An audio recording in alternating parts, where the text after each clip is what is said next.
Are you feeling like I am, where, this is my favorite time of year. This is where I am the most excited, and that is completely muted? I've gone, as anybody that's listened to the show this year knows. I mean, I was made into a GIF last night, as as Jet Nelson can attest to, as he was holding down the TSN side of things for us last night, and jumped on the show with us for a little bit. But because I've got this habit where I'll throw my hat anytime KU does something stupid, so I've thrown my hat quite a bit this year, and. Look, Darren Peterson's played in almost every game, I want to say since Arizona, and is averaging like 30-plus minutes a game. So, the whole, he doesn't want to play, takes himself out, which I get it. Yes, that was a story, but for the last 10 games, he's played every game. The problem is they've looked awful in the 10 games he's played. So he's looked good, but the rest of the team's played bad. So as much as I want to tell you, Will Chambers, that I am geeked for the seat for March Madness, I am. Okay, you said it. There's nothing like putting your bracket together. The difference this year will be, will I pick KU to win it all like I do almost every single year? No, I will not. It's going to go down. I'm in the Arizona side of things. Literally just said that to the boys walking out of the studio. He said, who's your favorite to win it? I said, I think Arizona is the best team that I've seen play all year. But, and like I said last week, I can't get out of my head what Arizona has historically done in the tournament, which is absolutely crap the bed. Look, if you take, they were resilient yesterday against Iowa State. Iowa State's another team that I could see getting to a Final Four. Yeah. Duke. Now, I know they're a little banged up right now. Do you know who the odds-on favorite is? I would say it's Arizona, if I had to guess. My guess would have been Duke. It's neither of those. The betting odds favorite. I just looked this up about 20 minutes ago, and I was pretty surprised by it.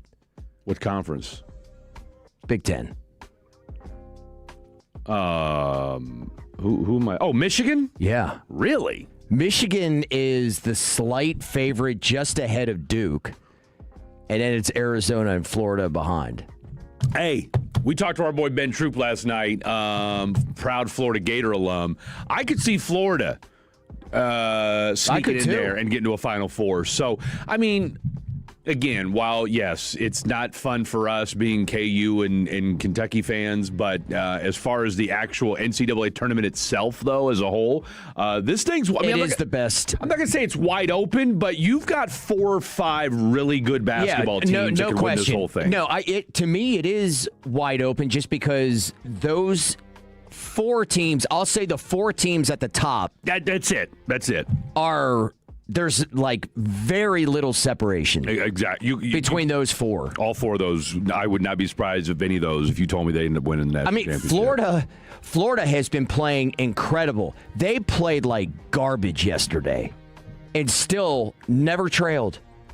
Never trailed. See, when you can do that, and they shot 38% from the field and 3 of 20 from 3, and in the last month plus, they have been killing it from 3. I want to say damn near 48%. They've been awesome. They were terrible yesterday. 18 turnovers, never trailed. No, that's pretty good. No, there's definitely something to be said for that. And, of course, we can all get excited right now. And Joe Lunardi, who, by the way, I heard G-Bag dogging on my boy Joe Lunardi the other day. What do we need him for? This is his Super Bowl. Okay, Joe Lunardi. Yeah, why are they dogging on Joe? Just hating on Joe to be hating. You heard me, G-Bag. I'm talking to you, Wooly Bully. And actually, it was more Chiafalo and Broadus, the 2 bullies of the program, talking down on my boy Joe Lunardi. Can you imagine? He's been doing this for so long. How hard this has to be. Not just be like, all right, who's in, who's out, but where everybody is going, where they're slotted. He's usually pretty city. Good at it, though. He is. Which, by the way, right now he's got Duke as his top overall seed. Yeah. UT fans, last team in. Yeah. Last team in. And to friend of the program, friend of the show, and just all around. They're trash, great too. Human being. Three-time. Chris Arnold, Oklahoma, first team out. Yeah. They've got, all right, so the 4 ones, basically the teams that, we have said that we were talking about as the top 4 teams in the country: Arizona, Florida, Duke, and Michigan. Today, you've got Michigan. That coming up at noon today as we take you till noon. Then old Khaki Cav, everybody's favorite khaki. The khakis are the khaki. Mm-hmm. With the 3-time Hall of Famer. They'll take over from CA's going to be on today. Yes, sir. Hey, go ahead. Where's my bell at? I don't. My bell at? It's over here. But Blake always hijacks it from me. Blake hijacks it from me.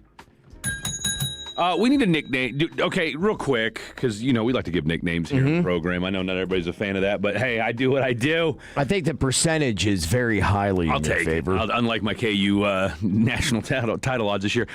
Where are we at on Jet Nelson? Because I say with a name like Jet, you don't necessarily need a nickname. Right.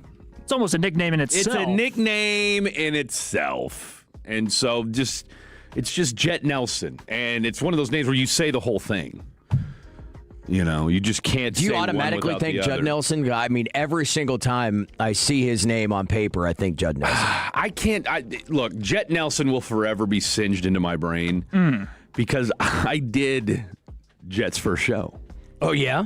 And that's a memory. And that's a memory. Any of the fatties and tolos that are listening right now, if you were part of that memorable moment, you'll know exactly why. It was the night of the NBA draft, when Cooper Flagg was taken over number 1 overall. And I was very fresh, a very mint rookie. Got thrown into the fire, Jet Nelson did. And so, again, memorable, and we weren't sure after that inauspicious start if he was going to make it. We'll take all comers on this one, 877-881-1053. Although I yield to you on these such Well, look, like it's a cumulative effort. It's a collective effort.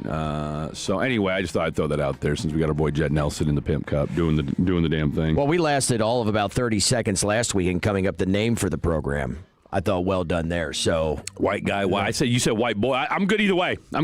White guy, and you can't go wrong with. I mean, maybe fit the bill. Maybe the whitest guy here. Yes, is Jet Nelson, no doubt, 100%. So today, that one at noon, Vandy and Florida, both of those semis in the Big Ten and SEC. Arkansas, A-Cup. By the way, Ole Miss is taking on Arkansas.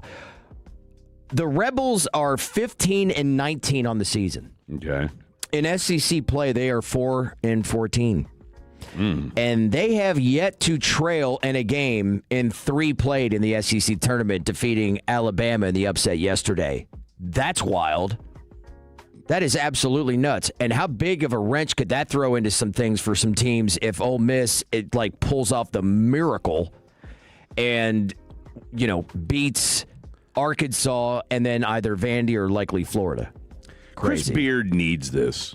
Yeah. Chris Beard, I mean, we forget, before his personal life upended his entire career. He was the biggest ascension. He was the number 1 guy being talked about. He was the guy. I mean, he was, he balled over at Texas Tech and then went to UT, and then they had to get rid of him after the whole situation went down with his girlfriend, who she later said, and I know, obviously once it's out there in the ethos, there's not a lot you can do to put that rabbit back in the hat, but, come to find out. Now, again, this is what she said, but that he didn't do what she said he did, but at that point, the damage has already been done, and so now he's at Ole Miss. Look, the one thing we know about Chris Beard, he can coach, he can recruit. Maybe he gets a couple good. Maybe he can go on a run and get a couple years. I thought he was going to be the successor to Bill Self a few years back when he was at Texas Tech. I really, really did. Kind Would of you take it style. Man, that stink is still fresh, a little bit. Yep. I mean, well, like I said, they just won 4 games in SEC play. That's not exactly been killing it until this week. And he had that viral moment, too, where he went ballistic. Yeah. I mean, was screaming, had to be restrained. I don't care who you are. That's never a good look. And see, the thing is, when you do stuff like that, if you look back at that like, oh, dude's got, man, that's a temper. Because if you're willing to lose your S in public in a very viral setting like a college basketball game in the SEC, you don't think you're going to be able to do that at home behind closed doors? Yeah, that's pretty telling. That's pretty telling. Tonight, the big ones. Houston and Arizona, the Big 12 Championship, 5 o'clock on ESPN. Yeah. UConn and St. John's, and then Virginia and Duke, all of which finals, Big East and ACC. So some good stuff today and tomorrow, and then one of the greatest days of the year tomorrow. Are we giving enough attention to the fact that Bruce Pearl has turned into a complete clown as well? Not just, I mean, yeah, he says some pretty inflammatory things. And then on top of that, the fact that he quit on the team 2 weeks before the season started. To get his son in the position to take it over. I mean, what else were they going to do? Smarmy. They had to, exactly. Now, the kid he's acting like a clown in Nashville. Like, what's happening here? Bruce Pearl's always been a lunatic, though. Yeah. You know, remember when he But I've always found him to be a likable lunatic. I mean, even while he's at Tennessee and a rival.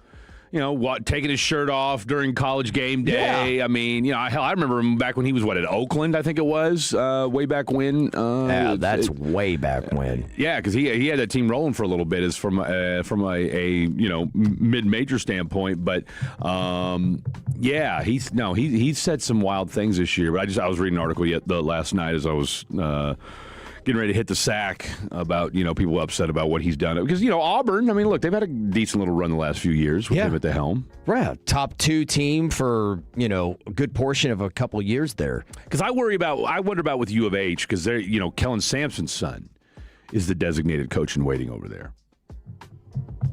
Nepotism at its finest. Where do you go on this Miami of Ohio thing? Is this, to me, the most ridiculous thing? I can't even...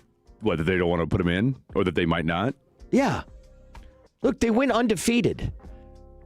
They were ranked, for 8 weeks in the top 25. I get that the schedule is not great, but you go undefeated in NCAA Division I play. Yeah.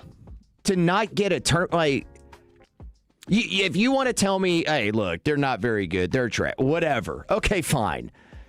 But to tell me that they are not an NCAA tournament worthy team, I'm like, are you serious? So I just read something about them actually first thing this morning before I trekked on over here. So they have the 344th ranked schedule out of strength of schedule out of 364 teams. So on paper, hey, that's not great. They have no Tier 1 wins, but you do what you should do with that schedule. Well, they're 2-0 against Tier 2 teams, right? Tier 2 wins.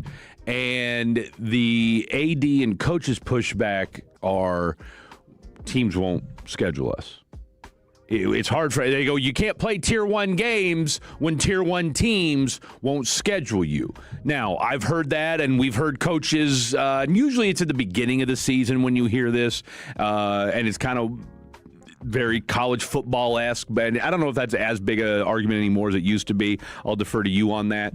But, you've heard that where more mid-majors, just guys, the bigger schools don't want to schedule them, which to me has never made sense. Now, again, Bill Self has never ducked away from, a tough schedule. He always plays mid-majors because of the way they play and because they got beat by them so many times in the tournament, so he wanted a better look at them early on. But if you're Miami of Ohio, 31-0, they lost, last night or 2 nights ago in the MAC tournament. Like you said, dude, they're 31-0, 32 whatever it is right now. Give them a 9 seed, give them an 11 seed, and call it a day. Yeah, I don't know. Maybe I can see it because if I look what the networks want and what it was a few years ago when Cal was still at Kentucky when he did the Gonzaga thing with Mark Few. Yeah. And they're good friends. I would say is I don't think I wouldn't call them. They're in a mid-major conference, but because of their brand, I mean it's Gonzaga. Well, on the schedule for them early in the year, and I'm only going to default to them just because I know their schedule very well and not looking at anybody else's. They had Michigan State, North Carolina, Gonzaga, St. John's. And Louisville, and Louisville is going to be built in already. Indiana was supposed to be pretty good this year, but they've been whatever they are. So, and then if it's not Michigan State, it's usually Duke. Duke's sprinkled in there. Yeah. So those are the big marquee matchups like for the networks, for the whatever they call it at Madison Square Garden. Champions Class or Champions something like Class, that. right. Yeah. So you got those in there. So if Miami's like on the phone in Lexington going, hey, we want to play there, I could see that, Kentucky being like, no, we're already full enough. Yeah. But then again, I don't know. Like, I'll look up North Carolina's schedule. Maybe I could see it just from that standpoint. But it's still like at the end of the day, yeah, they had a trash schedule. They beat every single team on it. Yeah. So I find it absolutely. I guess ridiculous. I would, and I'll just think of I'm just thinking locally here because you got solid, they're good programs, not anything that's going to, knock your socks off. But, I guess could you reach out to an SMU? Could you reach out to a TCU, right? Like, what can you play that tier or that level of competition if you're because. And again, this is you and I dating ourselves here, but Miami of Ohio has had. They've got a little cachet in the college basketball world. A little bit, yeah. Okay, Wally the Fighting Zerbiak Wally and that Zerbiaks, run. man. Yeah. Come on, let's go. So, and Big Ben Roethlisberger. So you've had some.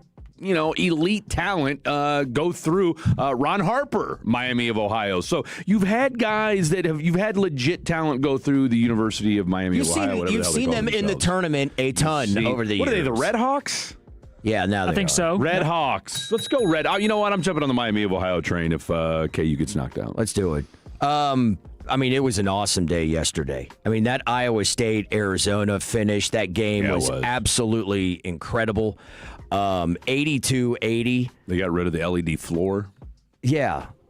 Another controversy that I'm like, okay. I see. Look, Brett Yomark, I want to say he worked for worked for Rocka Sports or whatever it is, Rockefeller Sports. And so he has been very adamant about if I'm going to be the commissioner of a league that is kind of third in football, right? And if we're lucky, we don't have really a team to hang our hat on as far as, pure dominance goes. I'm going to lean into basketball as much as I can, and we're going to go and do stuff outside the entertainment spectrum to get eyeballs on our But wasn't everybody doing it for a minute? I know the SEC was. What, the LED court? Yeah.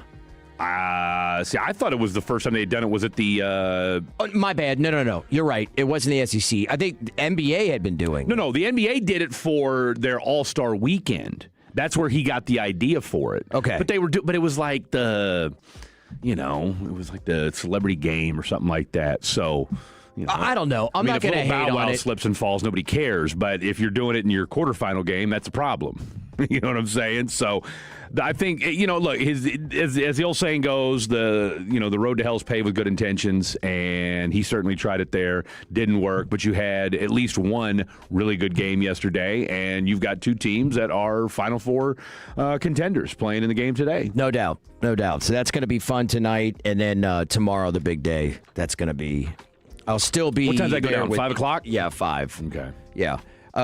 Ish. Whenever the Big Ten. It's usually the Big Ten or the SEC. Are you guys on tomorrow morning? UNCA? No. You're off I'm a once a week guy now. Okay. Yeah. I can't give you 2 shows, huh? No. I very much said I'm one. I need. Oh. Yeah. Oh no, you wanted more than one. No, I wanted one. Oh, that's it. I wanted one. That's it. My request was to come back to do Saturday mornings, just so I could have literally 2 actual full days off. That's it. Yeah, that's right. Now you're hustling out there. By the way, we'll talk about it off air. Did you get good news this week? Yeah. Positive news. Okay. Positive news. That's what I like to moving hear. forward. I'd love to hear it. Moving forward. Love to hear it. Are the Cowboys moving forward? What a say. That's a champ right there. You know what? That's how we do it. Wow. The biggest issue for a playoff team last year, and the Cowboys decided to pick up some scraps from that. What difference have they made this week? That's next on One Guy Radio. The more time you give, the more our crush grows. Together we continue to build something special. Keep turning it on and leaving it on.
Maybe Bobby Rahal ranks right up there with the 90s R&B band Jodeci.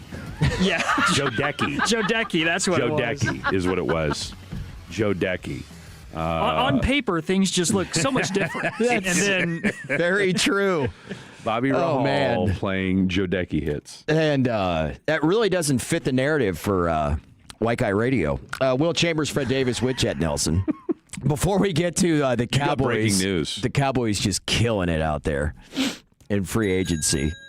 Well, maybe I could have used better words there. In Ponte Vedra, Florida, a man shot and killed 2 people in a drugstore parking lot near the TPC Sawgrass, then escaped by going onto the course. Oh, wow. That's led to a delay in the Players' Championship on round 3.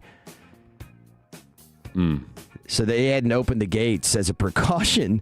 St. Johns County Sheriff Rob Hardrick said the suspect, whom he identified as Christian Barrios. Wow, already got the identification out there. Boy, that sounds familiar, by the way. Don't we have some sort of... You know Christian Barrios? No, it sounds... You're thinking of probably of Braxton Barrios. Yes, thank you. We don't know if there's any relation. Yeah. Shot 2 people multiple times at about 10:30 last night, local time, in the parking lot of a Walgreens in what he called a domestic violence situation. Why do I feel like he shot his ex-girlfriend or new boyfriend? That's just that's my prediction. Florida, man. So wait a minute. Do we know where he's at? I mean, okay, so he ran across the golf course at 10:30 last night. I mean, it's 9:30 in the morning right now. Nope. Authorities say he was captured at 8 a.m. this morning. So we're looking at about an hour, 2.5 hours ago. He has been captured. Yeah. Okay. The PGA cited, quote, operational considerations in deciding not to open the gates until 9 a.m.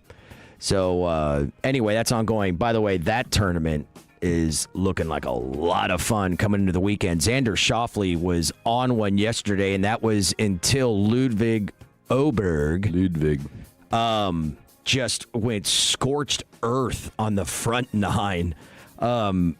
Incredible. I think he shot a 29 overall, 63, 9 under par, 12 under to lead the tournament.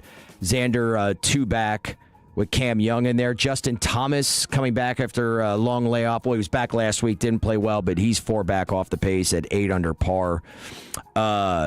Anyway, should be really exciting. Jordan Spieth in there at 3 under. He tees off at 11:25 a.m. Where's Tiger? Tiger's not quite back. Oh, okay. Maybe in a few weeks for the Masters. Are we thinking so? Maybe? For real? Well, he said a few weeks ago at Riviera for his tournament that he was asked, can you rule out playing at the Masters? And he basically said, no, I can't rule it out. So, said it's very possible. Tiger Woods, y'all. I just need one more. I just need one more out of Tiger. Yeah. That's all I need. What's your handicap? You scratch? You a scratch golfer? No. My best I got to was during the pandemic when, that was like the only thing you could really go out and do activity-wise. So I had gotten down to a 4. I think right now I'm at a 6 or 7. I didn't even mean to do that. So for those of us that aren't very good at golf, what does that mean? That means I consistently no. It just basically I shoot consistently in the 80s. Damn! Check out the big brain on Brad. Shoot the 80s. That's right. That's impressive. Although your handicap still holds, even though I've played like 2 rounds of golf since November. You got a Big Bertha driver? Oh, I used to. Tell you what. That was the big one. You a Titleist guy? What's your? Yeah, I'm a Titleist guy. Okay, all right. Love me some Titleist. Dan the Man Brunoff, our weather guy, invited me to go golf, and I jacked up Danny. I said, man, I don't have any clubs. I got rid of them before I moved to Dallas. I was in such a frenzy to get here that I just got rid of a bunch of stuff and said I'm out, including my golf clubs. Did you play much? play. I mean, even play, I would be kind of a loose term as to what I do. Yeah. I'm good for about 1 or 2 bombs. Yeah. And that's about it. Yeah. Raise the shoulder up as I'm swinging, kind of top the ball, as they say. Yeah. That's pretty much it. Yeah. Not exactly hitting the center of the club face lately. I played once a few weeks ago. Yeah. It was ugly on the front and then got about 4 holes in the back 9 before it got too dark. And that, of course, I was about even on the back 9. How many pops were you deep?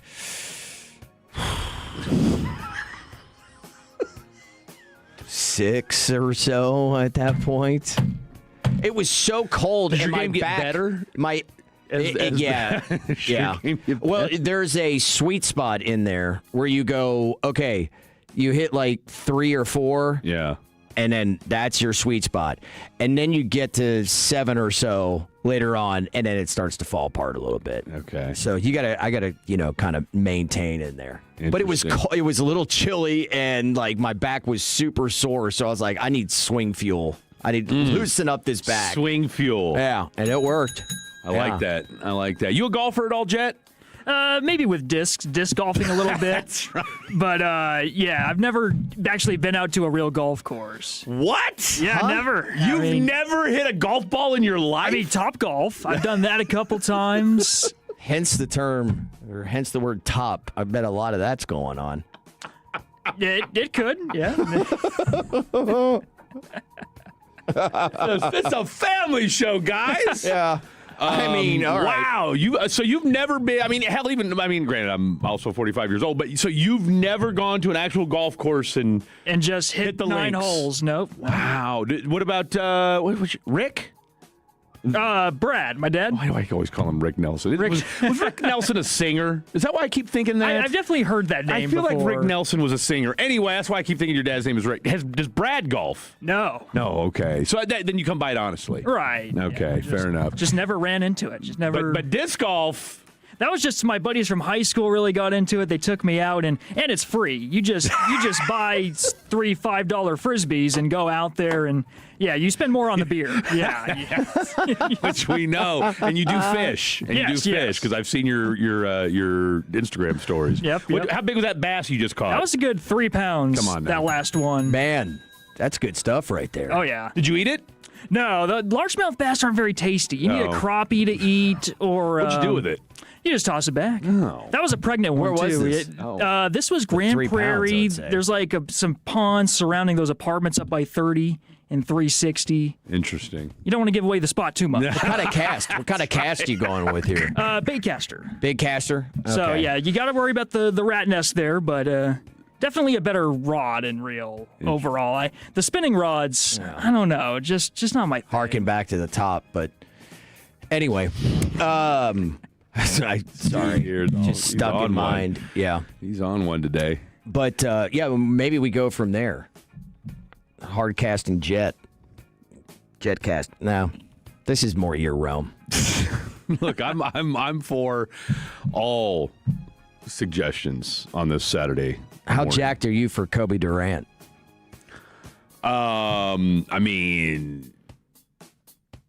Look, look, he's $5.5 million richer, so I'm happy for him that he got that.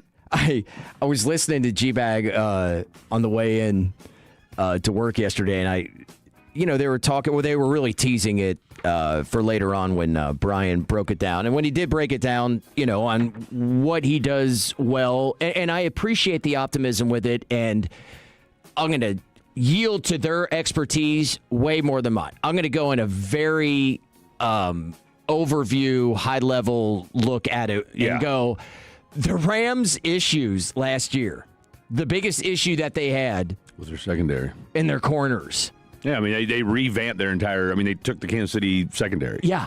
And the whole bust the budget, how are we on that? Is this, I can't decide on how much of a load of crap that they are feeding, or is it that Jerry in his mind is thinking like, yeah, we're going to do it because I want to do it. And then behind the scenes gets totally talked out of it. Now, I think there might be some of that. I also think, too, in fairness to old Jarrah, and I know that's sacrilege for some folks out there to hear that, but look, you apparently you offered more than the Raiders did for Nakobe Dean. And he just still said no. I want to go to the Raiders, right? And you know, I know and Broadus brought this up, and I know a handful of other folks have said, all right, what does that mean? The fact that Nakobe Dean would have rather have gone to Las Vegas and played for that moribund franchise than play for your own DC, or well, as I was, play for a guy that you know in Christian Parker.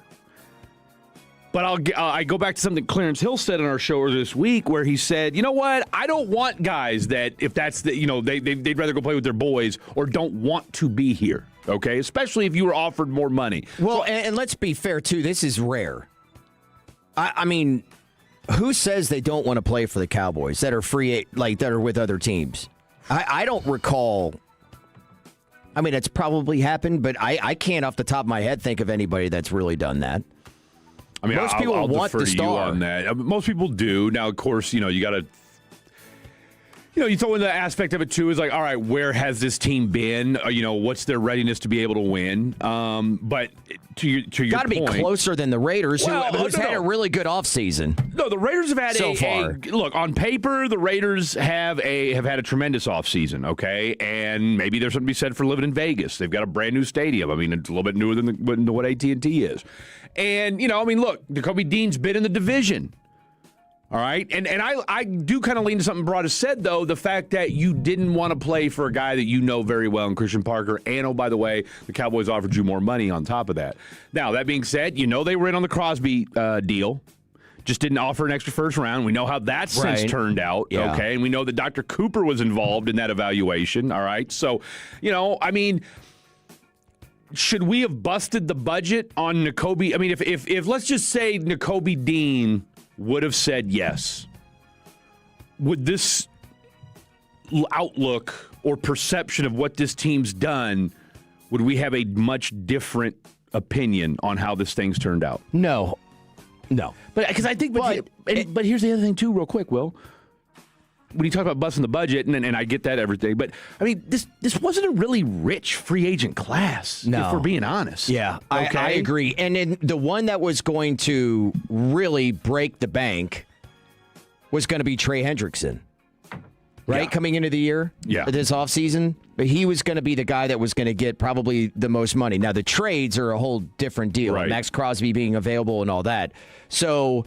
And there were, in my mind, questions with that because of his injury. What I found to be absolutely nuts, and we'll hold this over because the Baltimore Ravens Shiesty absolutely went back on exactly everything that they were telling us on what happened with Max Crosby. I got big questions. We'll answer one of those next when we get into the NFL moves here on White Boy Radio 105.3 The Fan. Hey, tell us RJ Choppy here, my good friends over at QC Kinetics. We're going to get you healthy, and we are going to keep you healthy, boys and girls. If you have been dealing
beautifully done. Absolutely not. Woo. It's absolutely not. Welcome back in. White Guy Radio, Freddie D, a.k.a. Fred Davis, Will Chambers, Sweet Willie C, which maybe is my favorite handle on the Instagrams. And then Jet Nelson. What's your... I appreciate that. That Instagram? came... Yeah. No, go. Jet Nelson 3. Pretty much anywhere. All right. Why the 3? That was just 1 and 2 were taken. So...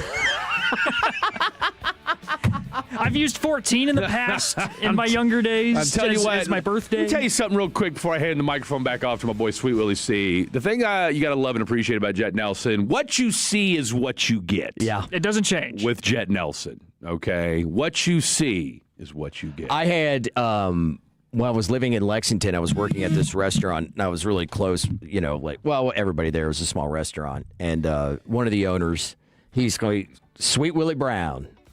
Like, yeah. But that wasn't going to go. But your last name's not Brown. Not Brown. And I was like, I could go with that as the handle. And I was like, no one's going to really get that. So I just stuck Sweet with the Willie C, C, dude. You know? That's money right there. Does anybody call you Willie? Oh, God, everybody does. Really? Yeah. Like your family? Family, friends, like growing up, everybody. Yeah. Like college. Willie. Willie! You know, we don't. I've got a cousin, Willie. And I feel like that name, it's a dying name. I mean, how many Willies have you met younger than you? Well, I mean, how many Williams do you know younger than you? Man, I'll tell you what. There's a lot more Wills now than there were in the past. Like, I hear people talking about it. I was the only one that I knew or heard of friends of friends. So, like, if somebody came or somebody says Will in a room, I'm always turning around. Because I was always the only one. That's what it is. See, I wonder if that's what it is. Because when we grew up, it was... Now, did anybody call you Bill? No. If they do, not for long. That gets corrected quickly. By the way, I want to make sure that my eyes didn't They call me Uncle Billy. Uncle Billy. See, Yeah. I don't mind that. You posted a picture on your Instagram the other day of your dad, of you and your pops. Yeah. Did I notice a pinky ring? Oh, probably. Did I gotta notice look a that pinky up. ring? Oh. Dude, let me tell you something. My father, who on March 5th turned 80. Shout out. I'll tell you what, Seriously. another Pisces in the house. How about that? My sister's birthday was Tuesday. We talked about that last week. Yeah. So my dad is an absolute icon. Okay. An icon. He is the most disarming human being you will ever meet. Yeah. He has this quality to him where, like, you're best friends with him within 2 minutes of being in his presence. He's amazing. He's also, like, he has always worn the most... Sarah and I would laugh so much at the stuff that he would wear, but it just works for him somehow. That's all that matters. And he does. And he's rocking the deep V. Yeah. I got to look that picture back up to see pinky ring. No, there was nobody that wore more jewelry than your dad as a male. Yeah. My dad once. So, like the VHS tapes that you could convert to DVD? 100%. Well, this actually came from they had when I was born in 1979 in the early 80s, they had a camcorder that went on Betamax. Okay. And he had moved that footage over to VHS. And he told me that they had Super Bowl week. I grew up watching this stuff, the things that they had taped throughout the week that was on TV from Super Bowl 20, right? So he said he converted it to VHS and then also some family movies. Well, this is while I'm in college with my now brother-in-law and one of our other best friends. And so we throw it on, trying to watch Super Bowl stuff, see what it was about. Yeah. And then be careful with that. We're going through a bunch of static, and then all of a sudden it's my father circa late 79, early 1980 on the tee box of a golf course. Yeah. And my dad's 5'9", 5'10". Okay. About, 145 pounds. Okay. And he, real skinny bird legs. He is wearing the shortest of white shorts, a green golf shirt. Like, do you remember way back, like some golf shirts they had like 5 buttons? Yeah, they went right down to the middle of the chest. Totally. Yeah. It's all but maybe one are unbuttoned. I love it. With, Hair like just popping out. Yeah, 2 chains going. 2 chains. 2 chains. He's got a bracelet, and he's just swinging Was your the dad golf like a club. mafia enforcer? No, was he like a mob accountant? No, he just worked in sales. At this point, he was with L'Oreal, and then he was with Oster, and then he just became like his own salesman for. He would pick up products and try to get them in different stores and stuff like that. It's unbelievable, man. Like. He also is one that he'll talk to you about anything. He has like zero filter. Yeah. The last time he came down, we completely derailed this NFL segment, but who cares? All right, it's Cowboys. So those same 8 guys signed on Monday. My dad is this was last year. He's coming into town, and on like a Thursday, on Wednesday, back in Cincinnati, he calls. He's like, I don't know if I'm going to be able to make the flight because he's got a kidney stone. Oof. He goes through kidney stones, like Dr. Pepper. I mean, it's insane. Like he has a few a year. And the other thing about it is that like I pinpointed exactly what the issue was because I had him early, like 20 years ago. I wouldn't wish that on my worst enemy. It's the worst ever. And I was like, Dad, the problem is cola. I was drinking a lot of diet soda, Diet Coke, Diet Pepsi. And he loves Coca-Cola, Coke Classic. Good for him. Didn't stop drinking it. I'm like, Dad, do you want kidney stones? Anyway, so for a year, he still has them. And we told him, Dad, he goes to the emergency room and he's waiting there for like 6 hours. And this is in Cincinnati and other places. If you have not grown up there, like, it's so different. Yeah. I'm like, Dad, if you've got pain medication, you can get on the plane. The second you get off the plane and we pick you up, we can get you to an urgent care and you'll get seen right away. Yeah. So that's what we did. So he goes and it's taken care of. And then afterwards, we're all meeting up. Sarah, Joe, and then some other their friends / my friends, whatever, at Salsa Tex-Mex. Is your sister here in Texas? Yeah. Okay. Frisco. So we go to Salsa Tex-Mex, and then we're sitting there talking about all this. He meets some of the friends like for the first time, and one of the wives shows up a little bit later. So we're about 10 minutes in, and then Amy comes in, and she meets my dad, and of course he's like, oh, nice to meet you. And again, my dad is the nicest guy in the world. But this is the stuff that he does. And again, nobody really finds it offensive just because you take him for what it is, right? And she was like, oh, so, she's just being nice, small talk. How is, your trip in and all that? And he's like, well, I had these problems yesterday with the kidney stone. He's like, I'll tell you. Yeah, I'll tell you. So it's been really crazy.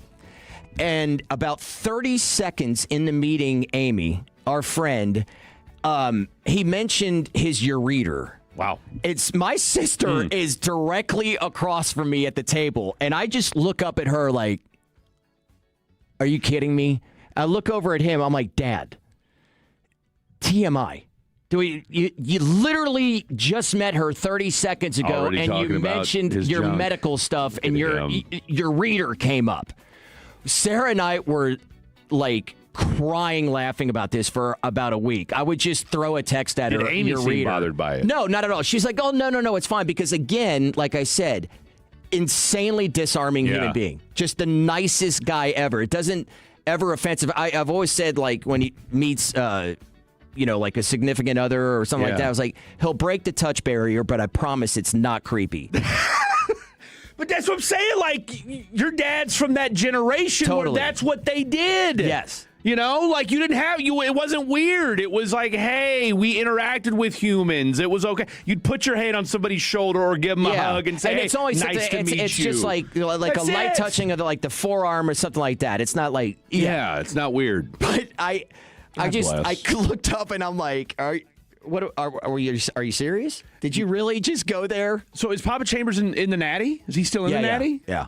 He's the only one basically left up there. We got a couple of my stepsisters still live up there. Are you on the? Did you grow up in the Natty side that Pete Rose was in? Because I was fascinated No, watching. he was a West Side guy. Okay, so that's so there is two sides of Cincinnati that are very, very different. I was really, I always say I'm a native Kentuckian because I see myself as a Kentuckian. I was actually born in Cincinnati, grew up when I was younger in Anderson Township, which is on the east side. Okay. So there's the Milford, all that side. And then the west side is really just west of downtown because if you go too far west, you're in Indiana anyway. So, yeah, west side, that's heavy Italian. And then, but P. Rose, different neighborhoods all there. That's where he's from. Okay, but you're a Reds fan. I grew up a Cubs fan, but I do like the Reds I become a bigger Reds fan just because I love Ellie De La Cruz, man. Yeah. He is. I was fascinated by that. Look, Pete Rose, God bless him, was a wild dude and probably part creep as well. Oh, no. Make no mistake about it. No, he was, Super right? creep. Yeah, no, he was. You're right. You're not wrong about that. Hell of a baseball player, though. Hell of a baseball player. No I was just ever. fascinated by watching just kind of the way, because I don't, outside of DJ High Tech, I don't know much about Cincinnati. Not going to lie. Yeah, not much to know. To be honest. That's fair. There was a campaign with my church in Cincinnati. It was pretty cool. It's I love Cincinnati. Yeah. Bumper stickers all over, and it was non-denominational church that got super big. It's a great place. Yeah. And then about 2 years after it, some other bumper stickers came out and said Cincinnati's just okay. And I was like, that basically perfectly describes Cincinnati. That sums it up. It's fine. I'm from Topeka, Kansas, okay. so I can't say anything. I don't know why Baltimore has vaulted up as one of the favorites to win the Super Bowl. In fact, the favorite to win the Super Bowl. Did you know this? I hadn't. I heard that I was listening last night on the way home. I know they restructured Lamar's contract. And they don't have Max Crosby anymore. Yeah. I'm going to give a big reason as to why I think that's crap next here on White Guy Radio. Take us with you wherever you go. Now heard on the iHeartRadio app, YouTube, Twitch, the TuneIn app.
krld-fm Leasing Studios. Thanks for turning it on and leaving it on. 105.3 The Fan. Hour 2, White Guy Radio, 105.3 The Fan. Will Chambers, Fred Davis with Jet Nelson back in the cup, and text line is not disappointing. Hit us up, 877-881-1053 on the Frankel and Frankel Injury Attorneys fan text. The 214, I see you. Montgomery Inn and Moeller High School. My nephew is now pitching for Moeller High School as a sophomore.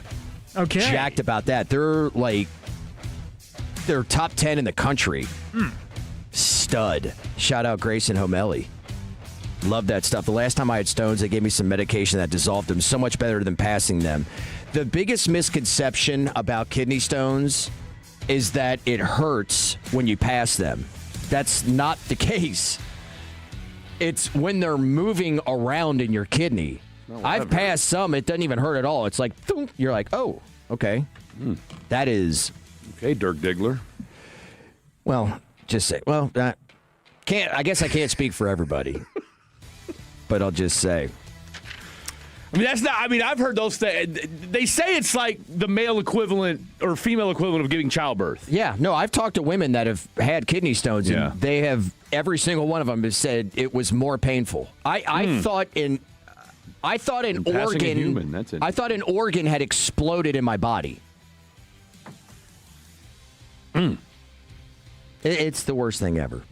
That sounds unpleasant. Yes, very much so. That sounds unpleasant. Said this before going to the break, that the Ravens are among the tops in Super Bowl betting odds, and this coming after the big move for them signing Trey Hendrickson to a 4-year, $112 million deal with $60 million guaranteed after pulling the plug on the Max Crosby deal. Let me ask you this on that, since that was a week ago. We discussed it. It was a big news on Friday night. We had our show on Saturday. Yeah. Cowboys were not involved in it because they didn't want to go with the two number ones. Apparently, Baltimore didn't want to either. What's been your overall thought on this situation between Max and Baltimore and now Trey Hendrickson? It seems to me, and just hearing what I heard all this week and just getting some behind-the-scenes information, this, that, and the other, is that maybe that knee's a little more goofed up than we were led to believe. And that, the Ravens don't look great. Now, you could argue, did they do enough due diligence? The Ravens did come back, and this story kind of got buried a little bit, and I don't think because look, we love salaciousness. We love the controversy of it all. We love to point out the fact that, well, in 1997, the Baltimore Ravens kicked rocks on Brock Marion after they signed him or agreed to terms with him, right? And so, yes, and then, of course, other GMs in the league were like, oh, this is baloney, and I'm paraphrasing here. But there was another story that kind of flew under the radar in all of the hysteria of this that said Raiders didn't submit everything or were very selective in some of the information and weren't as forthcoming about the injury as other people, or as they would have liked to have been once they discovered it. Now, my only pushback, or my real pushback on this, was, why did you wait till Tuesday? Okay, why did you wait till Tuesday? So I'm saying, well, that's as soon as they could get him in. Something tells me if I'm trading 2 first-round picks for you and we're going to talk about giving you a contract extension, I can get you in before Tuesday. The deal goes down Friday. I got a hard time believing that you're going to make me wait. If the Ravens called Max Crosby and said, hey, can you come in Sunday? We're flying the PJ out to you. Go ahead and come on in. I got a firm belief that he would have made it in. So my only real quibble in all this was how it waited till Tuesday night before it went, or Tuesday afternoon, because if you look at the time log of how this all went down, Rossini drops the bomb on Tuesday afternoon that, oh, by the way, Trey Hendrickson's going to make his decision in 24 hours. And then another report came out that said they were reaching out to Trey Hendrickson Monday, while Crosby was still in the building. Yeah. On Tuesday. So, look, all's fair in love and war. That's how this whole thing works out. I think we're going to wait and see. I mean, look, I think the real tale will be told how long it takes Max Crosby to get moved if he does get moved. Yeah, and it sounds like now all reports being that the Raiders are like, he's staying. He himself said, I'm back to being a Raider. And I could kind of see that because, he wanted out because he wanted to win. Yeah. They weren't winning, and then they held him back, from playing, and he wanted to play, and he was just like, I'm out. I want out. Well, $270 million of free agent spending can change a lot of that. Absolutely. I was just confused I had a lot of questions, as everybody did. But to me, you go, okay, this is a meniscus. This isn't like, they said that they did their own assessment of it. And I go, how different is this meniscus from any other meniscus surgery that you would have in the past, for other players? Like, yeah, there's a timeline with it. You wonder if they saw more than just the meniscus. Okay. So that's the other part of it. So is it more for, down the line? Because from everything that's been said, it was, he's going to be fine when it comes to, the season and likely training camp. Yeah. There was a report for a while that he wasn't even going to miss any off-season activities. So I'm like, okay, well, that sort of tracks. So, what is the big deal? Because you're not signing Max Crosby for what you are as a franchise in 3 years. You're signing him for now to win right now. Your biggest issue was not being able to hold on to leads. That's the whole purpose of it. So to me, it just was like, cold feet. I don't want to give away the 2-1s. We could still get Trey Hendrickson, who, by the way, to me, had a more serious injury, even though the timeline for him to come back but a core thing, I'm like, oh, that's iffy. That's a big deal. I mean, I don't know. I mean, I just know my cousin, he dealt with a strained oblique, and he said, I couldn't move. Yeah. That's one of those things where, you don't, it's one of those injuries that, and when you think about it, you're like, oh, yeah, that makes sense. Anytime your stomach hurts, it's one thing. But, when your whole side of your oblique, you can't tie your shoe. Right. You know what I'm saying? You can't, it hurts to get off the toilet. Just basic everyday things that we take for granted are suddenly a chore. And so I'm with you, though. I mean, now, you had Dr. Cooper, who was apparently, as far as he consulted with by the Baltimore Ravens on the whole Max Crosby thing, right. Among others. But that tells you all you need to know as to why the Cowboys decided, let's go ahead and pause our, our pursuit. The price was too high. We agreed with that. Well, they offered him a first and a second, which I don't think any of us feel bad about. No. I mean, I didn't want them giving up 2 first-round picks. Yeah, absolutely. I wonder if that was still on the table. And by the way, Jerry saying that not likely, and I'm going to paraphrase him, but is not ruling it out, still going after whether or not that'll be the case. Come on, that's the ultimate sales job, right? I really feel like that this has become a bigger deal than what it is, unless what you said happens to become true, that there is more structural damage to the knee. But that's not what his doctor was saying, or the doctor that, was working on him, whatever. So that was just weird to me. And then you go after, you get Trey Hendrickson. And I was like, that, without knowing the stuff that we all don't know at this point. Yeah. It seemed like to me, no, we got cold feet. I don't want to give up 2-1s. We're rarely in this position by drafting at pick number 14. Yeah. We want to hold on to that pick and the other and all that. Let's look at it from the Trey Hendrickson standpoint. I thought it was a little interesting of what he had to say, introductory press conference yesterday. Go ahead and play it, Jet. I'm in a win now window, right? Being at my career, it's been phenomenal, and I've been so blessed to meet great people and win a lot of games with Drew Brees and Joe Burrow. But this opportunity to hoist the Lombardi Trophy and get into the win column and build something from the ground up is an amazing opportunity. To me, that whole thing was looking at it that the Cincinnati Bengals are not in a win now. He was on a team, and he's had all this turmoil with the Bengals and the signing and all that for very good reason, right? I mean, that franchise and how they operate is ridiculous. But the fact that you've been one of the leaders in sacks on the Bengals, a team that has Joe. Anytime you have Joe Burrow, it's the same thing like we were talking with Mahomes in Kansas City. Yeah, your window is open. Your window is open while he is upright playing quarterback for your team. And he said leaving there and going to Baltimore is the win now. Yeah. which shows you all you need to know. Well, we pretty much already know it, but just paints an even bigger picture from somebody that's been with that franchise for 2 years on how they operate, and they're not win now because they're just such a mess. Well, to your point, I think there's the optics of win now, and then there's the reality of win now. Because to your point exactly, when you've got Joe Burrow as your quarterback, all right, you've got a puncher's chance in every game.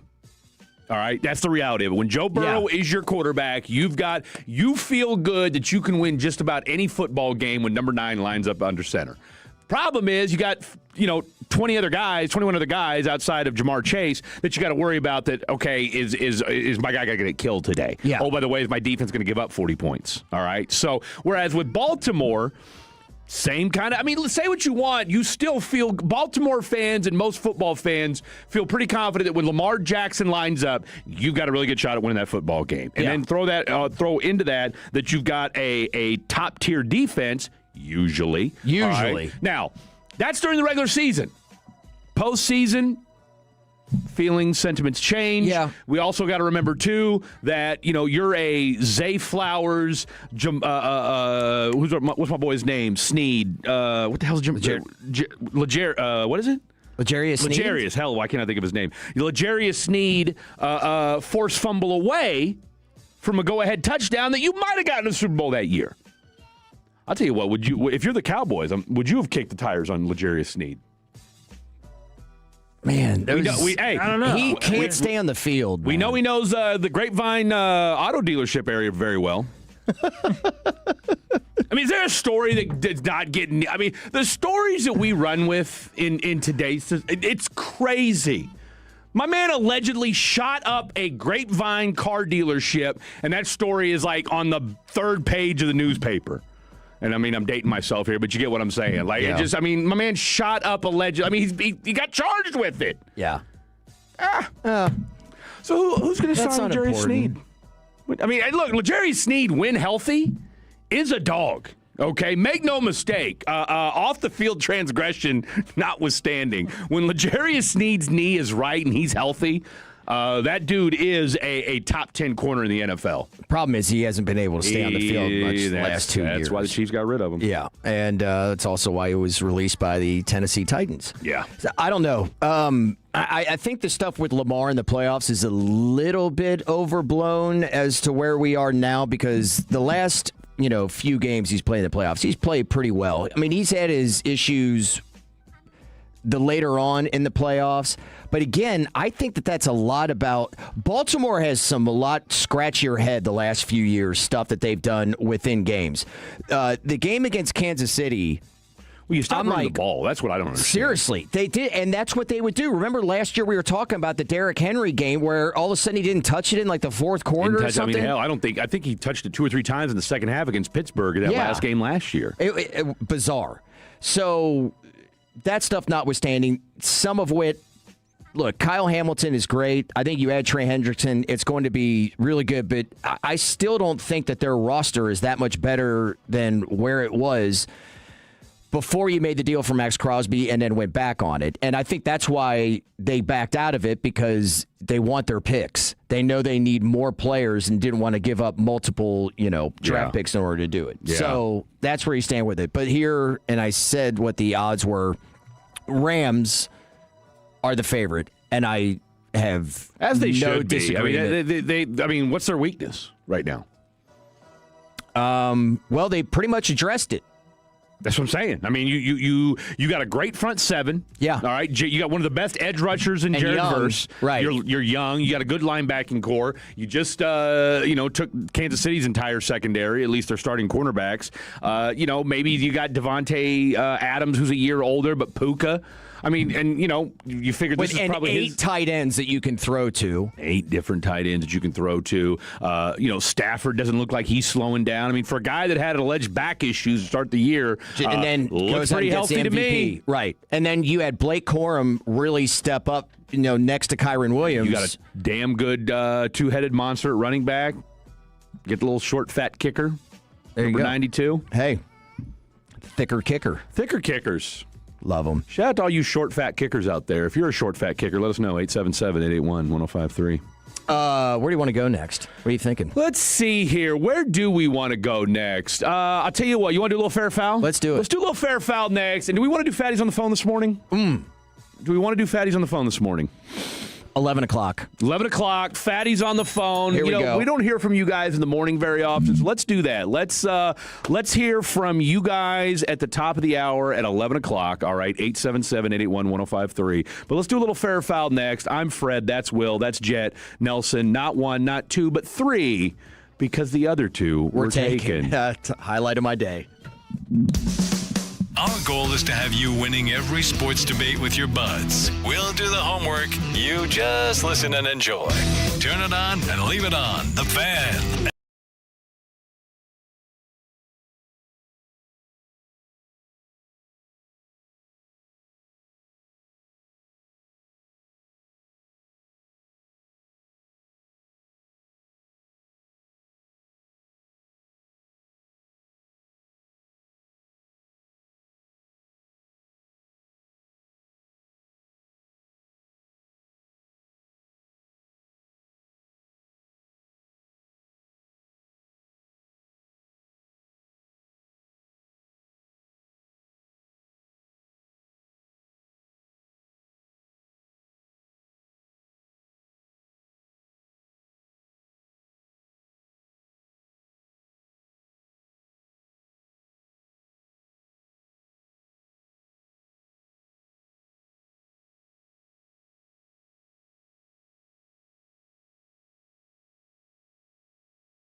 Over 70,000 5-star reviews to make your house feel like a home. Do what I did. Schedule your free estimate online at CertaPro.com. That's Certa with a C, CertaPro.com.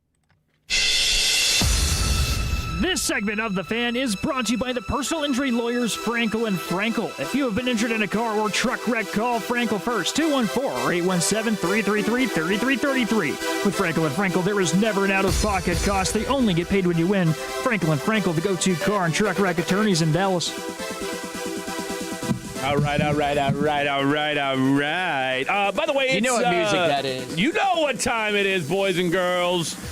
In the words of my former co-host, Ted Johnson, get out your Red Bull and your glow sticks. It's time for a little fair foul. And when we were doing this segment, just pull back the curtain a little bit on this segment from back in the day. So Ted Johnson and I, former Patriots middle linebacker, and Ted was a throwback, right? So in the 90s, totally, you could still man. have, for those of us that remember, you could have head-thumping linebackers who couldn't cover, right? Because you didn't expect them to, okay? Their whole job was to take up blockers, knock out fullbacks, and inflict extreme pain on whoever was in front of them. Like, that's what middle linebackers did back in the day. And Teddy J was your typical... he was like basically, Sean Lee on steroids. Now, I'm not going to say that Ted Johnson was on steroids because I don't believe he was, but Ted's just a naturally large dude. Like, if you go see my boy Teddy J on his Instagram, I think it's Teddy J Radio is Ted's Insta handle, but like he's got a picture of a broken helmet where he broke a Miami lineman's helmet from just smashing into him. Okay. So that's what he was. He right? played at Colorado, but he always felt like, to me, if you didn't know that, you'd be like, oh, he had to be a Penn State guy. Yeah, no, Teddy was a monster, and we did some insane radio together back in the day. All right, and so we had a couple different segments, and so Fair Foul was our segment back in the day because he was a big Red Bull and a little booger sugar. Now he's very much on the look. He's big into addiction recovery and all that kind of stuff. So I don't want to besmirch my boy because, like I said, he's gone through a lot to get to where he's at now. Think he's a C4 guy now? I would bet. I don't think so. I don't know. Ted was never a big energy drink guy. Oh, okay. Now, he's a big workout dude. Like I said, Ted looks like he could still give you a series. Yeah. Seriously. He really, like, if you had a goal line stand and you needed a middle linebacker, like today, Ted Johnson could be that guy. And so, if you could imagine, I was still drinking in those days, all right? And it was, this segment was what kicked off the insanity the rest of the night. I'll just make just a quick story. Me and him went out one night to a place called Kung Fu on Washington Street. And there's a park called Memorial Park right there by Washington Street. And like I said, this was back when your boy was imbibing heavily. And all I can tell you guys, great word, is we went out to Kung Fu, and the last thing I remember before waking, or what I remember drinking, and then the next thing I remember is waking up in Memorial Park. On like this ledge at 5 a.m, and people were running around the park, and I'm like, okay, where's my car? Did you boo them? The people that were running? Look, I didn't know where I was at. Yeah. Booing was, I just wanted to regain my scruples. Go to find my car. Tell me how I had 3 out of 4 flat tires. But was parked in a spot. Again, there's a reason why your boy don't drink anymore. Okay. It's St. Patty's Day. Tell you all that to tell you this. It's St. Patty's Day, people. All right, let's be safe. Let's keep your head on a swivel. Obviously things are crazy in the world right now, so I want everybody to be as careful as possible. Are you much of a St. Patty's Day guy? Yeah, I love it. Okay, that doesn't surprise me. Jed Nelson, I'll you're go awfully pick up Caucasian. my dad's corned beef and cabbage tonight for a free meal. But Okay, I don't Uber celebrate. Okay, do not Uber celebrate. Do you drink green beer? If it's handed to me, sure. I'll stick with the yellow for now, though. If it's handed to me. Might be the best answer I've heard all day. Okay. A study reveals the best cities in Texas and in America to celebrate St. Patrick's Day.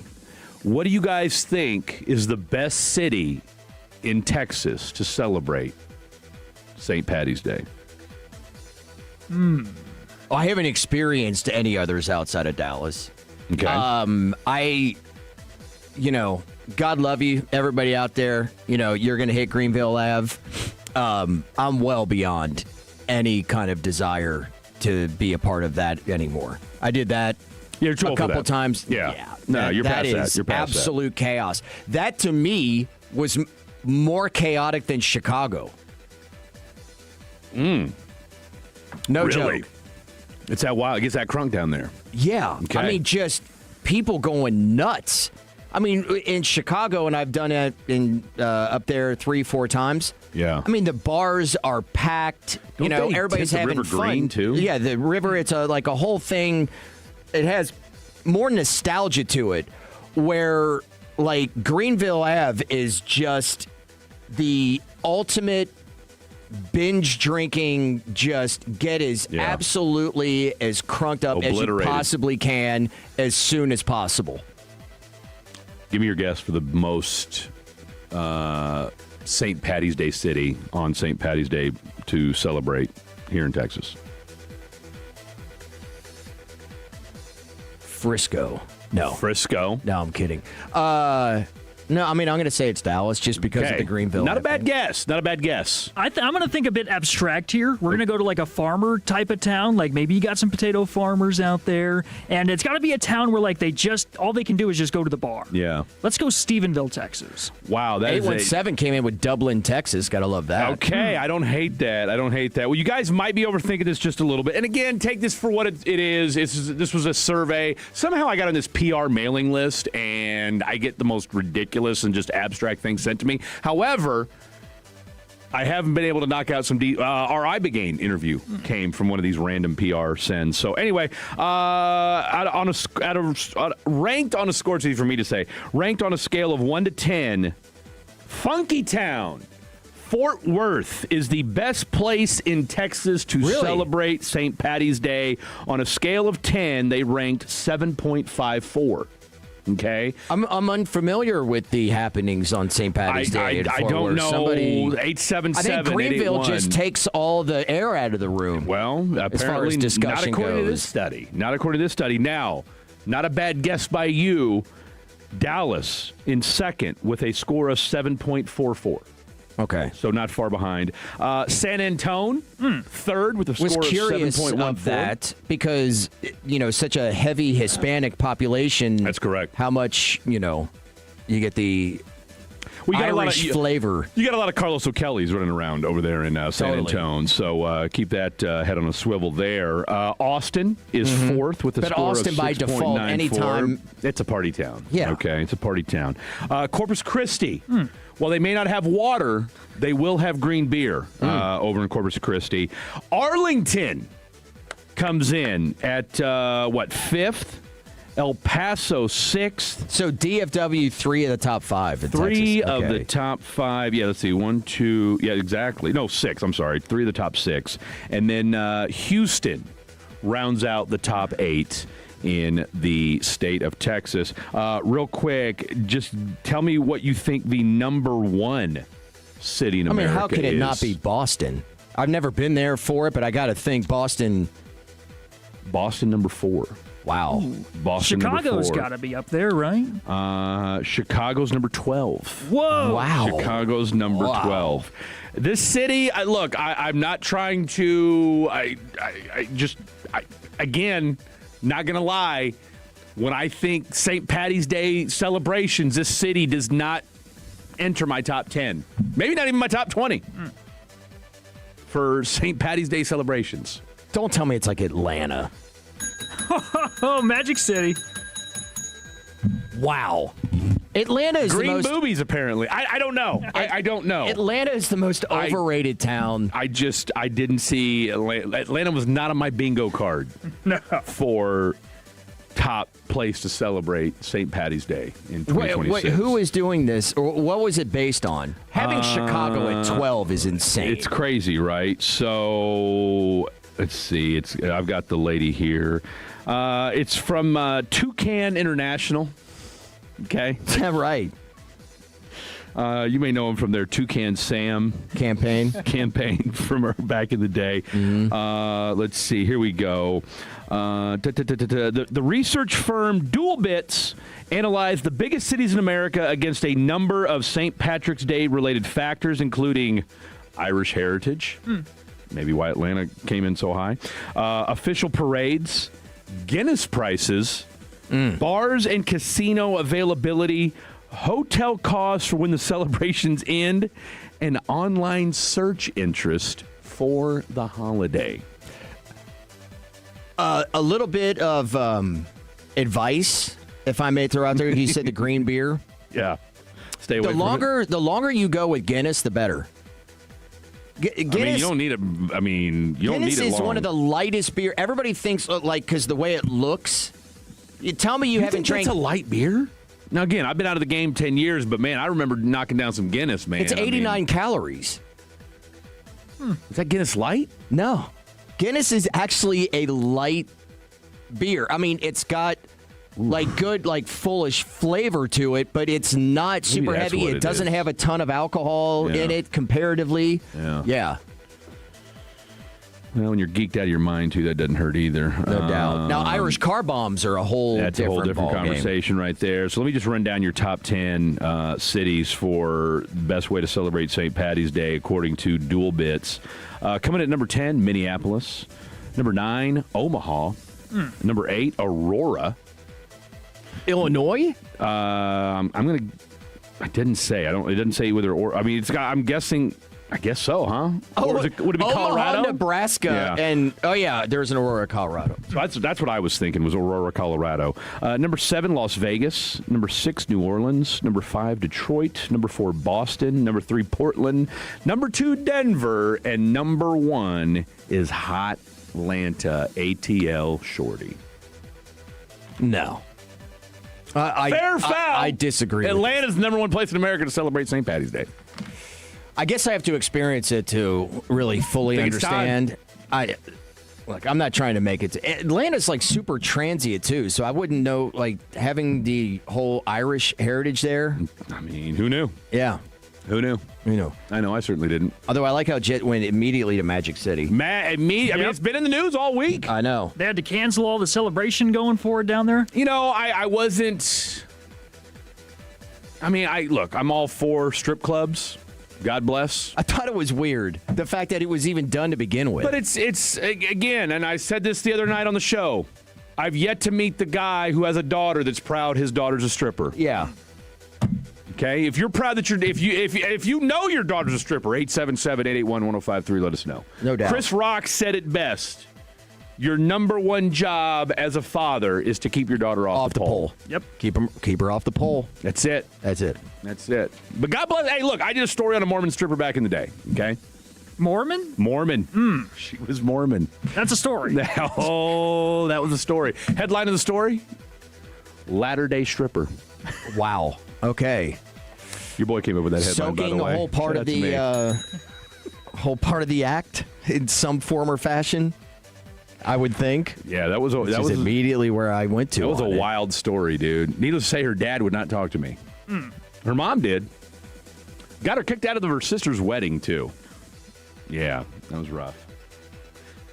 Speaking of the NBA, a lot of stuff going on there this week. Cooper flag, y'all. And SGA did something that I was really surprised one huge NBA name was not on this list. That's next here on The Fan.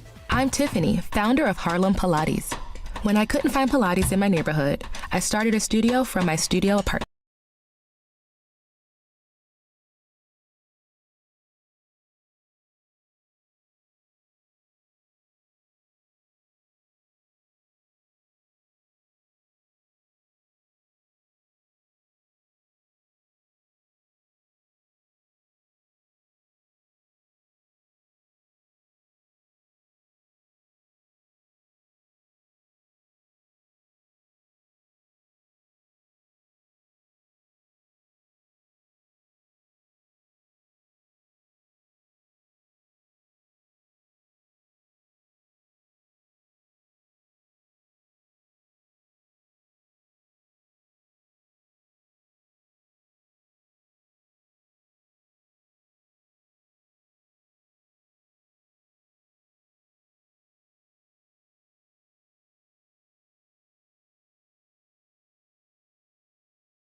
Like Eye Radio here on 105.3 The Fan.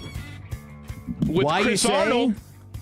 Now joined by a 3-time Hall of Famer, which changes the dynamic now. Will Chambers, Fred Now Davis. it's Unk Radio. Got you down. Now it's officially Unk Radio. 3 of the oldest people at the station right here, all in one room. Mention something real quick. I was stuck in my car listening to the parade talk. The which one? Okay, oh, yeah. Oh, okay. So I'm going to do a sly tease. I was going to tease the crosstalk, but I'll do it now. On CA Stories Confidential later today, it will be about parades. Yes, sir. Because believe it or not, the Fan actually had a float in the St. Patrick's Day parade on Greenwood outta Avenue. here. Somebody fell off and knocked all their front teeth out. I'm not going to give it away now. Just listen in the 12 o'clock hour. Yeah, it's good. That's terrible. I know this one. And before I'm going to ask you guys, because I'm going to ask Kevin and Jet when we do this. I have been in so many parades, and I'm just wondering, you've been to some parades? Yeah. You two both have been. Some people haven't even been to a parade. Yeah. Tolos might be listening. But have you ever been in a parade?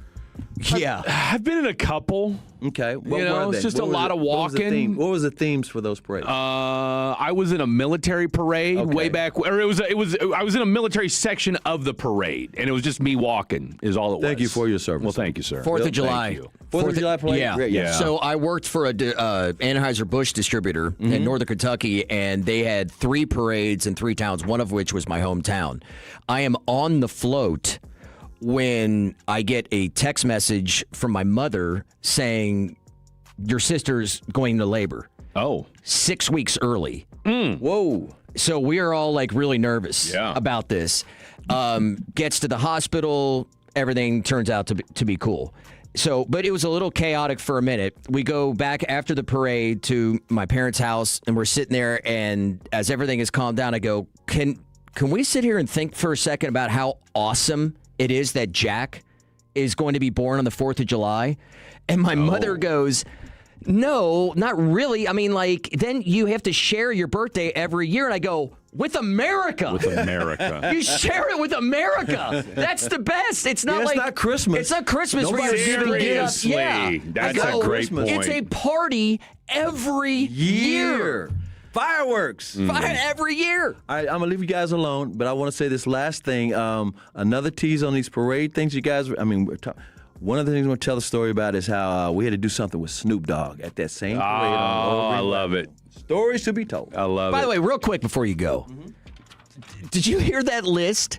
Yes. Atlanta being How do you one, feel? How do you feel and about then Atlanta being Chicago number 1? 12. I was like, what? Like I said, I'm stuck in my car listening to you guys do this, and I was just shocked when you mentioned Atlanta. Jet said Magic City. I'm like, Jet? Yeah. Don't sleep on Jet Nelson. Don't sleep on Jet. Don't sleep on Jet Because if Nelson. you hand it to him, he will drink it. Yeah.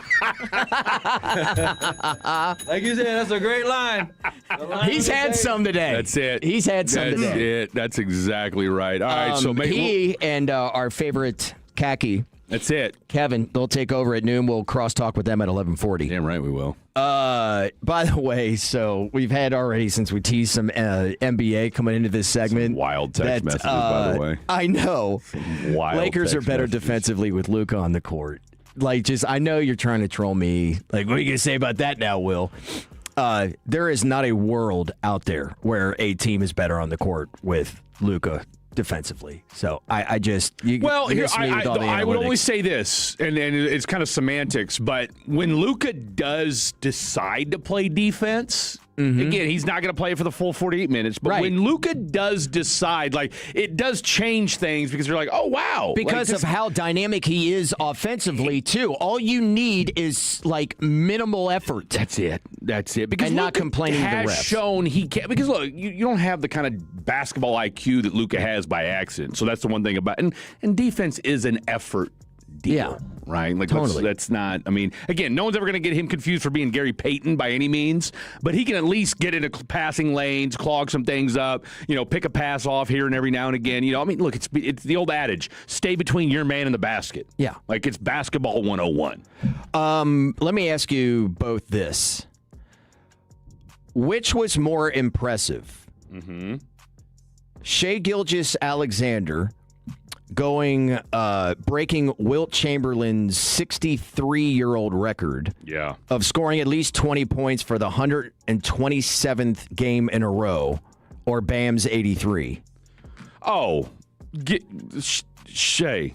Yeah. Shea's deal. I mean, and not taking anything away from, God bless Bam Adebayo. He went to the free throw line 40 times. Yeah. Yeah. Okay. It was wild. Like, what he did in that first quarter, in the first half, you're like, oh, my God. I mean, it was a fluke. Talk about how wild it was. I'm at work, so, I see TVs on, but, you're working, you can't really pay attention. I look down at my phone, and I see the ESPN notification about the Max Crosby deal. That's what dominated the night. We didn't even realize it was going on until we had a texter text in and say, Bam's got a 70 burger.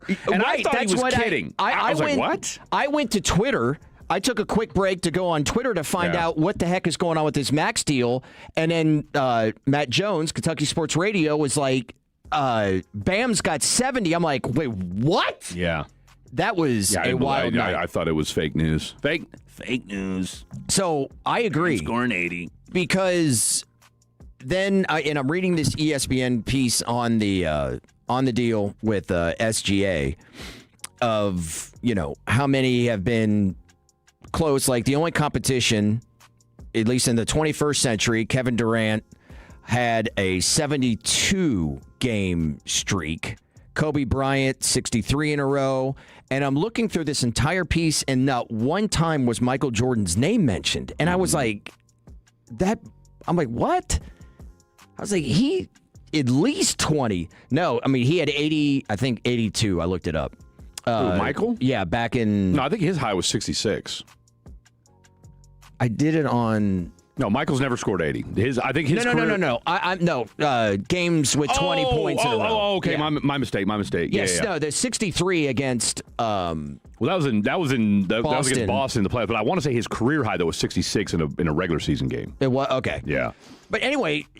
Yeah, I was just like, that is absolutely crazy to me. Yeah. Because I looked through his game logs. Shout out to Shea. Look, I say what you want. Yes, is he a foul merchant? Sure. You can say what you want about him. Is his game a little wonky at times? 100%. But I'll tell you what, the dude's been on a heater here as of late. I tell you what, and Blake and I caught a little bit of the game at the end against Denver. he hit 2 huge shots at the end of that Denver game. And look, Denver's a team that is going to be in the conversation for that three. That three was off the back foot. What are we talking about here, man? But and this is one where I always get frustrated by stuff like this. Going back to Bam, where a lot of the excuses made after, or how to look at it, trying to do it with context. I totally agree with you. He went to the free throw line a crazy amount of times, and some of which were calls in the fourth quarter that you're like, huh? The third and fourth quarter. Yeah. I don't care. It's 83. No, 83 points is no slouch, right? Again, I don't know. Am I going to hold it in the same regard as... look, let's not forget, Kobe scored 81 against a crappy Toronto Raptors team. Yeah. Okay? You're not sscoring a lot of points against good teams. Right. Okay? And that's the reality of it. The team has to suck. And watching this game, because it was against Washington, right? Who's awful. Atrocious. I said this about a month ago or so with CA. Wemby's going to get 100. He's gonna break Wilt's record at some point because it'll be a game like it was, one of those weeknight. Look, you're not wrong. I think he's got the best chance. I think the only two people I could see, the three people, and somebody texted in or called into the show the other day and suggested this. Wemby for sure. Maybe I heard it on the radio. Who knows? Wemby, Luka, and Anthony Edwards, and then I would throw in Shea. As kind of my dark horse, they could potentially score at least 83. I think those three, I can see them getting there. I have never watched anybody thinking that they will get to that 100 mark, Wilt's mark. I'm like, that's not happening. But Wemby, it is so different. Like, the fact that he can score on one dribble from the free throw line and dunk on you, and there's little that you can do, not to mention he can knock down threes in your eye hole. What? he changes the dynamic of absolutely everything on the floor on both sides of the floor. And I just get a feeling it's going to be like a Tuesday or Wednesday night where they're playing, Toronto or whomever, something just like a one-off game that's not even on national television. And then all of a sudden we're going to hear he's got 53 at the half. I can see that.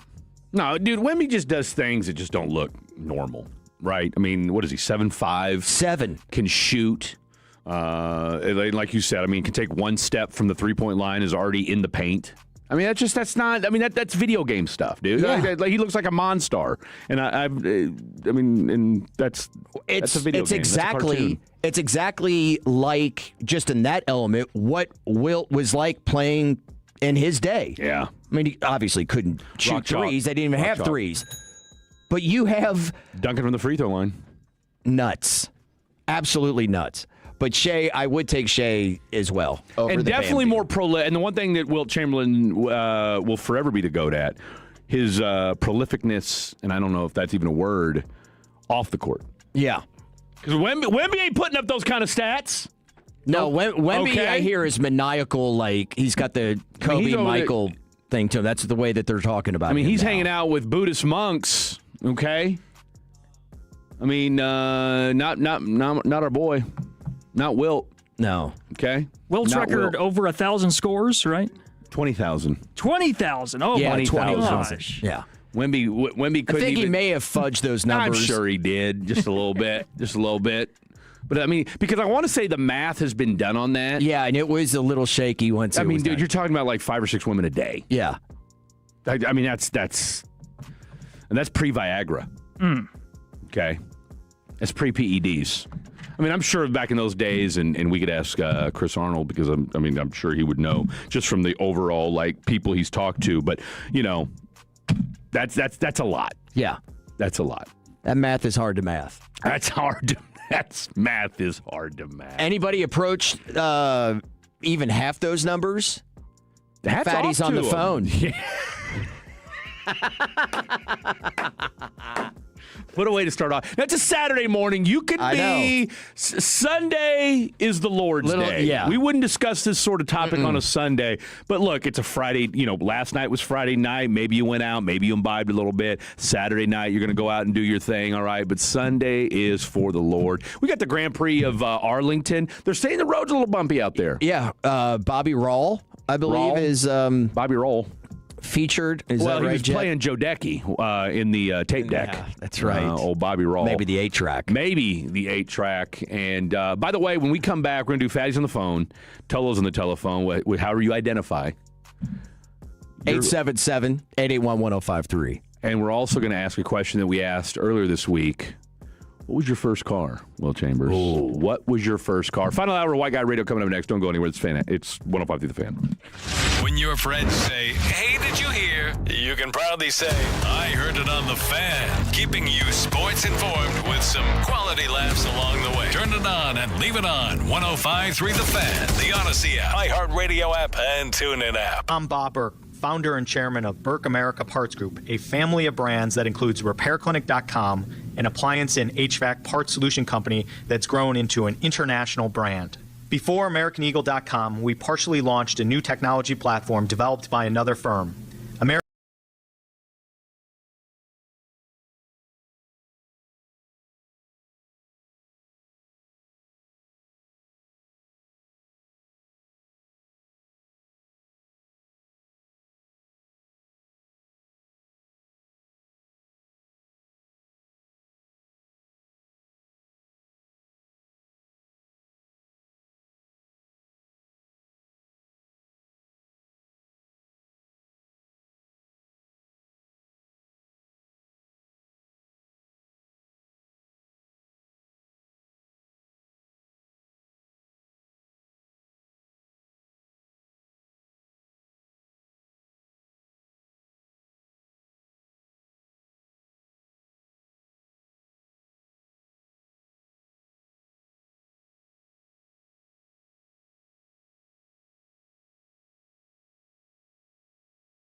falls on your leg. All right, we got 3 calls. Let's go to Jeff in Keller. What's up, Jeff in Keller? Hey, gentlemen, I got a statement, then I got a question for you guys Okay. from White Guy Radio. Love it. Number one, the statement. Now, I'm a diehard Michigan fan, but when are y'all going to learn to stay away from Michigan defensive linemen? Paco, Mozzie, Rashawn Gary. As a Lions fan, we played Rashawn Gary 2 times a year. He strikes fear in nobody. Yikes. So, you guys just got to stay away from the Michigan defensive linemen. Now, here's one for White Guy Radio. Right up, both of you right now, you're the GMs. Would you trade Luka for Cooper Kupp straight up right now? Well, I wouldn't trade him What for would you Cooper. guys I think? wouldn't trade him for Cooper Kupp, considering Cooper Kupp That'd is be a a difficult- 6 foot tall, you know, kind of a slot receiver type, and I don't know how he would. Great in transition, though. No, Yeah. I'm sorry. I meant Cooper I know, we're busting- Flag we're busting your for- chops. yeah. Okay.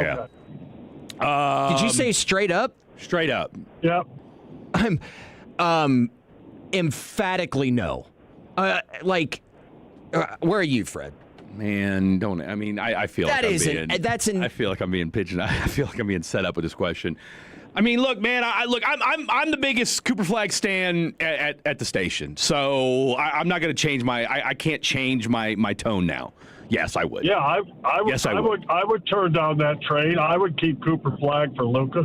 I would wouldn't too. take Luka. I love Cooper Flag. I watched him in college last year. I've loved what he's done so far this year. This is not a very good basketball team right now. He gave you 25 last night. He was in the driver's seat to be the rookie of the year before he got hurt. Could he get back to that? I mean, hell, there's only 15 games left. I think Con Knupple's going to get it. Plus, they got a better basketball team overall.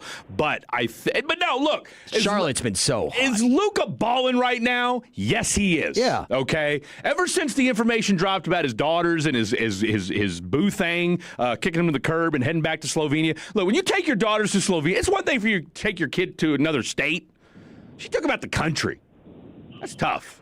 Look, he's an incredible offensive talent. He is, 1,000%. Like one of one, something that is, I don't know if we've ever seen anybody that is able to have an understanding of the floor or like an innate sense of everything going on the floor offensively. But Cooper Flag is a great two-way player. He is going to be great in the NBA. He's going to be an all-NBA player. 100%.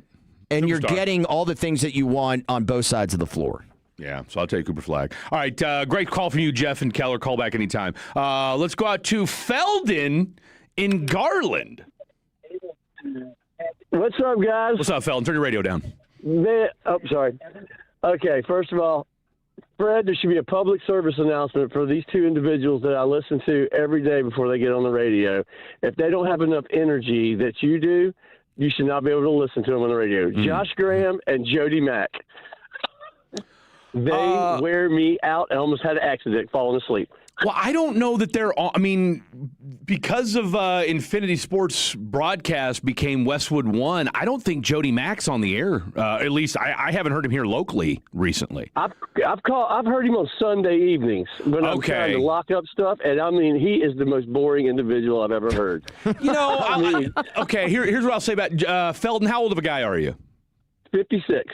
Oh, damn, Feldon. Feldon, I'll tell you what, shout out to you, bro. I thought you were going to say like you were in your 30s, man. I'll tell you what, shout out to you, bro. You know what? Okay, so everything I'm about to tell you, actually, the fact that you're 56 kind of kills my argument. Do you remember, all right, so have you been a sports radio fan all your life? Probably for the last 25 years. Do you remember, and you might remember this, Will, do you remember a guy named Papa Joe Chevalier? Oh, God, yeah. No, I know the name. I can't remember any of his broadcasts. So, Jimmy the Greek, I remember him. These guys, like Papa Joe was amongst the, I don't know about pioneers, but like the early, like sports talk radio like format Ballou? stations. Oh yeah, you remember Rick Ballou? Yes. I mean, the fabulous sports babe. The fabulous sports babe. Dan Brown. Graffiti Man got something to say. Here's the thing about that. Like, and I guess what I'm getting at is with Jody Mack, he is, for those of us that grew up on sports radio and have been listening to it for 25, 30 years, whatever it's been, like, that's what he kind of is a throwback to me. All right? Like, he's kind of got that. Casey Kasem. I mean, Casey Kasem. Shout out to Lebanon. But no, that's kind of what Jody Mack. And the one thing I'll say about Jody Mack is he does give nuanced opinions, right? I mean, he's been around forever, so I appreciate it. But look, again, I'm not saying anything. I don't want to be rude here because I do nighttime radio, but that's why he's doing nighttime radio. Okay, I mean, that's just what it is. But see, y'all pep up nighttime radio. That's what I like. Jody and Josh Graham, he kills me. Oh man, Josh Graham. Now I'll be honest with you. I've heard him, and again, shout out to Westwood One Sports. But yeah, they're overnights. Because I'll tell you what, our boy, the good Shep, David Shepard, who we had on the radio a couple weeks ago, I liked him. Their new show. I have. Bobby is calling me. He keeps calling like he doesn't know we're on the air. Like he was literally bitching about how he was literally bitching about how Eric Chiafalo called him while he was on the air, and he calls us while we're doing Fatty's on the phone, for crying out loud. But no, man, and now I will say this: my boy Denton Day, friend of the show, friend of the program, has been doing some Westwood One Sports as well, and so I'm a big fan of what he does too. So, well, I appreciate it, guys. I'll let y'all go. I just won't keep y'all that long. So have a great day, guys. All right, appreciate all y'all's work. Thank you, Felden. Thank you. All right, we got 2 calls left. Hold on. Let's go to Bobby Belt on Fred's cell phone. What's up, Bobby Belt? Did you both just say you would turn down Luka for Cooper Flag straight up? Yeah. I appreciate you tuning in. I appreciate you tuning in. That's a real Tolo right there. I was tuning in, and now I'm driving to the station to kick both of your asses. I'll be there in 5 minutes. We'll see you when you get here. We'll see you when you get here. I don't really get the argument. I mean, I guess he's saying that we're crazy for turning down Luka. One is 19 years old. Yeah. The other one had issues as far 27 as and fat. Yeah, with injury stuff and doesn't play defense. I hope people get the joke in that. Yeah, they won't. All right, JC in Florida. What's up, JC? Bobby better check his tires before you get on your way. Anyway, hey, what do y'all guys think about Caden Curry in the 4th or 5th round? I mean, bro, look. My mock has only gone to round 4. I mean, dude, I'm 20 picks deep in this, bro. You got to get to with the Wooly Bully and the Brian Broadduses if you're going to start getting into 4 and 5s. Caden Curry. I'll be honest. I haven't. I'm not there right now. What do you think? Okay, let me ask you this. I'll tell you what, JC in Florida. I don't even have my look. I just literally rolled out of bed and came to the show this morning, so I don't even have any of my. I mean, I remembered to grab my headphones and my badge, and that's what I did. I will do this, JC in Florida. What part of Florida are you in, by the way? Panama City. Panama City. It's kind of crazy for you right now, isn't it? Still going down there? La Vila still hopping? No, it was 40 degrees this morning. Yeah, but it's still an establishment that's rocking and rolling, right? Club La Vila? Yeah. Saw 2 Live Crew at La Vila. Tell you what, funny story. You guys remember that song, Me So Horny? Uh-huh. So I was 11 years old when that song popped off in the, 90s, late 80s, early 90s. And I didn't know what horny meant. And so my grandma and grandpa had a pool. Did you take it literally? Well, no, here's what happened. So, Yo MTV Raps, if you know, you know. It's summertime, circa 1991, 1992. We're out swimming, and I run off the diving board, and I yell out, "Me so horny." And go into the pool. This is at Grandma's, huh? It's at Grandma's house. My grandma goes, "What the hell did you just say?" I go, "Me so horny, Grandma." Needless to say, Grandma gave Freddie a stern talking to that day. All right, so would you say Caden Curry? That's who is the linebacker from Ohio State? Is that what you just said? Yeah, no, he's an edge rusher. I think edge he had rusher. 8 or 9 sacks last year. All right, look, I'm gonna write his name down, JC in Florida. I will throw him out to Brian. As a matter of fact, I'll tell you what, JC. Listen tomorrow. I'm on 12 to 3 with the Phenom, Eric Casares. We're going to have Brian Broaddus on at 1 o'clock. I am going to follow me on Twitter, shameless plug, at the Freddie D. Tweet me the dude's name because I don't have a pin on me right now. I'll find something. Caden Curry, Ohio State. I will ask just for you, JC, because you have done your due diligence and Fred has not. I will ask Brian Broaddus tomorrow when I have him on the show, what are your thoughts on Caden Curry going to the Dallas Cowboys? Is that fair? Yeah, hey, and I know we ain't got a lot of time, but last night you said something about a receiver, right down to Sean Stribling from Ole Miss. Deshaun Stribling. Well, you give me all kinds of homework there, JC. All right, so Sean Stribling and who's the other guy? Caden Curry? Caden Curry. I'm looking up right now. Lance Zierlein does those on NFL.com. I'm supposed to have him on this week, but we ran out, so we'll get him next week. All right, we got to go, JC. Good stuff from you as always. All right, last one. Take us home. Josh and Denton. Gentlemen, we got white guy radio, middle-aged style right now. Damn right we do. I just found out through one of my friends, it's not who you know, what you know, but got some World Cup tickets. So hell yeah. Hook your boy up, dude. Come on. Hook your boy up. Man, let me see what the situation I'll watch is. I'll watch a little foosball. Come on now. Let's go, man. Let's go do it, bro. Let's do it. Let me see if I can get 4 tickets. If you get a ticket, I'm going to tell you right now. Scarves are on us. Exactly. I'll buy you a scarf, dude. It's Lisa. What's your what do we do? I mean, obviously USA, but who else? Who else are we representing?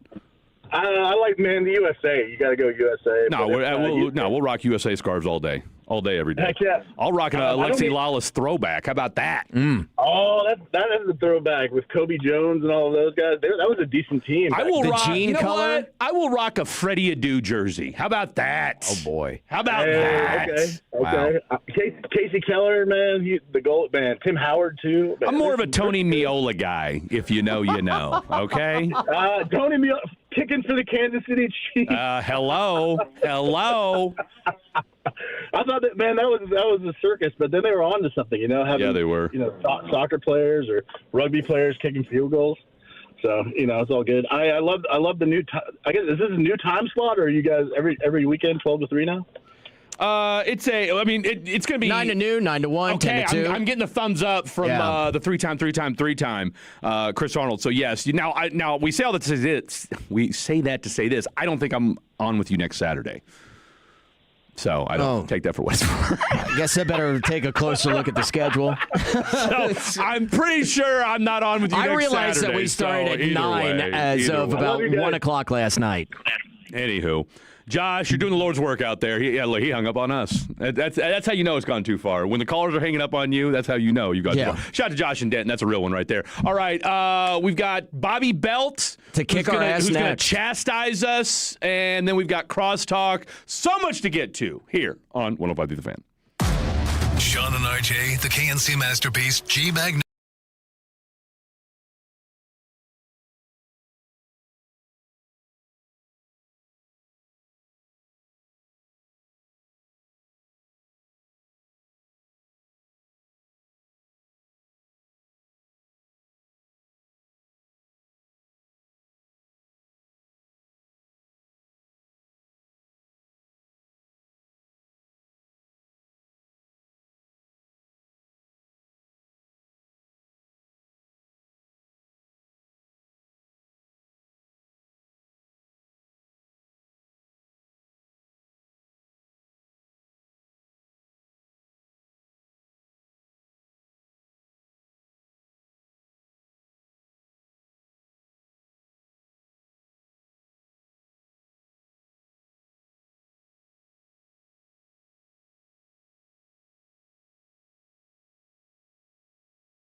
TIA certification partner. VA education benefits are available to those who qualify.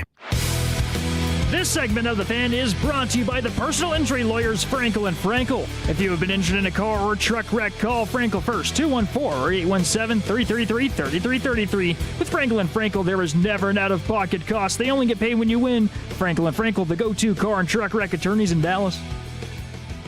All right. Welcome back in. It is the White Guy Radio here. And it just got whiter. And we just added another white guy to the mix. That's all right. We'll have we got Chris Arnold coming in during the crosstalk. I think we should get him in here now. Let's do it. CA. Well, he's prepping. He's in his prep mode. In there prepping? If he wants to come in. We're gonna look. It's never too early. 4. Where did this quit? Was it a fatty on the phone that brought it Jeff up? and Keller. It was Jeff and Keller reached out. Jeff and Keller, who is a notorious morning show troll. Okay. I love him, but he is a notorious morning show troll. Okay. Yeah, big Lions fan who always wants to call in and troll love us. him, though. I'm okay No, with I him. love with Jeff. No, Jeff comes out to our remotes. Jeff's a good dude. Shout out to Jeff. Yeah, Jeff all the time calls in. When he gets on the phone, he'll always go, well, every single time in the morning. like that. So, yeah. So he asked the question, would we trade Cooper Flagg for Luka? And I said yes. Or no. No, you said. I said no. I said I would rather have Cooper Flagg. I'm standing on business. What do the kids say? 10 toes down, which I think is ignorant, but whatever. I'm standing on business. I am a Cooper Flagg guy. Yeah, I think we all know from where I have been on the last few weeks with all this that I, emphatically with, how you're building better with Cooper Flagg than you would around with Luka. So, there will Bobby. Yes. Now, you said something pretty crazy during the break. What? About I don't think Luka. I don't think anything I said was crazy during the break. So you're gonna have to. You said Luka would win more titles. Yeah, Luka will than win more Cooper titles. Flagg. There will never be a time. We kind of need to win one first. There will never be a time where, and I like Cooper Flagg. He's good. He's going to be a top 10 player. There will never be a time where anybody's talking about that Flagg is better than Luka. It's not going to happen. Oh, I'm not saying that either. I disagree. So you would trade. You're not saying that either, but you would trade Flagg for it. So you are Nico. No. You're saying defense wins championships. I'm Nico. No, I mean, first off, Cooper Flagg is a really the city of Dallas. He is Frico Davis. He is fortune favors the bold. A really good offensive player who is ascending. Whereas, by the way, I would like Luka's to. a great offensive player. I would like to point out to Jeff and Keller, by the way, because I mentioned this not before we get too far down the road. Rashawn Gary, the number 2 team that he has the most sacks against in his career, is Green Bay, is like Chicago or something. Yeah, wait, he's got 4 sacks against them. So number 1 is Detroit, who he has more than double the sacks against, 8.5. Ooh. So when Jeff is talking about none of us were ever scared of Rashawn Gary, it sounds like you should have been because it didn't sound like you game played for him. Capper McCapperson, Jeff and Keller. Did you call me in here? Yes. We did. Okay, so we did. this new white guy They is want Bobby you to. Belt. They want you to correct me. Yes. Well, all right. Well, I want to get your thoughts. Hey. Yeah, you go where you want with it. But, I mean, On what? if it was Luka standing right now, and if you Cooper could Flagg? make a trade straight up right now, would it be better for the Mavericks? Would they win that trade if you traded Cooper Flagg for Luka? Here's the deal. There are still people reconciling their emotions about Amen. the trade. So no matter what I say, they may not want to hear it, good or bad. And that's because Luka was more than just a player to a lot of Maverick fans. With that being said, Luka is an offensive genius. 100%. He is insanely talented offensively. There are shots, trick shots he makes in practice and before the game. You don't know how the hell that ball went in. But he does not give a damn about the other side of the floor. He doesn't. Could not care less. No. Sometimes he doesn't make it to the other side of the floor. So let me start one, and before I talk about Cooper Flagg, let me say one thing about Luka that you guys were talking about, how the Lakers stats show that they're better defensively when Luka's on the floor. Because the other 4 guys have to try hard. Yeah. They know they have to cover up for him. I'm not saying that's going to work in the playoffs because it doesn't. So this is where I would think it's easier. Cooper Flagg will never be offensively as talented as Luka, ever. Yeah. But it's easier to build around Cooper Flagg because Luka's flaws are great. He doesn't play defense, and he argues with the refs. And, again, if you don't build the correct team around him, which Luka did, or excuse me, which Nico did, everybody acts like Nico was terrible. He is terrible for making the trade. He's not terrible from the way he built that team, which is why everybody's mad at him. So let me go back to say this again. You had to build a certain way around Luka. The Lakers aren't going anywhere this year and may not go anywhere next year until they build correctly around him. With Cooper Flagg, you could go all over the place. Yeah. And my one big flaw with Luka is usage rating. He's not effective unless he's out there 38 minutes, and that does not mean he's going to have a long career. To me, and I was saying this before, anybody was picking flaws with him, I was like, wait a minute. He's out there so much, and you have to build around him. He's more like James Harden. And you see Harden's an offensive genius, but he ain't going anywhere in the playoffs. And I'm not saying that Luka won't. They went to the Boston Celtics finals 2 years ago, but they built the team properly around him. Yeah. There's no guarantee the Lakers or anybody else would build the team properly around him. Meanwhile, with Cooper Flagg, you can do all kinds of different things because he's effective on both sides of the ball, and he's got a high basketball IQ just like Luka. Luka's got a very high basketball IQ. That's why it's frustrating defensively. He doesn't care enough. So how, Bobby, maybe it's because he is so smart, he knows the refs got it wrong, and he's mad at them. And you got to say, guess what? It's subjective. The refs are not robots, and just like in baseball, they might not call the strike. And enough is enough, really, with it. I mean, how many years, how many times can you continually just be that, upset? Hold on, though. That's part of his passion. Because you wouldn't make the trade or whatever you just said. I would not make the trade. No, I'm saying Will, when he said that. So what you're saying is that, let's say Dallas hadn't missed the playoffs, and I don't know, throw out whoever, the Wizards had ended up with the number 1 pick. Mm-hmm. Then you're saying you would have been on the air advocating for, we need to trade Luka right now for the number 1 pick because Cooper Flagg. No, but you just said you wouldn't take the trade, but you clearly want Flagg over Luka. So you're saying you wouldn't make the trade to go get Flagg if the Wizards had gotten the number 1 pick last year. Well, and no, that's Luka. A totally different set of circumstances. First off, if you didn't make the trade, the team would look much more like it did, the year that it went to the NBA Finals. And I'm like, why would you want to start over completely when you seem to be right there? Exactly. Also, I don't know if Again, I thought if you want to trade Luka, going back to it, I understood trading it. But the trade was awful. Yes. Your return on it was awful. That was the biggest part of it. I didn't have a problem trading Luka because I think that Luka can hurt you more than Cooper Flagg can hurt you. See, this is spoken like a man who saw Anthony Davis win a championship, and so then he thinks it's reasonable to deal Luka away. Bobby's trolling. I just said the trade was awful. Don't fall for the trolls. So you're saying so you're saying no, you wouldn't have done that, but the 50 games you've seen since are enough to convince you. About what? That Cooper Flagg? That you would just take Flagg over Luka. You're in a much better position right now as a franchise moving forward than the Lakers. Is there? I don't think you are. I mean, you've got Flagg, that's nice, but no, they have shown if you have Luka and you have what history has now shown us, which is a bucket-getting guard, Kyrie, Brunson, Reeves, whoever.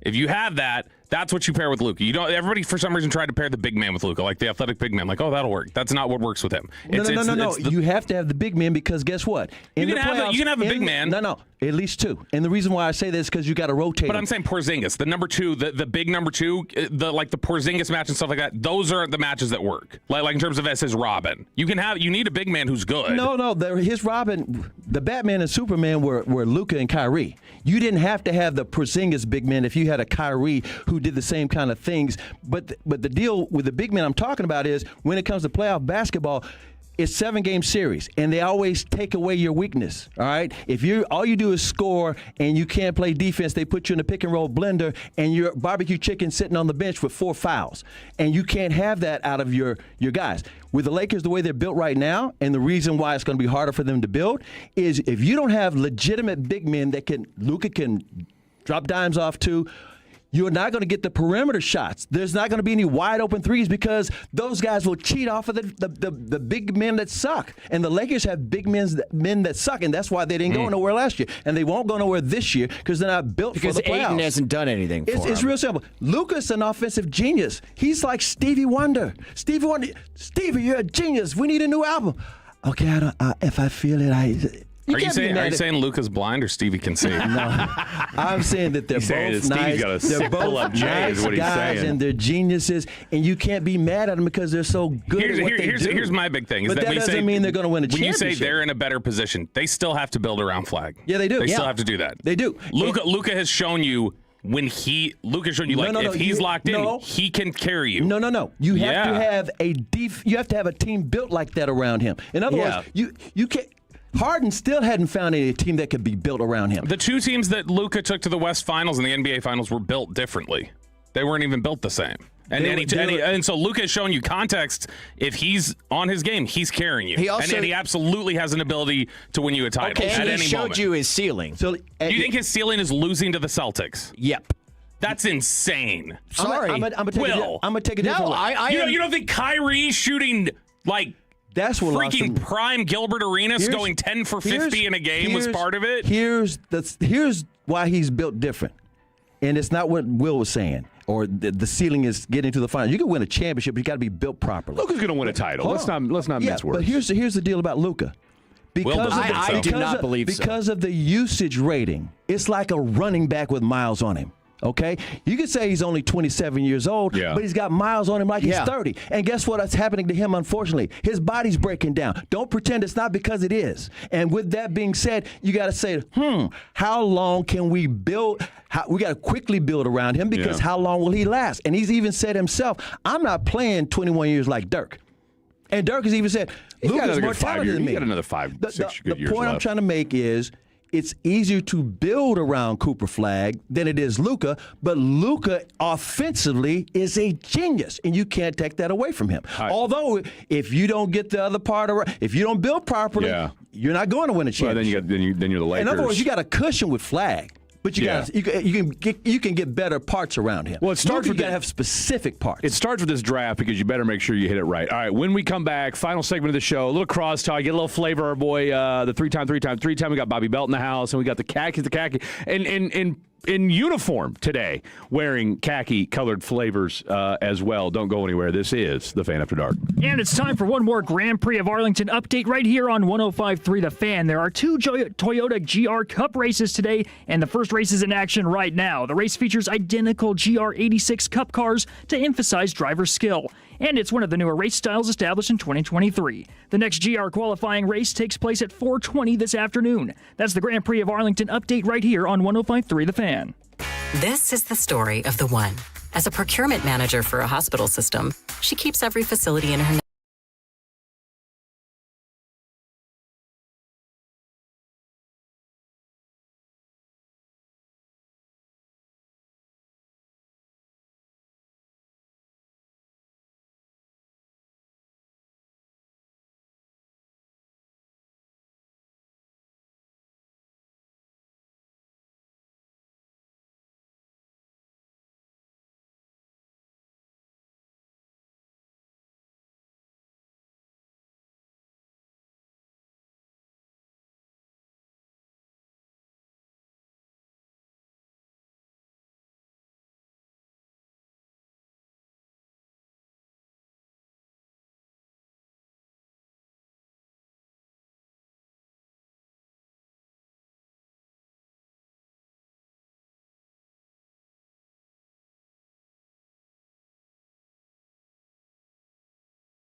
This segment of The Fan is brought to you by Classic Chevrolet. If you are in the market to upgrade your vehicle, get to Classic Chevrolet in Grapevine, the #1 Chevy dealership in the world 3 years straight. They got more new Chevys than anyone, all priced to sell. Visit ClassicChevrolet.com. This is Texas. This is Classic Chevrolet. Together, let's drive based on new Chevrolet registrations 2023 through 2025. Outstanding work today, Jet.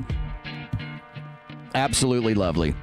It's been a fun 3 hours, and Bobby Bell's been kind enough to join us, even though I think I have almost gotten him to short circuit. White Guy Radio, Will Chambers, Fred Davis. Now joined by Khaki Kevin Walker, the 3-time Hall of Famer Chris Arnold, and Roberto Belt, who's going to sit this one out now. He's wiped out from that one segment. I'm just not trying to bully into your stuff. Hey, Will, can I ask Fred and Kevin a question since they're both here in the same studio at the same time and they were here last night? What happened to Blake's car? Well, I mean, it's been a tough go. It's been a tough go. So essentially, the short version is he went out Thursday to come do the show, as he always does, and went out Thursday afternoon, hit the womp-womp and didn't hear the womp-womp. And so he starts walking around, and, we all know Blake can be a little, airheadish from time to time. And so he didn't remember what floor he parked on. Little flighty, thank you. This is at his own apartment complex. His own apartment complex, and couldn't find his car. So he's thinking, and look, we've all lived in apartment complexes, so your initial thought is, oh, well, maybe it got towed. That happens from time to time. Yeah. So he goes down to the leasing office, and they tell him, let's call. They call, and the the tow car place says, yep, we don't have a 2019 blue Charger anywhere to be found. So he puts out a stolen car report, and then we get a hit from the PD that night that they had his car on camera at 2:17 in the morning on Thursday. And so he's filed the report and, done everything that you're supposed to do. We had a guy from the Grand Prairie Auto Theft Task Force call last night. They think they identified the car that, the trail car or whatever you want to call it, a Dodge Challenger that may have been involved in the theft as well. So unfortunately, though, nothing new to report at this time. It could be on blocks. I thought it would have been found much easier because you can hear it from so many different places. That's why they stole it. Well, I mean, to Blake's credit, he did say, like, hey, if you're in an apartment complex in Dallas and you all of a sudden hear a car louder than what you're used to, that's his car. It's probably my car. Well, you're right. I mean, it is a very loud car. Let's not pretend like he's got the only loud car in Houston or Dallas. Wow. No, but I tell you Fred. what, Wow. Want to get away? Maybe the car's in Houston. Wink, wink. I don't know. Maybe I've said too much. Nothing about it. When we would work together, allegedly, respectfully, at the old place, and then be walking into the garage together, I always tried to make sure I got into my car before he started his. Because that would be the echoing through the garage. You're like, damn. It sounds like Arlington Motor Speedway or Arlington International Grand Prix. Yeah. Just not as bumpy. Allegedly. Respectfully. I mean, we saw the Look, the everyone's POV. saying they love the track. Maybe they're forced to. I don't know. But everyone's saying they love the track. The drivers are excited to drive on it. But you're right. It did look quite bumpy. I don't know. I wish you're going there. What, tomorrow? I'm going tomorrow. Go tomorrow? I'm going tomorrow. We got to talk about top of Jacob Ray's going tomorrow. Mm-hmm. Jacob Ray, who Blake Elliott's going today, I think, right? I don't think so. I tweeted some footage. I don't think so. Kyle Yeoman and I think it was Dallas, Texas TV. They I think they had helmet cam and they were going around the track. I saw that. The shots are incredible. And they had a couple of drone shots. I'm like, how long did it take them to get that track to go all around Globe Life Field, all around AT&T Stadium? Couple weeks at least, wasn't it? But nobody was complaining about bad traffic backed up over there. But again, Cowboys aren't there. Rangers out of town. But still, you like, is anybody over there to Six Flags is closed? I was very impressed. Oh, is it? The way the track looked. I'm not necessarily the ride on the track. When's that new roller coaster open up? Oh, probably next month. The one that's like straight down. Y'all seen that? Oh yeah, man. Inward. Can't wait. No thanks. Cannot wait. What do you guys have coming up today? I'm sorry, 214. We got Nick Harris joining us. We're going to talk to him about all things latest on the Dallas Cowboys. Got a mock draft. We're going to break down We're going to do a little CA Stories confidential. all right. Sorry. Okay. I can't hear myself on this headphone. All Just right. going to break down just anything? You're going to break down CA story? You're going to break down the CA story after he tells it? Yeah. That's the it's first. incredible. All right. I've never heard that before. It'll be all about parades. Parades are our sport now. We're going to talk about all these different parades, but more importantly, everybody is still at the St. Patrick's Day parade down in Lower Greenville right now. Yeah, what time's that kicking off? It's already kicked off at 11. Oh, it's already started. Yeah, and they'll be there all afternoon. So I think we got Tolos. If you're there right now, 877-881-105. Let us know what's going on. And we'll talk about some other parades like the Stars Championship Parade, the Cowboys back in the 20th century, their championship parades, the Mavericks Championship Parade, and of course the Rangers Championship Parade. I guess they'll never know. All those good things in CA Stories, and we're going to do a Khakis Kicks, and we also have some jet fuel. Jet likes to talk about food, right? My favorite thing. So we got some jet fuel coming up. Hey now! And we'll take you corn beef hash. Corn Blake? Yeah, corn Blake. Sorry. I read a text right when I was about to say corned beef. It said, sorry, Blake. Yep, corn Blake. Corn Blake and hash. Yeah. Today is also they're wrapping up some selections, getting ready for Selection Sunday tomorrow. So everything you want to know about March Madness to get you prepped for your brackets next week. We're going to get into that as well. Not as good as Will, because Will is the best in college basketball when it comes to the I'll official. say my cohort here is yeah, also. both of y'all co-sign very well. But Will is rough year right now. That's his language. He speaks is college basketball. How do you look into tomorrow as a Texas fan? Is it almost like, do you want to get into the tournament? We're a baseball school and a football school before anything else. Have all the funds and talent to be a good basketball program, but we're just not. Boy, I tell you what, all four here at this table talking right now, on the verge, all four of our teams are trash. Yeah. I just don't understand it. OU, I just don't get it. Kentucky, and Kansas, Texas, like and Kansas. not good. They're on the edge. So sad, right? Hoping to get in. Not very good. They're hoping some other teams lose today. Yeah, I've been a little bit muted in my excitement, but when it comes to right when I hear that music and it's time for the brackets, I'll be back in. Does this story sound sus from the 817? My car got stolen from a tow yard this week. They released the car to someone that impersonated my information. I can see that happening these days. They hacked your information, went to the tow yard. You do have to have... But don't they kind of have to know that your car got towed? Yeah, that's got to be somebody close. I feel like there's a part of the story job. the 817 isn't telling us. Put it like... Pissed off an ex. Put it like this. The tow guy has to be in on it. In other words, let's say that car was in an apartment complex like Blake's. The tow guy had to be in on it. That makes sense. Interesting. Anything else here, just real quick? We had, I think we had about a 50% split there on the Luka Cooper Flag stuff. Yeah, 100%. Somebody busted my chops for saying Houston again. That's at least 3 times I've heard Fred say, Houston, your freebies are up. It's Dallas. Fair enough. And I told him, I said, look, man, I spent 12 years there. It's going to happen from time to time. And we need to get Dallas tattoos.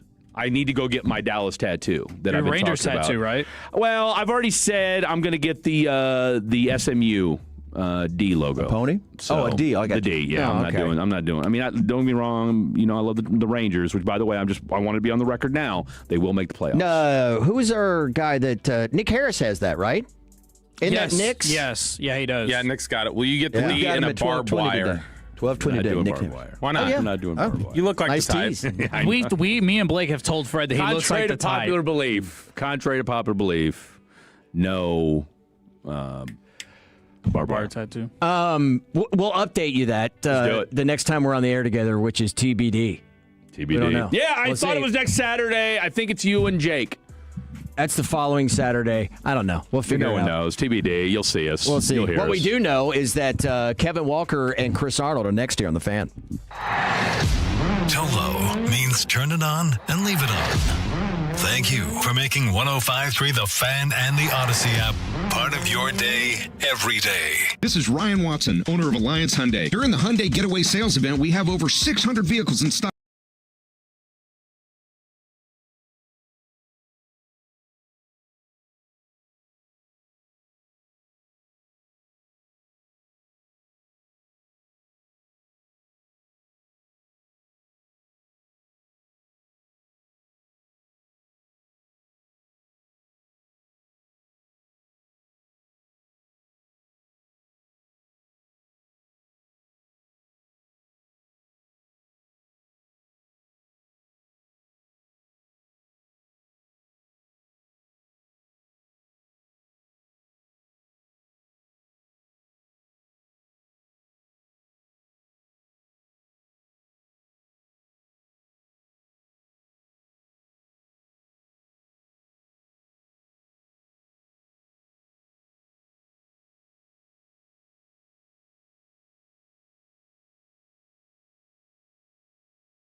and Brandon Aubrey situation. How are y'all doing this fine Saturday afternoon, gentlemen? Are you talking about us or are you talking about the Tolos? The Tolos as well. 877-881-1053 on the Frankel and Frankel Injury Attorney text line. You can also catch us on the Twitch and YouTube fan cam. Kevin and Jet, we're going to have a hell of a show all the way till 3 o'clock. And for all the Tolos listening in, we appreciate you so much.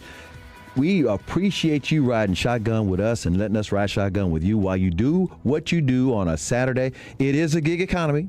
Let us know what you got going on. Some people are playing around. Some people are working. 877-881-1053. And let me give you a quick weather update. Oh, yeah. The weather today will be fantastic.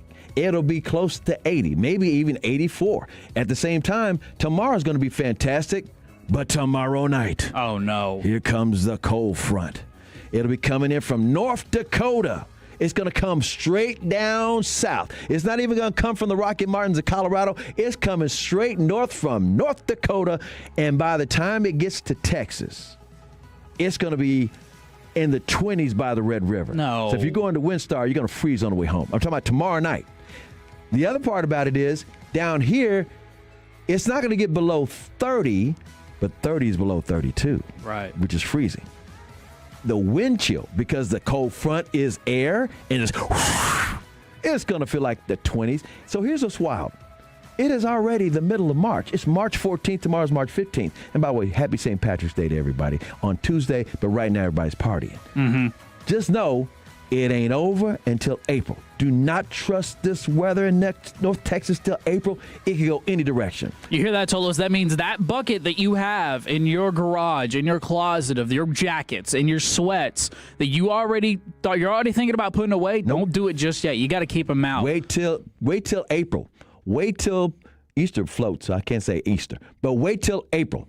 Wait till April Fools. Then you'll know it's safe to put on some warmer clothes or summer clothes. Safer at least. Let me say this once again. We got all these Tolos who are out and about at different parades. There's some in Fort Worth. Some at the Arlington Grand Prix, maybe. Some at the Arlington Grand Prix. We're going to talk about that in just a second. But if you're out and about at any of these events, let's say you're wasted or not quite wasted. Let's say, because tell the truth, St. Patrick's Day is a drinking holiday. It's an official drinking holiday, and that's where it's okay to imbibe. Be careful. Get you an Uber if you can't make it back home, or have somebody designated. At the same time, here's a warning: the most dangerous thing you could consume on St. Patrick's Day is a Jell-O shot. Oh no! Just be aware. Somebody's Jell-O shot is way too powerful than what you can handle. Just be aware. Don't take handouts. We got some stories coming up on don't take handouts. But everybody be safe. You mentioned the Arlington Grand Prix. First time it's going to be here. It started up yesterday, I guess. You're going to be there tomorrow. I know you're all about this thing, Kevin. Yeah, so for those that don't know, for the Tolos that, are still hearing my voice for the first time, I'm a Formula One fan at heart, and some people, whatever, all that. But Lewis Hamilton, Lando Norris, all those kinds of things, right? But here in IndyCar racing, it is kind of the American open wheel edition, and I'm still super excited for it. I'm not that crazy into IndyCar. I'm not that crazy into NASCAR. I keep up enough to have like a 5-minute conversation, but anything after that, I kind of start to, start showing my true colors as far as where, what I really know. But I'm really excited for this because it's such a big deal and it looks so cool. And we are the home of your Texas Rangers and the Dallas Cowboys. And that is exactly the two teams that are featured the most in this race.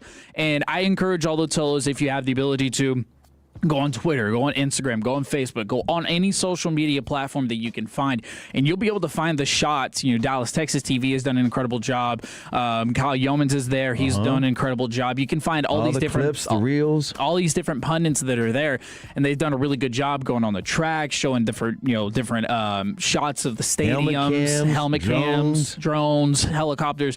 I don't know how they did it. It looks incredible. It looks amazing. It does not look. If you ever been out to Texas Live, you ever been out to Globe Life Field, AT&T, and that little area where everybody can walk from around, and there's like a park and all that stuff is all racetrack now.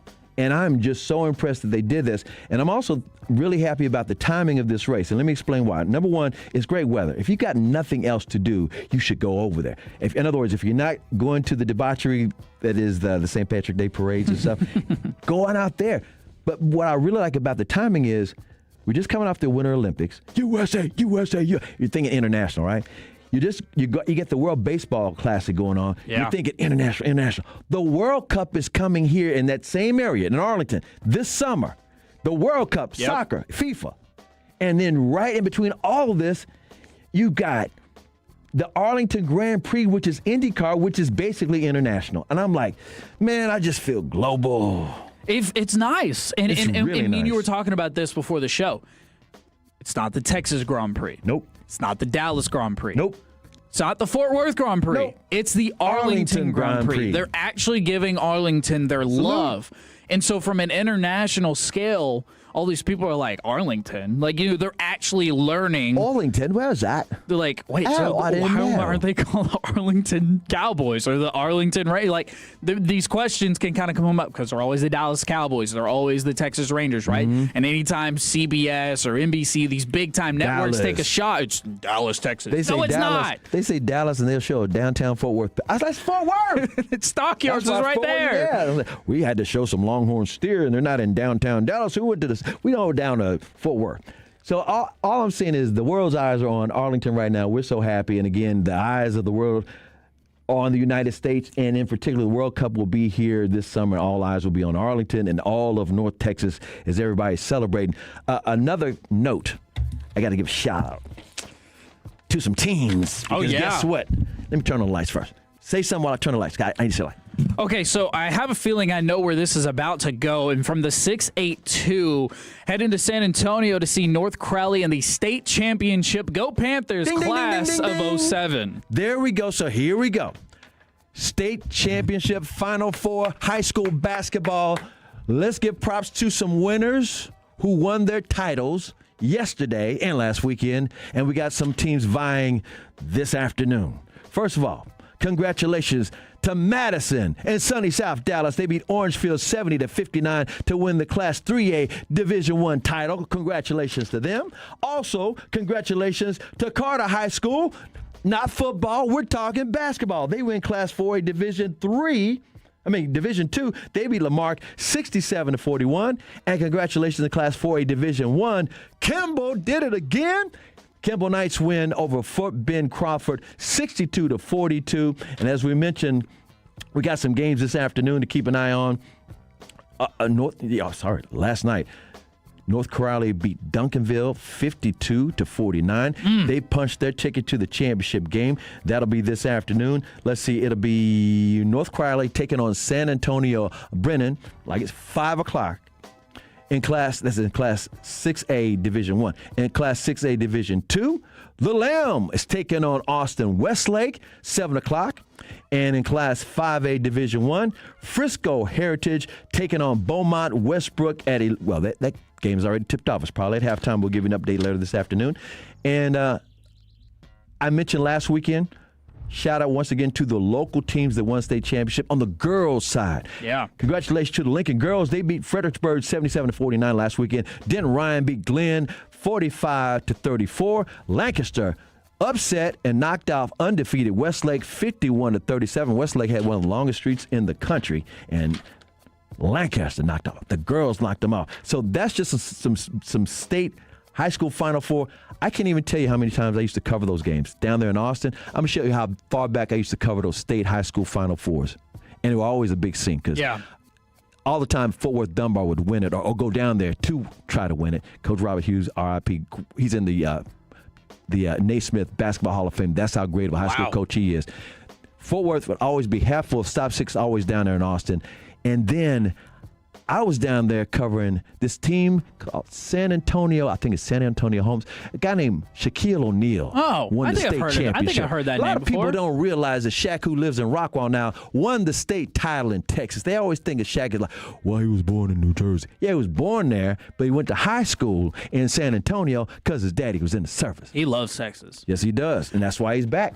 So, again, shout out to everybody playing a little basketball on the state high school level. And as we mentioned on the crosstalk, March Madness is in effect beginning today. Well, this championship weekend, tomorrow, Selection Sunday. Yep. You know what I'm going to do for you and all the totalers out there? Because I know how it is. Man, I haven't kept up with college basketball. Wow. I used to watch it all the time, but then the one and dones, I couldn't keep up with it no more because I couldn't keep up with these guys for like 2 or 3 years. So I just like one and done. I keep up with my own school, or I keep up with my favorite school, but I really don't know because I've been watching the Cowboys getting ready for the draft, or I've been Rangers spring training, like, World Baseball Classic, Mavericks in the NBA. Guess what? I got everything you need to know. I'm going to tell you the schedule. I'm going to tell you who's on the bubble, who should be in, and about how Selection Sunday tomorrow evening is going to, like, all of the different brackets. I'm going to get you ready. Because what did you just say? We were talking about it out there in the hallway. Brackets was legal gambling. Yeah, brackets is legal gambling. You can now everybody can do something with something. But back then, well, it's just the office pool. Well, it's just my family pool. It's just $10, and we're not really betting. It's just, and I'm betting on the colors. I don't know the teams. Mascots. How does Sally win it again? That kind of thing. We're going to get you ready for the brackets because you got to have your brackets ready by Tuesday. Yep. There's the first 4. Have you ever heard about the first 4? Yeah, the first 4. Those are the ones that battle it out to get the final spot, right? Ding, ding, ding, ding, ding. Number 64. And then the tournament begins. So we're going to get you all ready for all of that, plus give you some updates on some teams that are playing today to try to get themselves in, win their conference championship and get an automatic bid to the NCAA tournament. Somebody said, what about Mansfield's shout out? What about Mansfield's Summit, the shout out? Yes, Mansfield Summit this afternoon at 1 o'clock. They're going to take on Beaumont United. So shout out. Yeah, we got some text going in on the Frankel and Frankel injury and attorney text line. A couple of local shout outs. Frisco Heritage is up 10 over Beaumont Westbrook with 5 minutes to go in the fourth quarter, 44-34. Back to back for Denton Ryan girls from the 940. Oh, real quick, thank you from the 956. San Antonio Cole. Not Holmes. Cole is where Shaq went to school. Appreciate you, man. Okay, all right. We got 512 says Paradise Boys beat Palestine Westwood 52-51 to win first state title in any sport. Wow, that calls for a celebration. Congrats to y'all. That's a fun time. By the way, we got a few more I got to say real quick. Okay. I always take care of the Tolos. 469. Always. All caps for you, Kevin. Motorsport talk, question, exclamation. Love it. And let's see, one more here. I said what the Tolos are doing today. Like I said, it's a gig economy. You might be working, might be playing. The 469 says, building my family, our home out here in the great state of Texas. I need you to have Jet do a Kermit the Frog. Jet, can you do a Kermit the Frog impersonation? Well, I don't know where Miss Piggy is. No, I don't think that's even close. Well, just say, welcome to the... Just talk at your regular voice and say, welcome to the Muppet Show. Welcome to the Muppet Show. Welcome to the Muppet Show. Well, we'll give him some time. Maybe he'll have it ready by Let me get into my ears. Let me work on it. By the way, to paint the picture for you, so Jet doing his Kermit impersonation, he's in the Pimp Cup, and he's sipping some tea, listening to the dirt. Yeah. We'll give him some time. Maybe he'll have it down by the time we get to Jet Fuel later on. Let's see. We got another Tolo from the 817 saying, yo, I'm installing 3 roofs today, metal and asphalt. 350 squares total. Gonna end my day with a 30 rack or ribs. Happy St. Patty's Day, everybody. Cheers, boys. Appreciate y'all. And let's see, I think I got one more. Oh, in all caps, 214. Heading to drop off a DoorDash order at the Dallas Card Show right now. We're going to give you a shout out to the KNC Masterpiece because they are all about the cards. Yeah, they were there just yesterday. All right, so we do. Whoa, one more. I want you to text back 972. Because you say it's my son's 4th birthday today. We have friends coming for his party. If you want us to give him a birthday shout out, send his name back. Yes. And then tape this. Yeah, we'll definitely, go ahead. Posterity. Send his name so that way we can give him a proper shout out. And then another one from the 214 reminds me of the Indy race of the back in the 80s around Fair Park. We were talking about that just earlier, CA. That actually was a Formula One race. Yeah. It was the Dallas Grand Prix. And it was the only race they ever had because it was so hot because of the time they were having it. I was there for that. So, and look, we got a Formula One race down in Austin. I'm going to try to make my way down there this year. We'll see what happens. Yeah, that's another nice one. But if we could, kind of bring it back full circle, if we could have the Arlington Grand Prix be a yearly event, I think that would be really cool. I think they will probably be able to pull that off because you got big money sponsors in North Texas, talking about these big corporations and stuff. And that's one of those things where I learned this. I was covering all these different races. First of all, NASCAR in the Nation, we did that on G-Bag back in the day, and we did, NASCAR races everywhere. The Daytona 500 is one of them. I mean, we went all over the place. But I also did something for Sports Illustrated where I was going to all these races all over the country. And there was one Grand Prix race in Wisconsin called the Great American Race. It was Indy cars. And there's a former Ranger pitcher who was a reliever on that World Series team with Dutch Oven. Just trying to figure it out. He quit baseball. He after he was with the Rangers, he went to the Angels for a minute because he's from California, and then he quit and he sponsored his own race cars, and he had this big ass truck out there with all these Indy cars in it, and that's what he has switched to. He's probably still doing it today, but at the same time, I'm there, and they invite me over to the Beverly Hills Lamborghini. That was their area, and I go over there. They picked me up in a golf cart and had me come over there, and I was like, look at this pristine floors where they were working on the cars. And then upstairs they had all this lavish food buffet bar, and I was like, this is insane. And I was talking to this one lady. I said, this is insane. She goes, some people with money, they own sports teams. These people with money own sports cars. And I went, oh, you're right. Are you going to go to Monaco with us? I was like, what? Indy cars. It's worldwide. I'm just saying. It's worldwide indeed. Can I give you a hint? His name is C.J. Wilson. Familiar with his fine work? Oh, yeah, okay. CJ is a IndyCar guy now. I did not know that. Unless he stopped. And by the way, I told him 214, said, yep, CJ. Yeah, okay. Wow. And he was a starter, too. He was a starter, and then he went to the bullpen. Oh, wow. Yeah, the that's bullpen and then crazy. I became a didn't know starter. that. Yeah, CJ Wilson. Cool guy. Great guy. I mean, hey, there's when it comes to F1 NASCAR, I mean, we saw Michael Jordan is actively invested in it. So that's right. They won some races. It would not be a surprise if more people get involved. All right, well, let's get the expert's opinion. Let's go to the Fort Worth Star Telegram and talk to Nick Harris next on 105.3 The Fan. The more time you give, the more our crush grows. Together we continue to build something special. Keep turning it on and leaving it on 105.3 The Fan and the Odyssey, iHeartRadio, and TuneIn apps. Save on delicious produce at Whole Foods Market. Get 4 yellow mangoes for $5 with Prime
Frankel.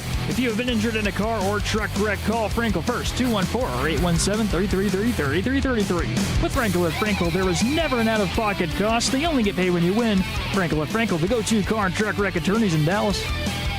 Did the Dallas Cowboys do enough to satisfy the Tolo's free agency needs? Well, that's what we have to bring the expert in for. Let's go ahead and head out to the D&M Leasing Hotline and welcome in the Fort Worth Star-Telegram's Nick Harris. Ooh, one more second. Let me get him on here. Okay, all right. We'll have to give it a little bit. While you get Nick on the line, we have a Tolo that wanted to give us a shout-out for his son, whose 4th birthday is today. So happy birthday to Ira. Ira, we got you down. Happy birthday, man.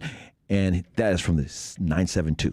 And I was going to tell you earlier, CA, whenever we were talking about the high school basketball, and go ahead, 877-881-1053, text in, let us know if you're going to San Antonio, if you're going for the event, or if you're just, you're watching from home and you're rooting for your local team or your kids' team, your girls' team, whatever. Yeah, where you went to school.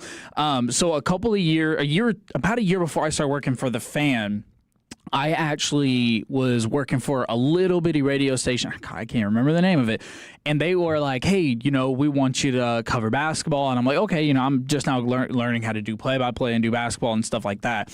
And so I go ahead and I head down to San Antonio. Well, I didn't have anywhere to stay. I didn't have the money to stay anywhere. So I stayed. No, not that bad. I was lucky enough. I have an aunt and uncle that live in Austin. So I stayed in Austin with San Antonio, did a one-day trip. Back and forth. Went there in the morning, came back at night. It was absolutely crazy. And by the way, if anybody's in San Antonio today for the tournament or whatever, for St. Patrick's Day weekend, the river walk and the water in that water is green. The water around the river walk is green. Just saying. All right, let's go ahead and head out to the D&M Leasing Hotline and welcome in Fort Worth Star-Telegram's Nick Harris. Nick, how are you doing this afternoon? Hey, Nick. I'm doing fantastic. How are y'all? Great. Doing great. Did you have you seen any of the clips of the Arlington Grand Prix? Kind of hard to miss it, right?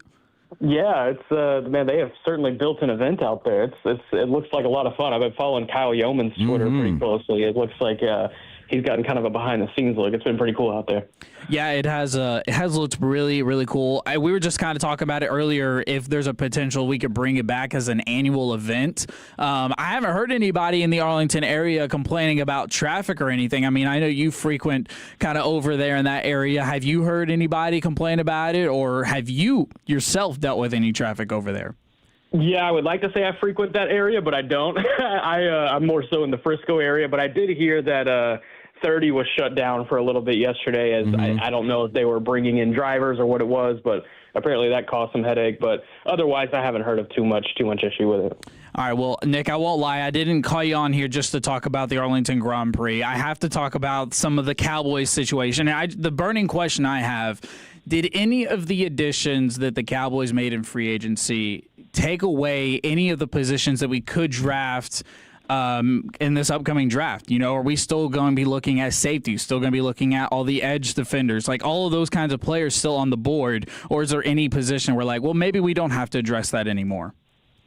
Well, they took a quarterback, right? And I don't think they necessarily need to draft one. That is fair. No, but I understand the spirit of the question 100%. No, I don't think this prevents them from taking any spot on defense at all.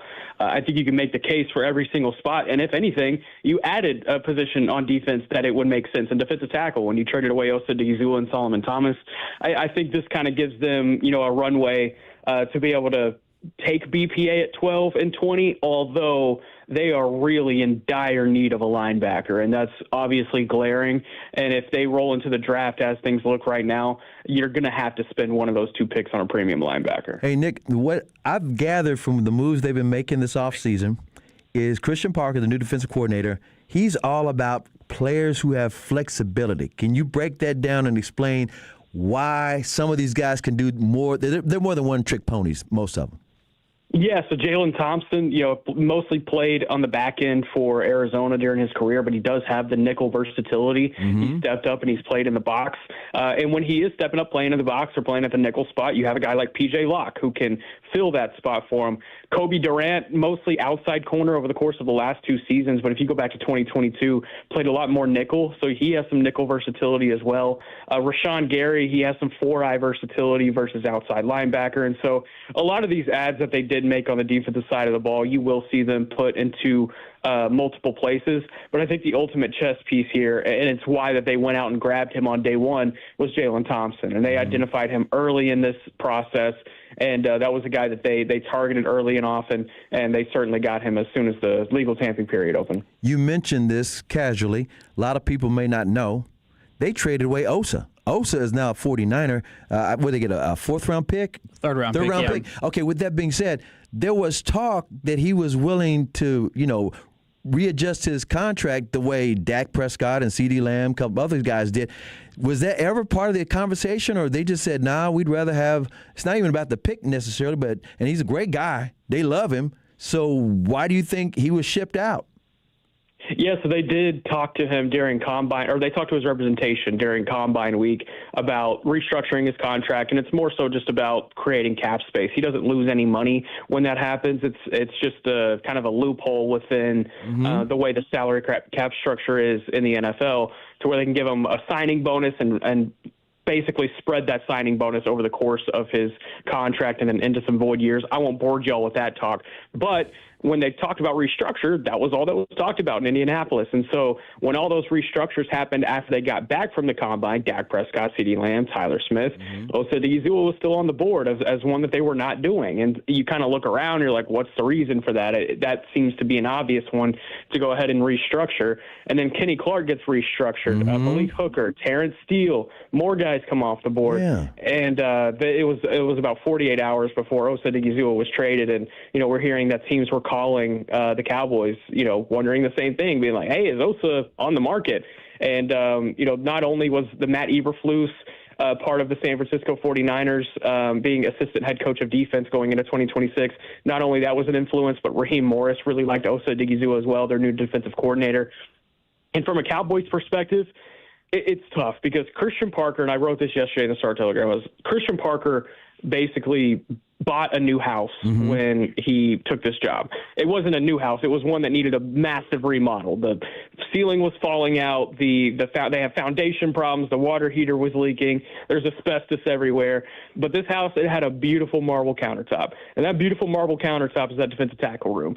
But sometimes you got to rip up some of that marble countertop because there's mold underneath, and you got to get to what the real issues are so you can address everything around the house. Because if you don't get that mold that's under that beautiful countertop, it's going to be an issue even when you do build up this entire house. And so for Osa Odighizuwa's sake, that was, hey, there's draft capital on the board. A 3rd-round pick is really good value. We need a day 2 pick from their eyes.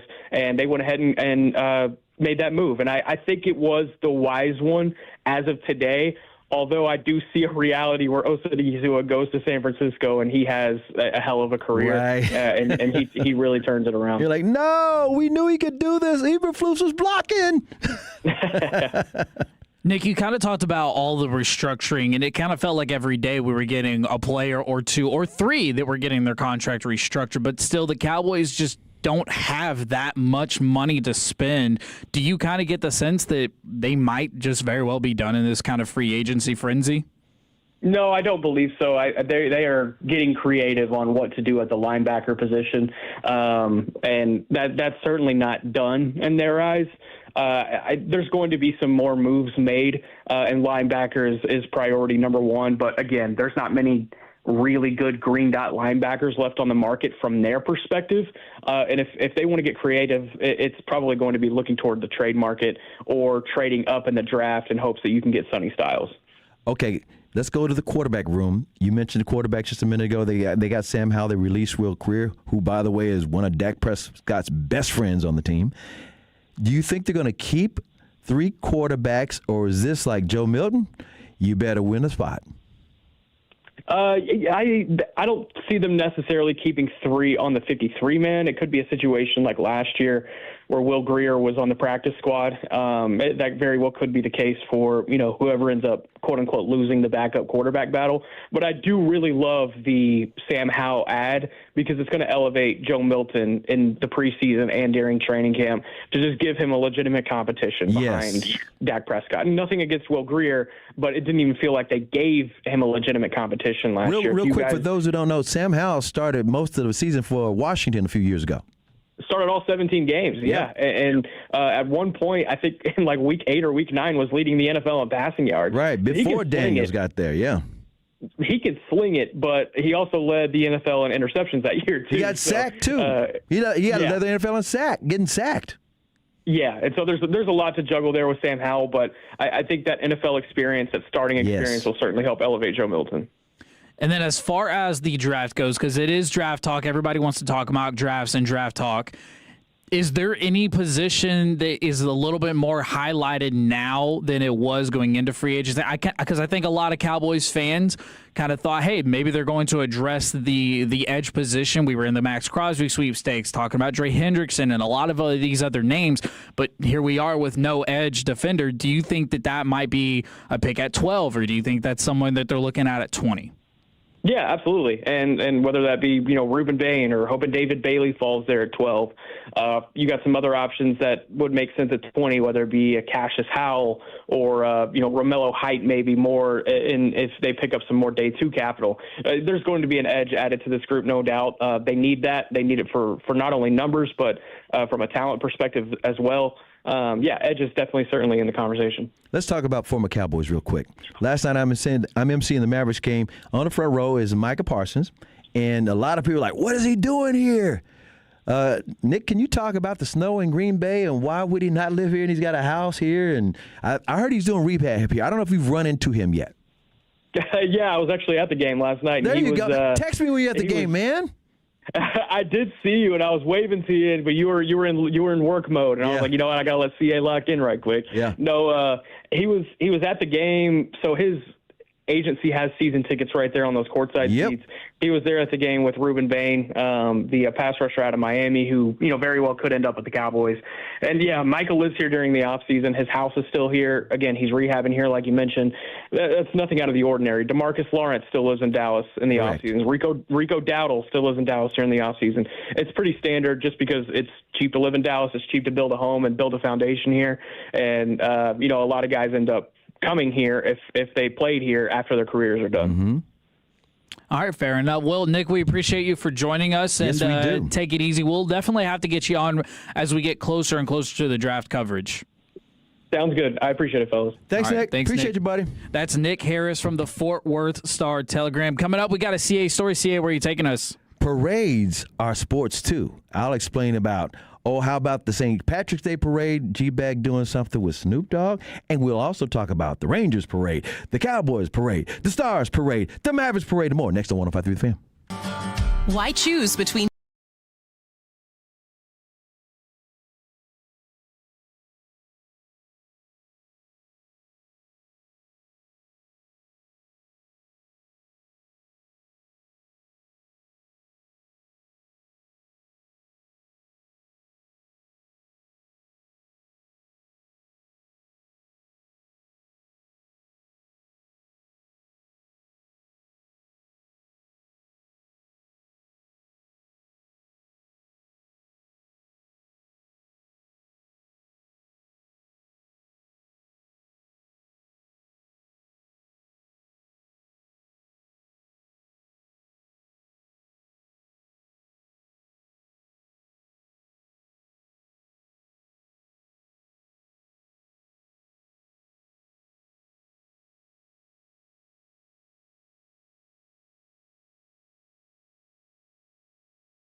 Team.com. Offices in Dallas, Fort Worth, and Frisco.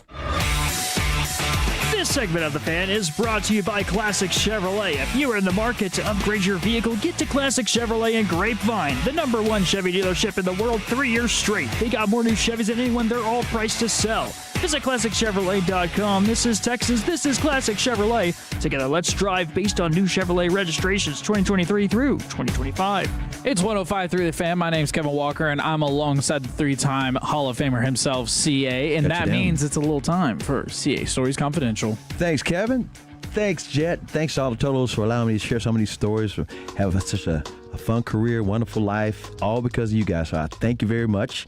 And before I get started, today is St. Patrick's Day Parade Days, okay? It's officially on Tuesday, but nobody's going to have a parade. That means don't go pinching anybody today. Right. But you can drink today. Yes, you can. You don't want to drink that hard on Tuesday, though. Yeah, work days. Let's consider that. Jet, when you were on earlier with Fred and Will, you mentioned that today you might do something with your dad. What did you just say? He was inviting me over for some corned beef and cabbage. Okay, so check this out. I got a buddy. Not Corn Blake and cabbage? Not Corn Blake. Okay. I got a buddy. He is a barbecue guy. I mean, he's big time. He won all these chef awards all over the country. He does the barbecue for the Cowboys out in Oxnard. He's got a barbecue place in L.A. that's big time. He's been on the cooking shows and stuff. I mean, he's big time. His name is Kevin Bledsoe. Got family out here in Texas, so he's here all the time. And he sent me this text. He said, "What's up, guys? I'm sure you guys brought this up, but it might not be corned beef that people are eating today. It's actually brisket. And pastrami is also, and so is pastrami." He says corned beef and pastrami are brined exactly the same way. What makes them different is how they're prepared. Corned beef is boiled and pastrami is smoked. For those who want to know the difference. And we got a lot of barbecueologists out here, people who know how to, the thrill of the grill. Yeah. So, hey, appreciate the tip, Kevin. For those who do not know, and now you know, Jet. Okay, I mentioned the parade. Today is St. Patrick's Day Parade Day. The holiday itself is on Tuesday. I'm asking you two in particular, but maybe other totals, listen, 877-881-1053. Have you ever been in a parade? A lot of people have been to parades. Some people have never been to a parade. Have you guys ever participated in a parade, Kev? Yes, I have. Actually, I just had to think about it. Little League baseball parades. Very nice. Yeah. How old were you? Oh, 8, 9, 10 years old. Jet, what about you? I have never been on a float in a parade, but I did get the marching band back at UTA. Had a tuba? They gave me the all-exclusive pass to the Rangers, media guide when they did the parade. Oh. So I got to cover for UTA the Rangers World Series parade. Okay, so you had to cover it. Yep. But you weren't in it participating. I was not in it. on anything. No. Okay, I'm glad you mentioned the Rangers parade because we are home of the Rangers, 105.3 The Fan, and back in the day we had the live coverage ourselves, and it's legendary. That parade is legendary for a couple of reasons. Number one, I was all over the place interviewing people and doing stuff and along the parade route. And the parade route is exactly just about where they're racing the cars today, the Indy race, the Arlington Grand Prix. That's basically the Rangers parade route. And people were wondering a couple of years ago, how can they do that? There's no skyscrapers. You can't throw confetti off. It worked great. And there had to be over 500,000 people there. They were estimating it and the crowd size and whatnot.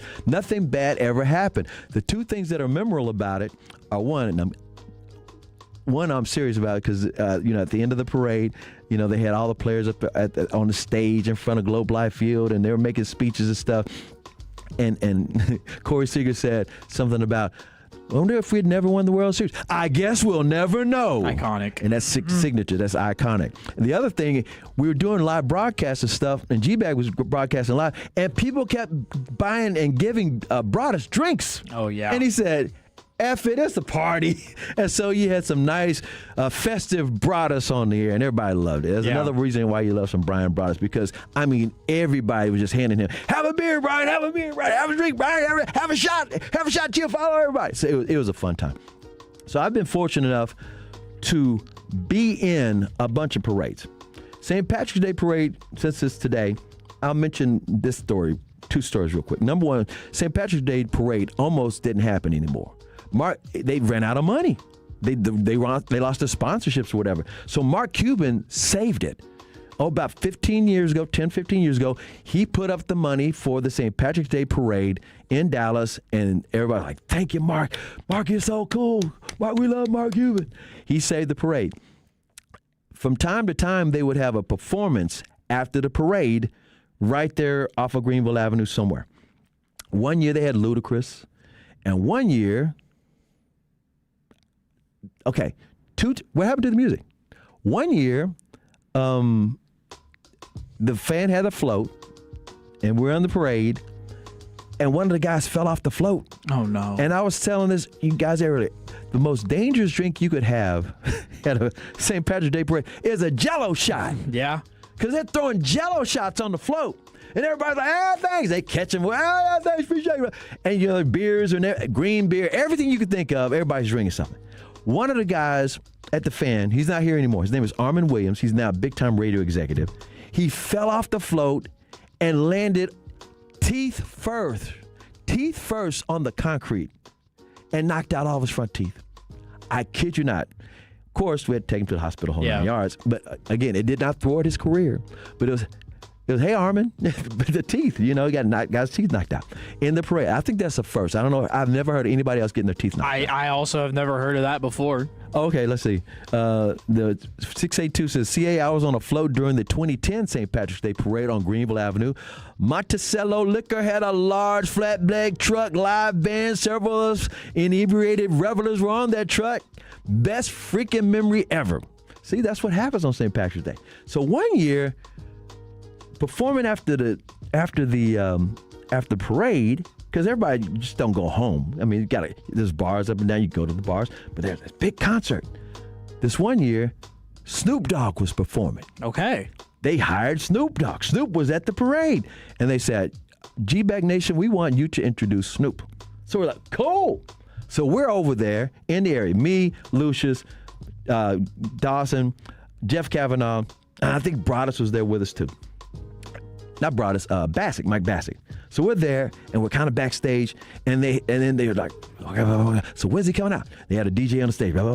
When is he coming out? Because we're like, we want to introduce him and go and hit a bar. We want to just keep on going. Well, guess what? They said, well, guys, Snoop has his own guy that introduces him, but we're going to let you introduce the guy that introduces Snoop. And we're like, oh, hell. It was still cool. Yeah. And Snoop performed. Yeah. It was great. But we're like, ladies and gentlemen, the guy that introduces Snoop. And he comes out on stage. A couple other parades. I got to be in when the Mavericks won the World Championship in 2011. They had a big parade, and I'll never forget it. It was perfect weather. It was hot. It was it was June, end of June. It was perfect weather, but it wasn't that hot. And I don't know how it wasn't that hot, but it wasn't that hot. Place was packed. Mark Cuban paid for the entire thing. And, they had lots of floats. I want to say Jamie Foxx was in that parade with us. But all the broadcasters, we had our own float. Followell, Skin, me, Bob Ortigal, Ali D. We were all on and it was just all the different broadcasters. We had our own float. We had all other marching bands, the whole 9 yards. It was spectacular. It ended up at American Airlines Center. Dirk was on the balcony singing to all the crowd in AT&T Plaza. We are the champions. Yeah. It was awesome. It was absolutely amazing. And Mark Cuban said, I was ready to pay back the city for the parade to clean up and all that. He said, I was ready to pay a couple $1 million, whatever it took, because it's the Mavericks parade, first ever. He said the bill was less than $300,000. In other words, Maverick fans and Tolos who were all there, they were clean. They kept it pretty clean. Yeah, right, they were. They kept it pretty clean. I was at the Rangers parade. Excuse me, I already mentioned Rangers parade. The Stars parade, hottest team in sports right now. Yeah, shout out to the Dallas Stars, so. getting it done. Gellison getting it done. But back in the day when they won the Stanley Cup, I was broadcasting my show I was working at the ticket back then. I was broadcasting my show right there on the parade route, right there, and they finished up at the Reunion Arena, big celebration all night. I'll never forget Pantera, their rock band of choice. Yeah. Was there, and they had their own float, and the cup had its own float with its own people with the gloves, And that was about the time me and Stanley became real good friends. Me and Stanley Cup. Everybody call him Stanley Cup, but me and him were tight enough to call each other Stanley. He's Stanley. What's up, Chris? Yeah. He had his handlers with him, his gloves, with the gloves on. And we actually did a show together. I had Stanley as my special guest at North Park Mall. But I first met Stanley in New York City. I was covering the NBA Finals as the Houston Rockets versus the New York Knicks. And the New York Rangers won the Stanley Cup. And that was the first time I'd ever been in a ticker-tape parade. It was insanely beautiful and absolutely wonderful. And they cleaned up New York City immediately. You would have never known they threw a parade. But it had a million people there. They brought Stanley and the Stanley Cup to the Madison Square Garden at halftime of the game and whatnot. Mark Messier was the captain. He was there. And I'll never forget this. After the game, after I did my interviews and whatnot, and it wasn't like the Game 7 or nothing. It was just one of the games. Yeah. I'm in an elevator with Bruce Smith, who played for the Buffalo Bills. Me and Bruce Smith were in this elevator going out to the streets. And into the elevator entered Stanley, his handlers, and Mark Messier. And Bruce said, and they were, hey, Bruce, it's just me and Bruce. And I'm nobody. I'm just a reporter. And Bruce and Messier talking, and Bruce said, can I kiss the cup? And Messier, oh, yeah, you could kiss the cup. I said, can I kiss the cup? Yeah, you can kiss the cup. So I kissed Stanley right there on the forehead. Just saying. Okay. Not a lot of people can say they've done that. Exactly. That's how close we are, man. We family now. We real family. Okay, so let's get to the Dallas Cowboys. First of all, the first Cowboys parade I ever went to was a parade the city of Dallas and Cowboy fans had for Tom Landry when Jerry Jones fired him. Yeah. They were so mad that they had a parade. Because like, how dare you just fire him on his own golf course? And how you dare you hire this college coach that doesn't know anything about pro football? Well, years later, Jimmy had the parade, or the Cowboys had their parade. Yeah. And there was the parade where everybody said, oh, a riot broke out. No, a riot did not break out. But it was a scary parade. And the reason why it was scary was because all of the players were in little sports cars, like little Corvettes, instead of on flatbed trucks. And they didn't have those iron frame things to keep the fans on the sidewalk. They had wooden horses. You know, the like construction wooden, you know. Oh, yeah. It was like, uh-oh, people can just knock those down. At that parade, I'm walking behind a car with Ken Norton Jr. because I'm in the media. I'm covering for Channel 8 and K104. And I'm walking behind because I'm just like walking along with the car.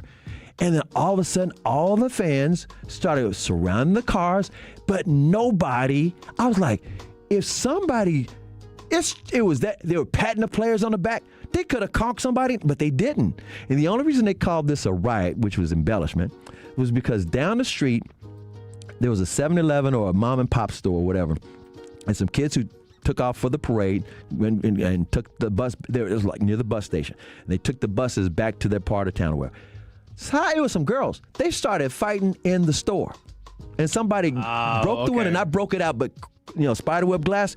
And all of a sudden, all the news cameras, we got us a story besides the parade. And they embellished it and made it seem like a riot broke out. It was not a riot. So the next Cowboys parade, they had them on flatbed trucks, and those trucks went 20 miles an hour. They didn't even slow down. It was just like, get it over with. I also got a chance to be in several Martin Luther King Jr. parades in Dallas and in Fort Worth. And in one of them, Skip Murphy and Company, we were the grand marshals of the parade. So that was pretty cool. And at one of those parades, I actually had to take a leak. Now, I'm on a flatbed truck. How do you have to take? You have to wait. We're in the parade for a couple hours, right? Yeah. What do you do?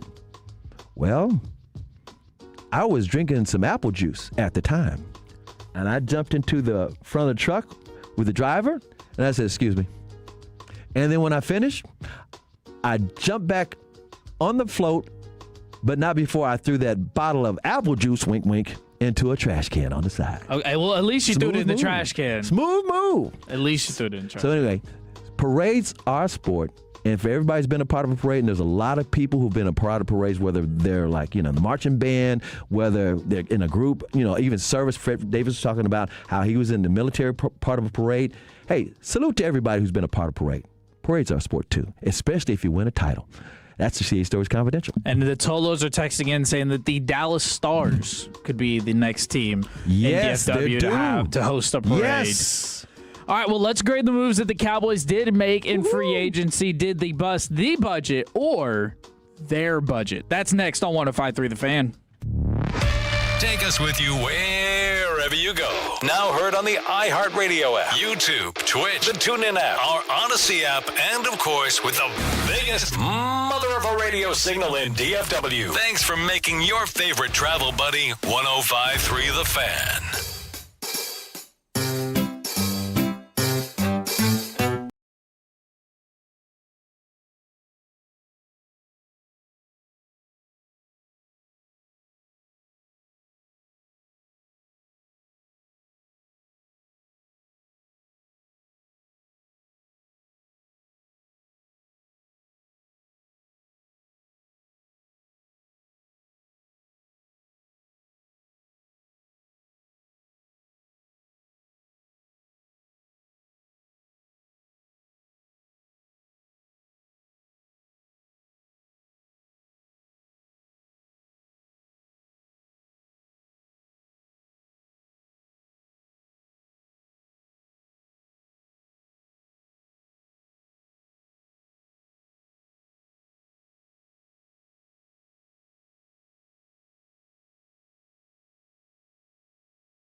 another chance. But the way Parker rotates players and he likes the flexibility of having a base and then doing multiple options with his defense, Sam Williams is a fit for what he does. Yeah, he is. It's not like you have to pay him a whole lot of money. Todd Archer writes, while the trade for Rashawn Gary, which we'll get to shortly, means more for the defense, re-signing Williams shouldn't take the Cowboys out of adding more help in free agency or using one of their top picks on a pass rusher in the draft. We had Nick Harris earlier in the program. If you want to, you can hit that Odyssey Rewind. He was on with us at 12:20. He kind of talked about that. If Ruben Bain if you can find Ruben Bain at 12, if the stars align and David Bailey from Texas Tech falls to you at 12, that would be great. But there's a number of these edge rushers that you can find in the draft, and I think that is who they have their eye on. So again, Sam Williams comes back. And another guy in the defensive tackle room, they made this addition before trading Osa Odigizua, Otito Ogbonnagia. Easy for you to say. I know, and I'm not even 100% sure that I said it right. Tito, quit teasing. Ogbonnagia was limited to 9 games last season because of injury. He had 14 pressures and a half sack. He started 20 career games and has 81 tackles at 6'4", 320. Big boy. He has the size to help bolster up the front. I've always said this for years and years and years on this station. The Cowboys have always needed a big butt, 350-pound, one technique to stuff a run. Yeah. And they never would get one. I said, go get Vita Vea. They didn't do it. I would always say, you got to get one of these big. They'd always get somebody like Mozzie Smith or no, don't say Taco, no. or I was going. I mean, just these little guys. Like, come on now. But those coordinators are gone. That is true. It's a new world. Quentin Williams is he's sitting, and Kenny Clark, and then you just add those pieces around those Gotta two. stop the run, Jerry says. Yeah. Gotta stop the run. About time. Gotta stop the run. This 1-year deal for Sam will get him a multi-year deal somewhere else if he'll be a bigger factor in Dallas from the 903. Which new player just got the number 1? That's actually PJ Locke, former Texas Longhorn, who just got the number 1. And you know who used to hold that number 1 is gone. Do you know where he signed? Who? Jalen Tolbert. Oh yeah, Jalen Tolbert, the wide receiver that was in the neutral zone when they could have beat the Green Bay Packers in Green Bay. You know where he went? No. Miami Dolphins. Gonna go Back pair to up with Florida. Malik Willis. He went to college down there, not the U, but he was down there in Florida. I want to say he was at South Florida or something like that. He's pairing up with who? He's pairing up with Malik Willis, the new quarterback over there in Miami. Yeah, and for those who have been keeping up, where are they now? Tua is in Atlanta. Tua is in Atlanta on a 1-year vet min. So speaking of PJ Locke, Todd Archer writes, he started 26 games, 15 in 2024 in 6 years in Denver. He had an interception in the Broncos playoff win versus Buffalo in January. If the Cowboys believe Thompson can play the nickel spot full-time, that opens up opportunities for Locke. Very good. Speaking of the defense, you were talking about Sam Williams. 903 says, how about this? This 1-year deal for Sam will get him a multi-year deal somewhere else because he'll be a bigger factor in Dallas. That's probably what he's betting on. But thank you, Sam Williams, agent, for calling us. How about this one from the 903? I'm 6'4", 360 pounds. I think I missed my calling. Hey, look, it's never late. The free agency period is not over, 903. That's right. You can still be signed. Did you know back in the day the Cowboys used to have a walk-on day, so to speak? Open tryouts? Open tryouts. Really? They used to do that back in the – I think they stopped when Jimmy got here, but they used to do that. Gil Brandt used to run it. And, anybody local, they'd all show up. Jet, if you tried out for a Dallas Cowboys open trial, what position are you going for? I think I'll just go for tight end. I mean, yeah, I wouldn't have the blocking ability, but maybe I could break through, get a little route going. I wouldn't say receiver, not quick enough. What's your build? What are we working with? I'm about 190. Okay. How 6 tall? foot. 6 foot, 190. On a okay. good day, if the cleats are tall. I'm not gonna lie, Jet. I don't know in what world a 6 foot tight end would be. Yeah, that wouldn't work. Be successful. I think we're looking more slot receiver. Slot receiver. Yeah. Okay. A little Cole Beasley. Yeah, a little Cole Beasley action. Speaking of receivers. Tolbert went to South Alabama. Appreciate you, Tolo, from 469. South Alabama. I knew it was South something down there, but he's down back his neck of woods. Yeah. And I like our receivers as we are right now. I don't want anybody else I think you can see some more progress from Ryan Flournoy. That's what I'm saying. For sure. And then you re-signed Mingo Mania to a 1-year vet minimum. So you got a decent wide receiver core outside of CD. Look, you traded a 4th-round pick for him. That's the only reason why. You traded a 4th-round pick for him. You got to see what you can here get. Or Carolina. And I don't hate the guy. I'm just like, he doesn't do anything. Just because he had I hate it when players, because they're a certain pick or they got traded for a certain pick, or we got to keep them around a little longer. If they don't do what you need them to do, bye-bye. Yeah, fair enough. Chris, this will be the next trade from the 214. Jonathan Grenard. Who's he? So Jonathan Grenard, he's an edge rusher. He is available via trade block from the Minnesota Vikings. He's connected also to the Phillies. To the Philadelphia Eagles, I should have said. The Eagles. So it's another name that a lot of people are watching out for. I guess that trade is still possible. And Nick Harris said they're not done. They're still going to try to make some moves. Oh, I believe that. But at the same time, does it make sense? It would make sense because the rumor is that he could be worth either a 2nd-round pick or maybe a 3rd-round pick. Maybe that's what you traded Osa for. Maybe you get rid of that 3rd-round pick. And Tolos, let us know, 877-881-1053. Do you want to hold on to all of the draft positions that you have currently, or would you still be interested in the trade market? If you could get a Jonathan Grenard for a 3rd and, say, a 7th or something like that, would that still be of interest to you, or do you want to hold on to that pick? I think you got to be fungible. Do you know what that word means? Jerry Jones brought it into the sports vernacular a few years ago. Fungible. Yeah, you gotta be flexible. You gotta be flexible. You gotta be able to. And the reason I'm saying this is because I can't stand the Eagles. How could you? But there's somebody who knows how to build a team over there. Yeah. And all I got to say, it has never slowed him down. No. He's always doing whatever it takes to get it done. And they've been to the Super Bowl 3 times in the last 7 years. It's just real simple. Yeah. I'd rather have 2 Super Bowl wins in 3 tries in the last 7 years than 3 Super Bowl wins in 4 tries in the last century. Yeah. And you know I'm talking about. Yeah, I know. We don't have to say his name. Howie? Oh. Howie. I'm not mad at him. He knows what he's doing. I'm mad at the fact that the Cowboys or any other team makes excuses about why they can't do stuff like that. Cabbage gymnastics, everybody can do them. Anybody can do them. It's no different than having a really good CPA in this time of year getting your taxes done. Either you have a guy that sucks or a lady that sucks and you pay way too many taxes, or you don't have a CPA at all. Or you get your CPA that says, you know what? You qualify for this. You don't have to do that. Did you know that there's a saving? We can write this off. That's what Howie does. Yeah. So I'm all for the Cowboys this year, the way they're doing things. Last year, one of my complaints about them last year was they were bringing in guys like the second week of free agency you never heard of, and they were drafting guys that, that they were hoping to plug and play. And I was like, man, these are camp bodies. I'm just calling it what it was. Well, and guess what? Eberflus had to deal with camp bodies.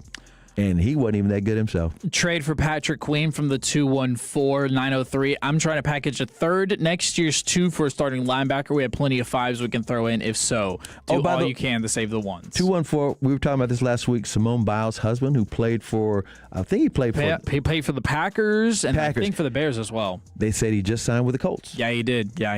We'll get into more Cowboys talk later on in the show. But, CA, you've got the guide that everyone needs for March Madness. Yes, bracketology. I'm ready for you. There's a lot of people have not even thought about March Madness. It's March 14th. I'm going to tell you who's supposed to be in, who's on the bubble, and where these games will be played.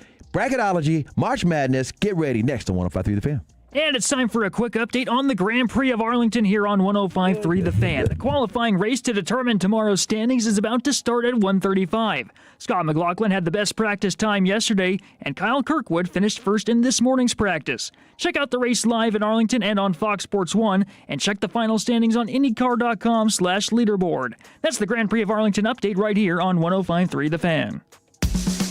Our goal is to have you winning every sports debate with your buds. We'll do the homework. You just listen and enjoy.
Bar and Truck Wreck Attorneys in Dallas. Producers are starting to fill the room, so that only means one thing. Texas Rangers baseball will take over at 3 o'clock. You got 2 games. You got 2 games. CA, but you said that you have the guideline of all guidelines ahead of Selection Sunday tomorrow. And maybe there's just some Tolos out there that don't even know what Selection Sunday is, don't know how far we are away from March Madness, and you've got everything that they need to know. Yeah, I'm going to get you ready for your brackets because you go to work tomorrow or even just go online, you'll probably want to be in some brackets. You probably want to get your March Madness on. There's going to be 64 teams. There's the first 4 that's played on Tuesday and Wednesday. And those are the 4 teams that are vying for that last spot. Tomorrow's going to be Selection Sunday. Let me say this real quick. There's some tournaments going on. This is championship weekend. There's some tournaments going on. Here's a couple of quick scores for you. The SEC tournament, number 1 Florida is beating Vanderbilt. Actually, Vanderbilt's beating Florida. Whoa. 60-44. 60-44. First part of the second half. It's like 13 minutes left to play in the game. That's a big deal. In the Big Ten, Vanderbilt can hang on for dear life. In the Big Ten, number 1 Michigan is leading number 5 Wisconsin 45-36 with 12 minutes left in that game. So just those quick 2 scores. But let me tell you the way the March Madness is going to go this year. And guys and ladies, we feel your pain if you say, God, I can't believe it's already March Madness. I haven't been keeping up. A lot of people haven't.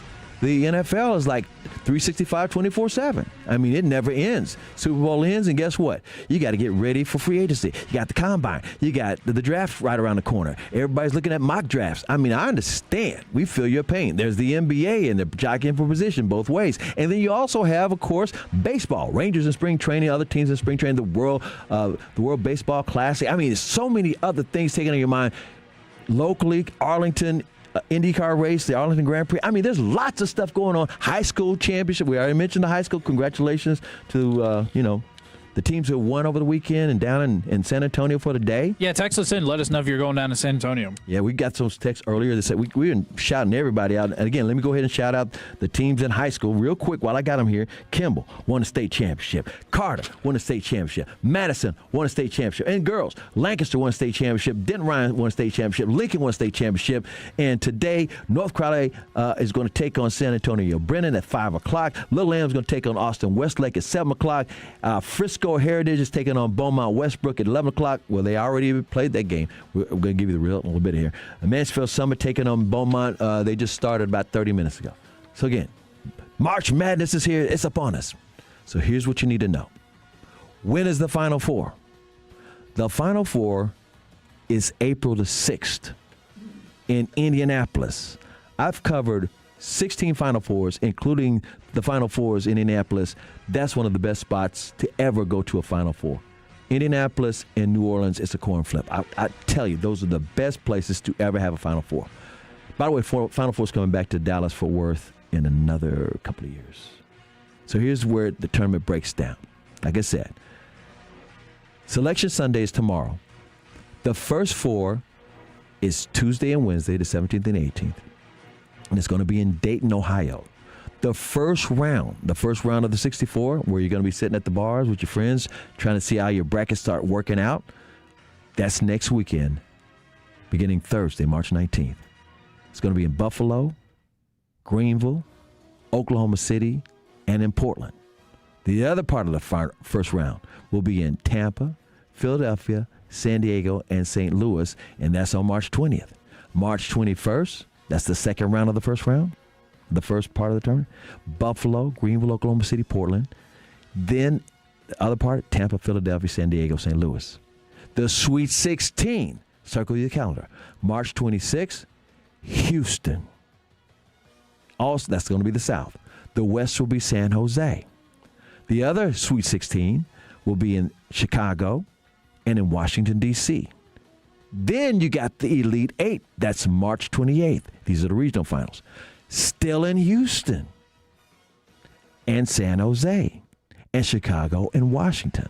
And like I said, the Final Four, Lucas Oil Stadium in Indianapolis, where The combine was just Indy stays busy this time of year, man. They do, and I'm telling you, it's a very walkable city. It's got a lot of statues everywhere. Really cool bars, really cool restaurants. I want to go one year. All right. So where are these teams at? Who are the teams you should be looking at? Well, I do. I want to let, because this is also the time of the year for betting, right? Mm-hmm. Betting, everyone wants to bet, and everyone, I'll put $10 on a bracket, whatever. I've got your top 10 of your favorites, right? Excellent. Can I tell you the locks and who should be in before you do the bets? I got you. Here we go. The locks from the SEC are Florida, Vanderbilt, Alabama, Arkansas, Tennessee, and Kentucky. They're locks. So even though Will Chambers is mad at his team, they're a lock. A&M should be in. This is according to ESPN, the bubble prognosticators, the bracketology.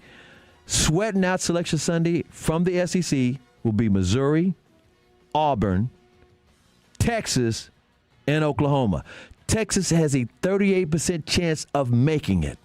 OU's got a 26% chance of making it. That's as of right now as we speak. This is how fresh these odds are. Big Ten. They got 7 teams that are locks. Michigan, Purdue, Illinois, Michigan State, Nebraska, Wisconsin, and UCLA. You forgot they were in the Big Ten, didn't you? Should be in. Ohio State, they're going to find out. Iowa, they should be in. Sweating it out tomorrow on Selection Sunday, Indiana Hoosiers. They're great in football and barely make it into basketball. That's something wrong with that story, right? Yeah, it's reverse. It's a flip. All right, in the Big 12. They're expecting to get 8 bids. That checks out. 6 of them are locks. Arizona could win the whole damn thing. Houston's in, but what Houston is hoping to do is wind up in their own stadium, at least in Toyota Stadium in Houston. Right.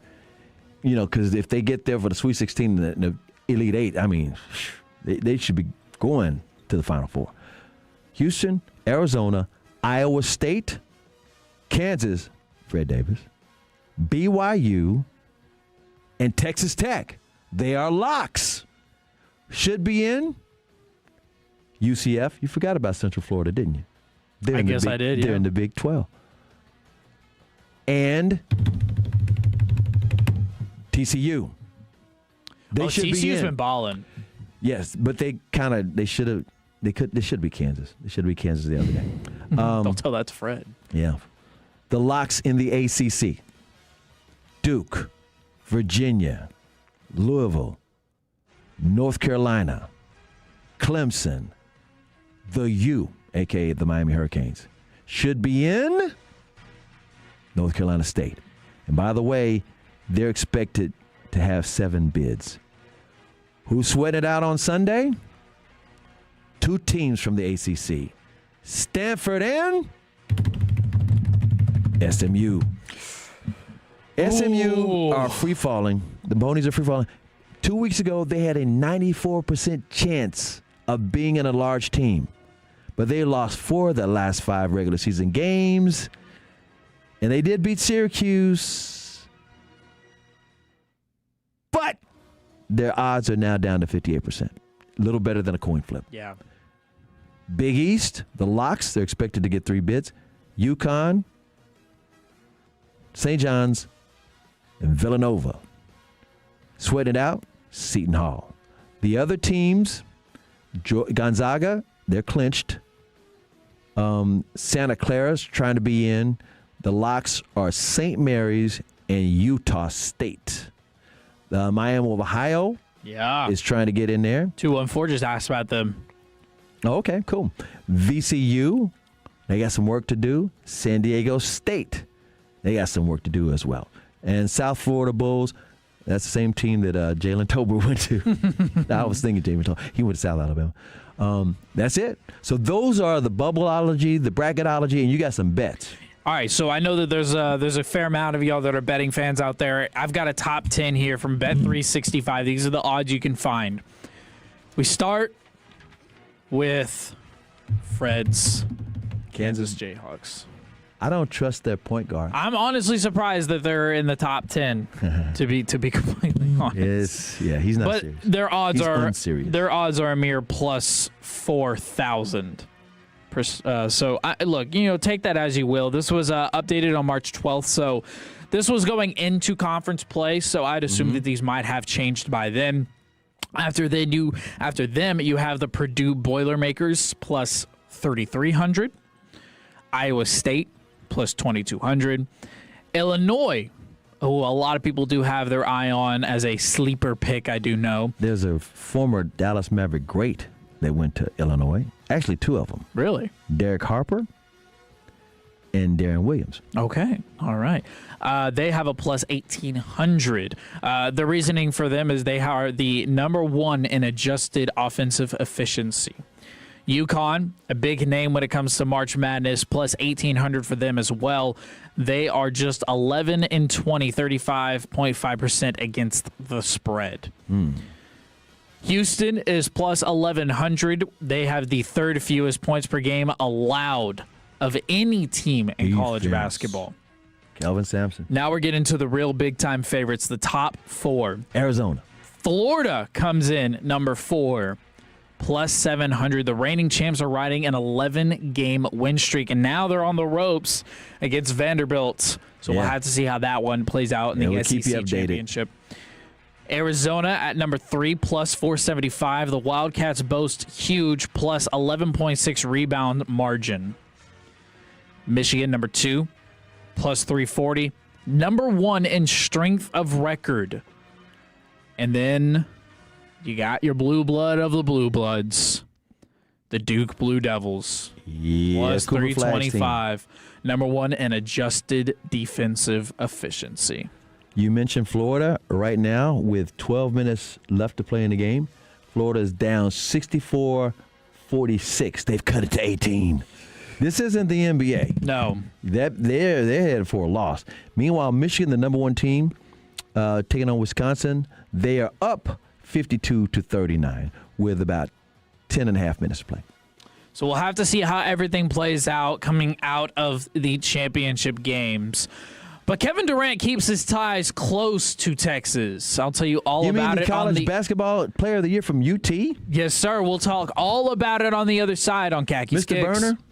Sean and RJ here with Base Power. Don't Mr. wait Burner? for peak storm season to prepare for it. That's why thousands of Texans are switching to Base Power. With Base Power, you get automatic whole home backup for up to 95% less than a generator. For a limited time, get $100 off with the fan while install slots are open. BasePowerCompany.com/thefan. That's BasePowerCompany.com/thefan, and take advantage of the $100 off offer by being a Tolo with Sean and RJ at Base Power.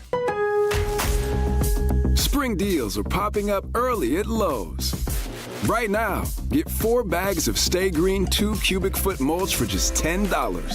Plus, save $20 on an Ego 56-volt string trimmer. Now just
2025. This segment of The Fan is brought to you by Classic Chevrolet. If you are in the market to upgrade your vehicle, get to Classic Chevrolet in Grapevine. #1 Chevy dealership in the world, 3 years straight.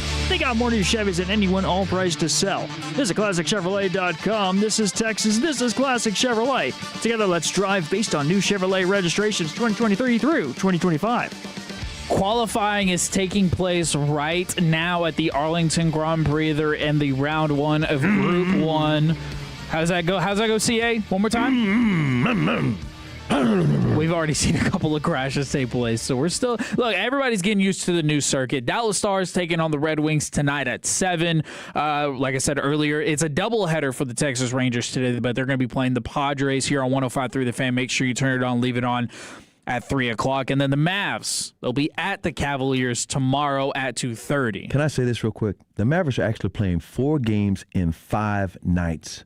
They were in Memphis Thursday. They were at home last night. They got to play at Cleveland Sunday, and then they play New Orleans on Monday. And they've been on the road for 2 weeks. But you got to go home last night. They've slept on their bed, and they caught a plane today. That's crazy. That is absolutely insane. All right, well, it's time for Khaki Kicks.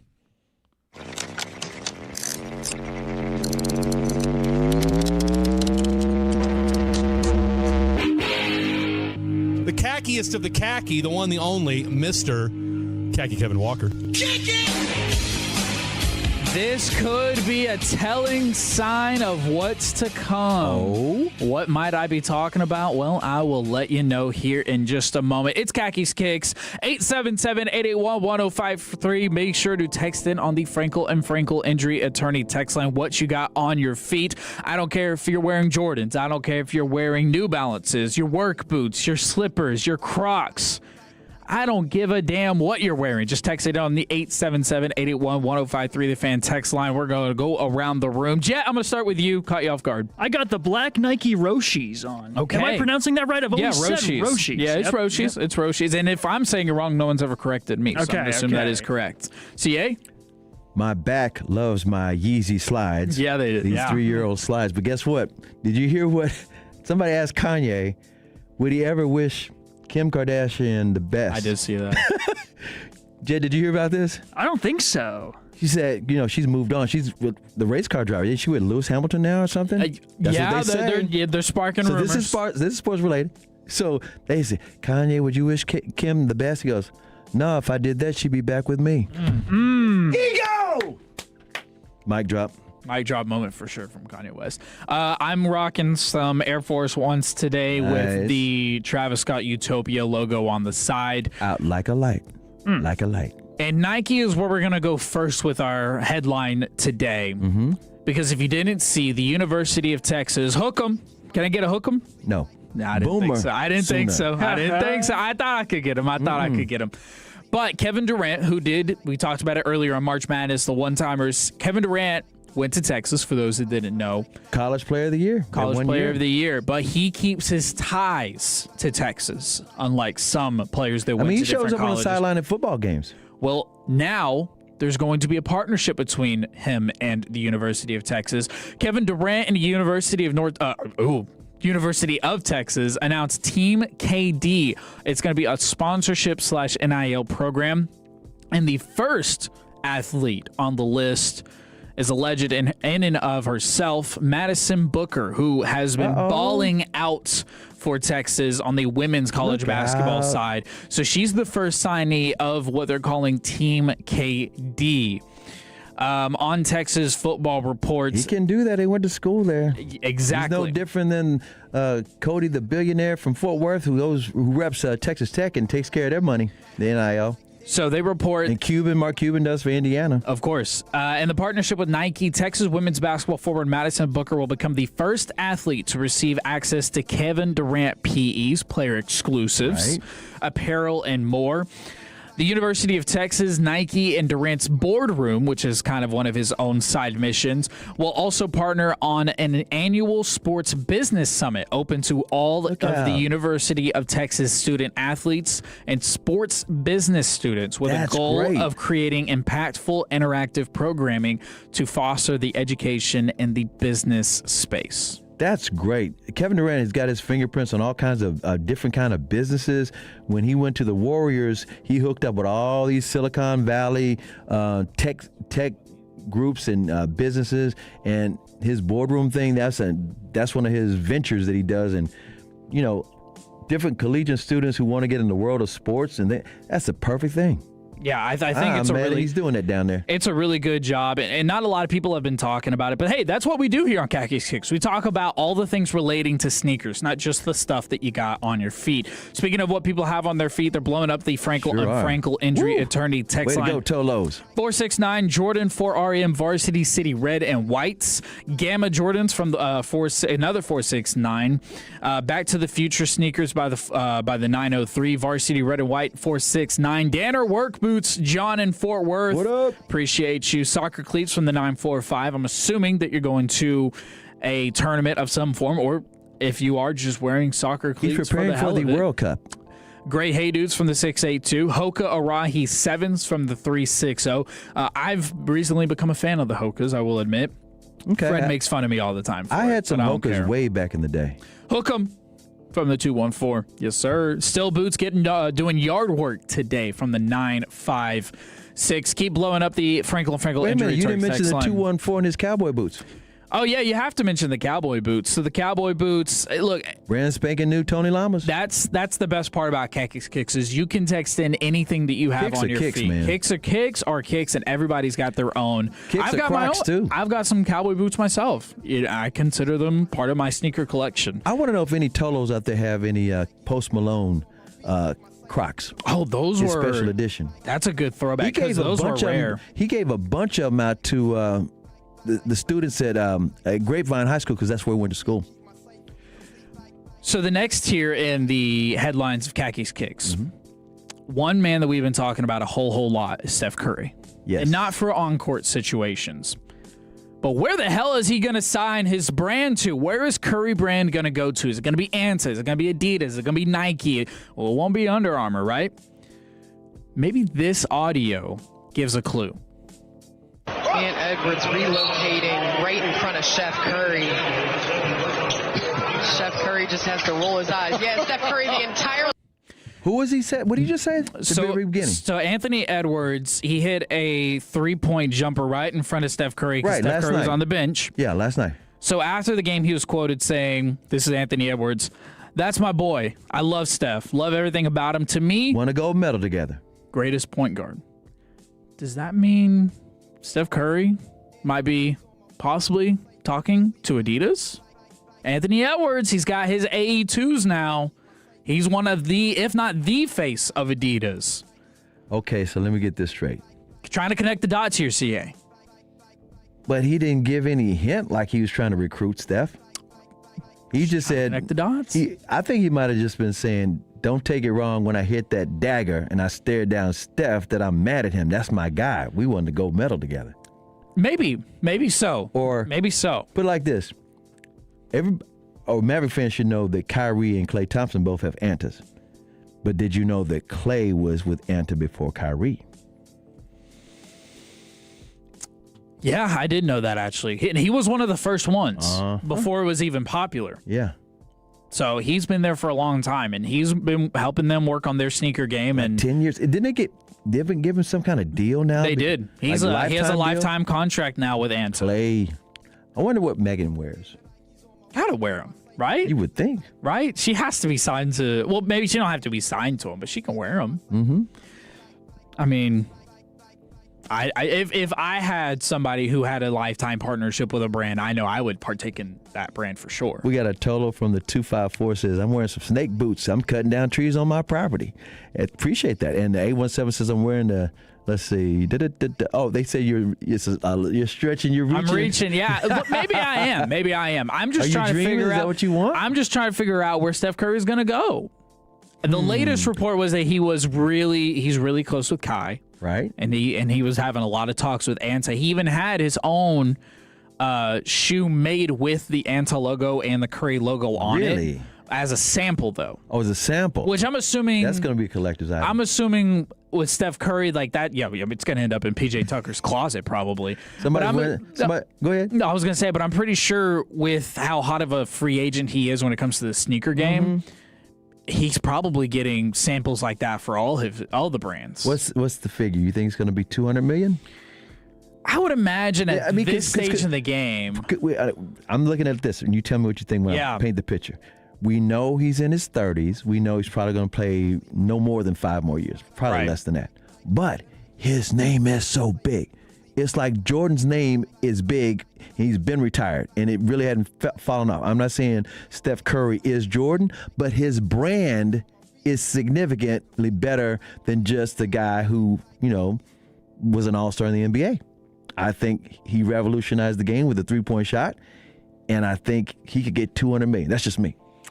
I think $200 million. I think that could work. I mean, LeBron has made over I think like $500 million. I mean, he's a lifetime contract as well. So these guys can make a lot of money from these sneaker contracts for sure. Maybe I am super reaching, but I just want to figure out where Steph Curry's going to go because I think you like a long bet. Because, yeah, exactly. I'm just putting feelers out there, right? And then if it does happen. You didn't name Cooper Flagg's shoe. You didn't name he's signing with New Balance. He could be talking to New Balance. Could be. He's different. He wants New Balance. He's wearing any and all the brands that you can think. Wait a minute. He's not going to wear that Lonzo Ball shoe? Oh, they're not even making Big Baller Bread anymore. He ain't wearing the triple Bs. All those guys getting hurt. All right, well, let's recap the headlines and a new segment. Where are you taking us, Jet? So you know how all these places, all the fast foods, they're making these St. Patrick's Day drinks? We'll see if we're going to drink it or dump it on Jet Fuel next on The Fan. When your friends say, hey, did you hear? You can proudly say, I heard it on The Fan. Keeping you sports informed with some quality laughs along the way. Turn it on and leave it on. 105.3 The Fan, the Odyssey app.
P1, Dallas-Fort Worth. Let's go, Cowboys. An Odyssey sports station.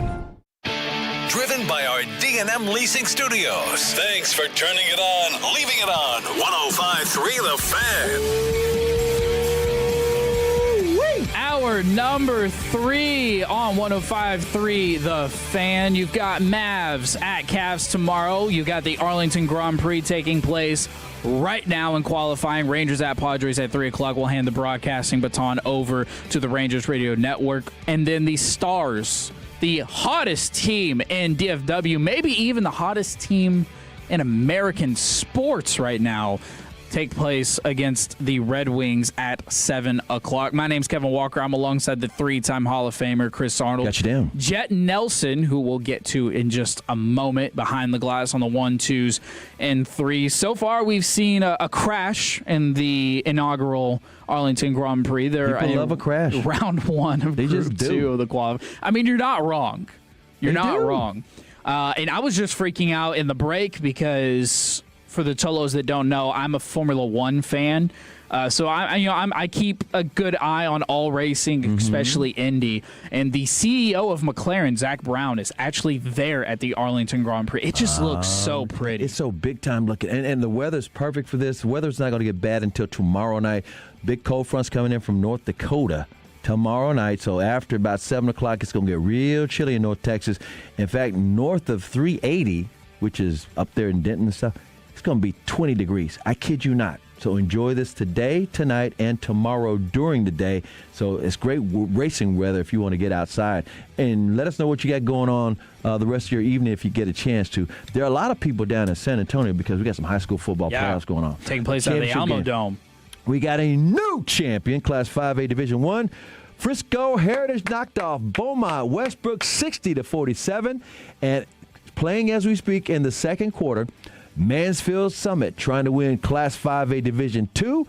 They lead Beaumont United 21-15. Congratulations once again. Oh, wait. Later on this evening at 5 o'clock, North Crowley's going to try to take the 6A Division I versus San Antonio Brennan. You know, San Antonio Brennan's going to pack the stands because everybody in town is going to be there for that one. Class 6A Division II, Little Lamb taking on Austin Westlake. That place is going to be packed as well. That's at 7 o'clock down there in San Antonio. And congratulations again to the winners this weekend. 1 state titles. Kimball won the state title in Class 4A Division I. Carter won Class 4A Division II. And Madison won 3A Division I. Congratulations to all 3 of those schools in boys high school basketball. Girls in the North Texas area that won state championships last weekend. Shout out to Lancaster, Denton Ryan, and Lincoln, the Lady Tigers. From the 832, real quick, CA, can we put some respect on Tarleton State Track and Fields? Because guess what they did, for those who don't know? They won, let me see, it's buffer number. Here we go. They won they're just now in Division I. They won the men's long jump last night, jumped an insane 26 feet, 11 and a quarter inches. Had a chance to win the women's 60 this afternoon, the 60 yard or 60 meter. Had a multiple All-Americans in women's 60, the women's 200 meter, the men's 60, the women's long jump. So go Tarleton State, go.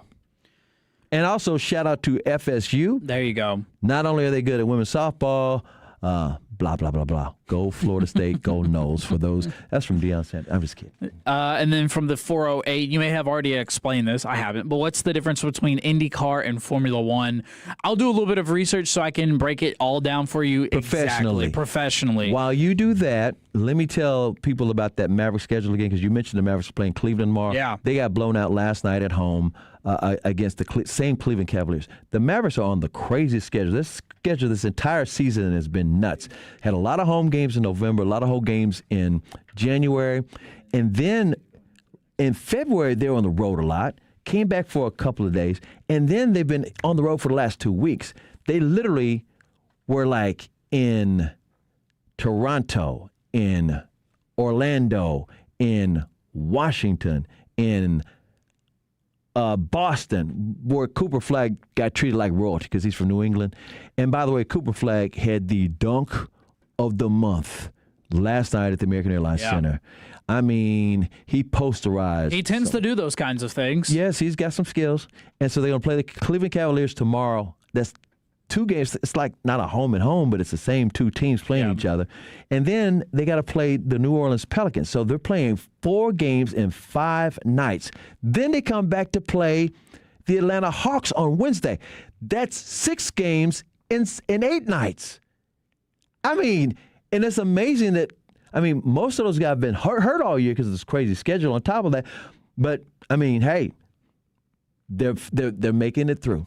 And Cooper Flagg, I do not think he's risking any of his Rookie of the Year, the way the team is playing. There's some people they're not playing good enough, and Con Knipple, Charlotte's one of the hottest teams in the NBA, and he's hitting all those threes.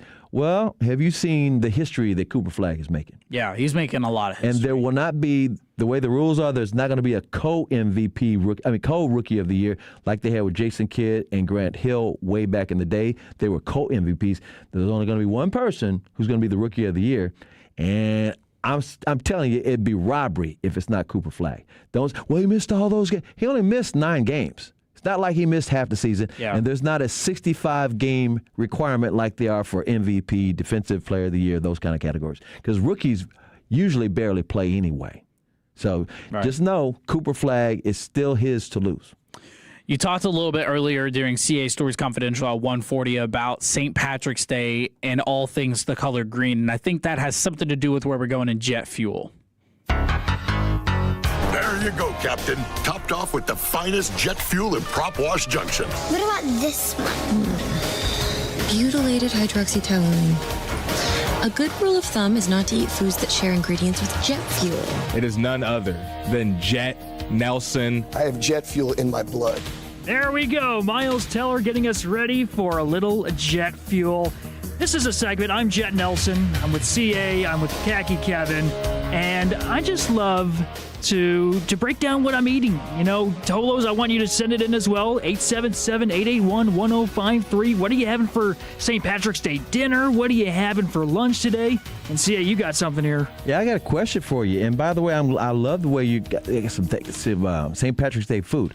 Because there are people who went to the parade may not remember what they're going to eat tonight. Oh, yeah. Eating's the last thing on their mind. Yeah, but you got you got to sop up that alcohol. You got to sop it up with some kind of food. So you got some good choices? So I actually went the drink route. Okay. Not those kind of drinks though. Parade drinks, there's so many combinations. I went with what the fast food places are making. And there's some creative ones this year. Okay. Normally everything is just I haven't seen any Oreo of these. mint, classic mint ice cream shakes. We got some crazy ones. I'm going to start with Sonic.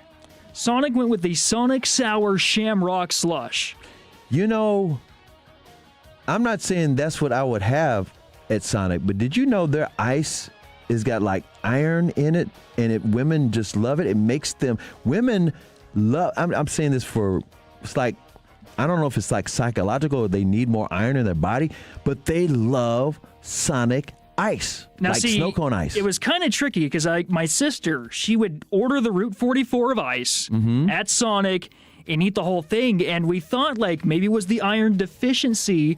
My sister ended up having POTS, a rare heart condition. So I will say she's perfectly fine now. It's very treatable, but if you do see someone just eating almost seems like outrageous amounts of ice, maybe get them to the doctor. It might save them or something. So I don't know, but yeah, they're like Sonic Ice. There's another. I want to say Chick-fil-A Ice. Yeah, I want to say is high quality. I do know Chicken Express Ice. Oh yeah, is popular with the sweet tea. Yeah. So let me break down this sour shamrock slush. It's almost a tongue twister. Sour. A tangy green apple slush based with sour popping candy and a whipped cream topping. So it's almost sounding like Pop Rocks are in the mix here. Okay. That's a throwback. Like me and Kevin remember those when we were little kids. Popping in your mouth, that's right. We'll mark that. And so yeah. Then it's got a little piece of remember those rainbow ribbon? Like Sour Patch. I don't know if it was Sour Patch. It was Airhead Extremes. Okay. And it was the rainbow. They have that kind of sprinkled along the top of it. So it'll definitely get your taste buds rolling around, but I don't know if that might be too much for me. So let's see. Do we want to take this drink? Would we order it at Sonic, or would we dump it? I am kind of a guy that likes to stick to my classics. Right. And my classic is going to Sonic and getting a Route 44 strawberry real fruit slushie. So I'm going to probably say I'm going to dump this. I'm not going for this one. I think I'm right there with you, but let's get to CA. Well, I just like a regular old red slush. Just, don't get me wrong, I love apples, but the green apple slush sounds a little bit too sour for me. But also, I'm thinking about the people who might have been to the parades and whatnot. They probably don't want that. Yeah. No, you're just adding it on to the stomach pain. Right there. 903, and this might be a little bit of a spoiler. You might have this in your list. Raising Cane's lemonade is green right now. They made their lemonade green. I think I've seen that. Mine's mostly dessert, so he's got a good point there. I don't know if that's in my list here. But moving on with dessert. Wait a minute. Somebody just commented on the ice story. 214 says, I collapsed last year out of the blue. When I got to the ER, they started doing tests on me. Somebody asked me if I liked to eat ice, and I said absolutely. And they said that just the craving to eat ice is a sign of low iron for whatever it's worth. So that's what it is. In fact, I'm glad that Tolo texted in because I had heard these stories about women. There's some women have iron deficiency, and that's why they crave Sonic Ice. It's legit. I don't know if it might just be maybe it's a water thing. They're freezing the water with iron into the ice. Yeah, something in it. Yeah, so something special. I will never tell someone to stop, but maybe just get checked out. Never hurts. But then moving on to what Dairy Queen did, they went a little basic here, but I like what they did. The mint crunching cookie dipped cone plus mint Oreo blizzard. So the mint Oreo blizzard, you know what that is? That's your mint ice cream in a blizzard. But this I love one, a blizzard, but I don't know if I wanted that minty. The cone gets dipped into the mint chocolate batter. Ooh. That's where it kind of got me there. Think of like that chocolate sauce dipped vanilla cone. Right. That's what you're getting, but with mint chocolate chips. So I'm gonna take Dairy Queen's idea there. I would go try that. Yeah. I'm gonna try that, and I'm a guy that likes mint flavored things. Okay. So I think I could find myself enjoying that one. I'm normally 50% on the mint. Like I won't just go get a mint chocolate chip ice cream tub, but I'll try a good flavor or something, mint chocolate chip. And that takes me over here. I got another article here, but this one is Costco. The double Costco's chocolate mint sundae. So they've had a few sundaes that you can get there. Costco got all kinds of good deals. Why are you waiting around? I know. You can get this one for, let's see here. They actually raised this one a little bit. $2.99 at Costco. It's cheap. I knew it was going to be cheap. Yeah, I know. That's the best deals, That's man. going to be the best price you see across the board today. But it looks pretty good. But I will say, for as much mint shake is in there, or sundae, there is just as much fudge. Like the hot fudge they pour into it. I love some hot fudge. So that would be the only thing, like, make sure you have a water on the side. It's going to fill up your mouth with fudge. But I think I'll take it still. I would too. Yeah, I think I'm right there with you. So now let's move on. We'll go past the Oreo McFlurry at McDonald's. I mean, the Shamrock Shake. Yeah, Shamrock Shake. I've seen that one before. I know, it's just a little basic. I want to get to the creative ones. Hold up.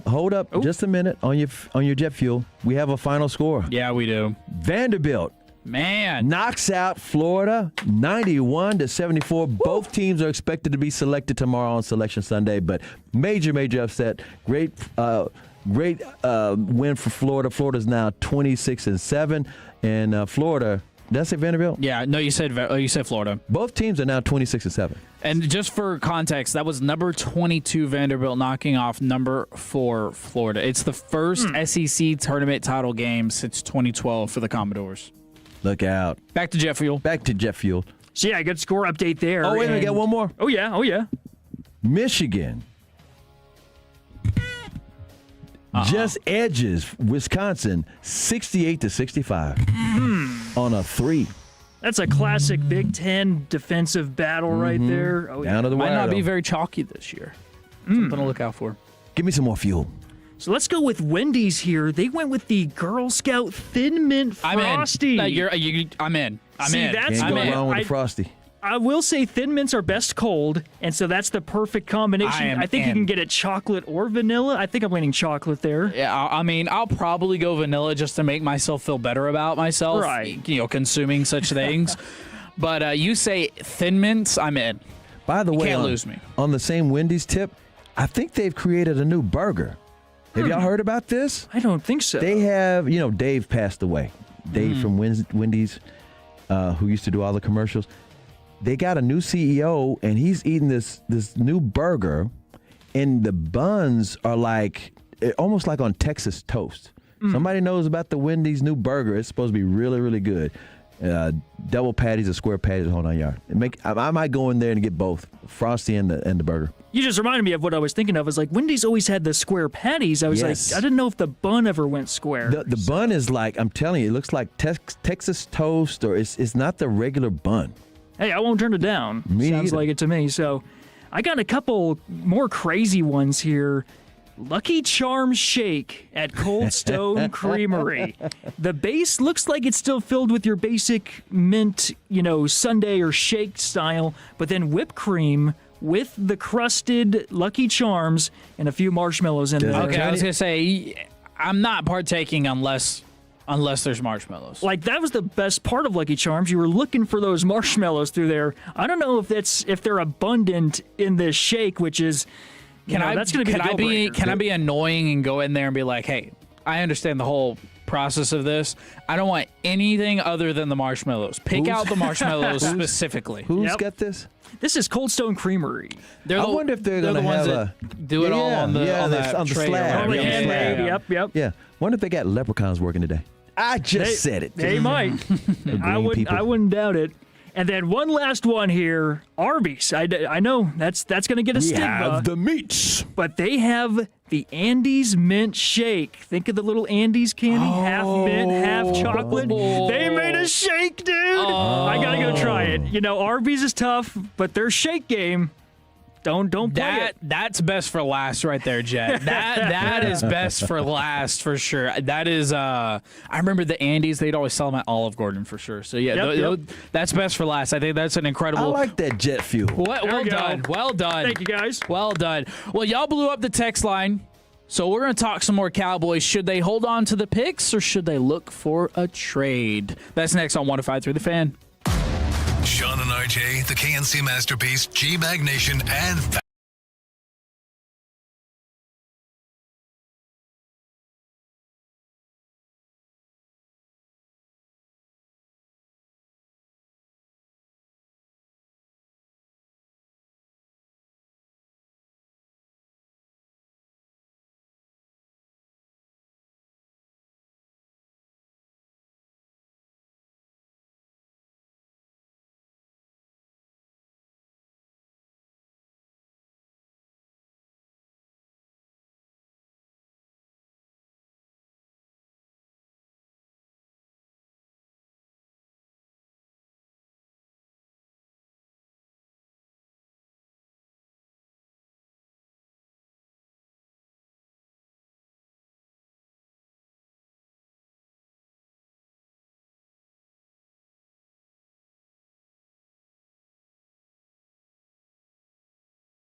This segment on The Fan is brought to you by the personal injury lawyers Frankel & Frankel.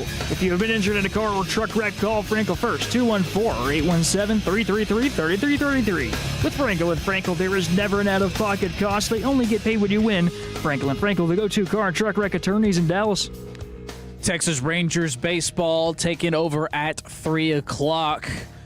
But guys, it's been 30 years of losing. F them picks. Dak is on the clock from the 214. That's what we're going to talk about here. Should we trade the picks or keep them? Wait. It has not been 30 years of losing. That's what the 214 says. Who made him king? 214 says it's been 30 years of losing. So are you going to just believe everything you read? I'm going to believe everything that 214 says, yeah. The truth is, it's been 30 years of not winning at all. Yeah. That doesn't mean you've been losing. They haven't been. Had a couple of years. Did you know that the Cowboys have actually won a Super Bowl? They've actually won a Super Bowl quicker, or how do I put this, since the 49ers. 49ers have not won a year before. I mean, and they've been closer. But the difference is, they've been to the Super Bowl. They just haven't won it this century. Yeah. But, you know, when you say win it all, because there's some people who are absolutists. Win it all or you suck. Well, then that means the 49ers suck. And all of those years of getting close in the Super Bowl don't mean anything. All those years of being really good don't mean anything. So I nitpick, but I'm just saying it's not 30 years of losing. It's just 30 years of not winning at all. And I think the Cowboys owe it to their fans to be more competitive. I ain't going that by what the 214 says. Yeah. Bust the budget. That's what everybody wants them to do. But that was the kind of the conversation when we talked about the Cowboys earlier on in the show. You can hit that Odyssey rewind. And that was one of the takeaways is, okay, and I have to find the text. One of the totals was like, I know what the Rams say, like, you know, F them picks, but and their words were, picks are golden. You need to keep these picks, because I mentioned the possibility of trading for a guy like Jonathan Grenard, who is an edge rusher from the Minnesota Vikings, who his value has been rumored around that second pick or maybe a third-round pick. And you just acquired that third-round pick from the 49ers when you traded Osa Odighizuwa. So that was kind of the conversation piece, and then I tossed out the question to the Tolos and to UCA. And Jet, you're more than welcome to get involved on this as well. You got 12 and 20. You got a third-round pick now. You have a ton of picks in the fifth round. Do you still look at possibly trading any of these picks for a player that you could get on this team? Or are you like, no, we're past that period. We're going to hold on to all these picks, and now we're going to plan for the draft. Anybody that we sign is going to be just from the free agency. We're not trading for anybody. And the Tolos had some opinions. They do, and everybody should, because team building is a sport. And there are ways to get a team built. And I hate going back to Howie all the time, but to me, he is the shrewdest general manager in the NFL for the last 5 or 6 years, for sure. I mean, 7 years, 3 Super Bowls, 2 of them back-to-back, and 2 Super Bowl championships out of it all. And they've always been competitive. I'm talking about the Eagles.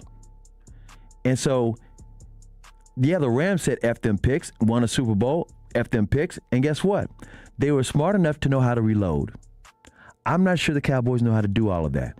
But today, as of this season, or this offseason, they're showing signs of not doing it the way they've been doing it over the last 10 years. And I say that because Stephen Jones said, we're a draft and develop team, which says you're not going to do all the other things you do to team build, like trades or free agency. It's like, that's insane to just say we're going to put all of our chips in on the draft. And to me, that's overvaluing picks, because every pick is not a plug and play. Right. Most picks are on the job training. And your quarterback is 32 years old. He'll 33 this summer. Yeah. He had the best season of his career, either outside of his rookie year or better than the rookie year. You cannot waste that. He's figured a whole bunch of things out to go along with his arm talent. His arm talent is not insane, but it's very, very good, and he figured out exactly how to get the ball to his receivers. He's already been a great leader. The clock is ticking. So when somebody says F them picks, I'm with him as far as that, but at the same time, you got to do the other things. And to me right now, as we speak, the last month and a half, they've been doing the things that I like. Yeah. augment. But again, I don't overvalue picks because you could use a first-round pick and get Mozzie Smith, and what have you done? You could say, I don't need T.J. Watt because he don't put his hand on the ground. I'll just get, let's take Taco Charlton. So don't tell me about, this pick is valuable. It's what you do with that pick. 903 problem is our roster is too far away to say F them picks.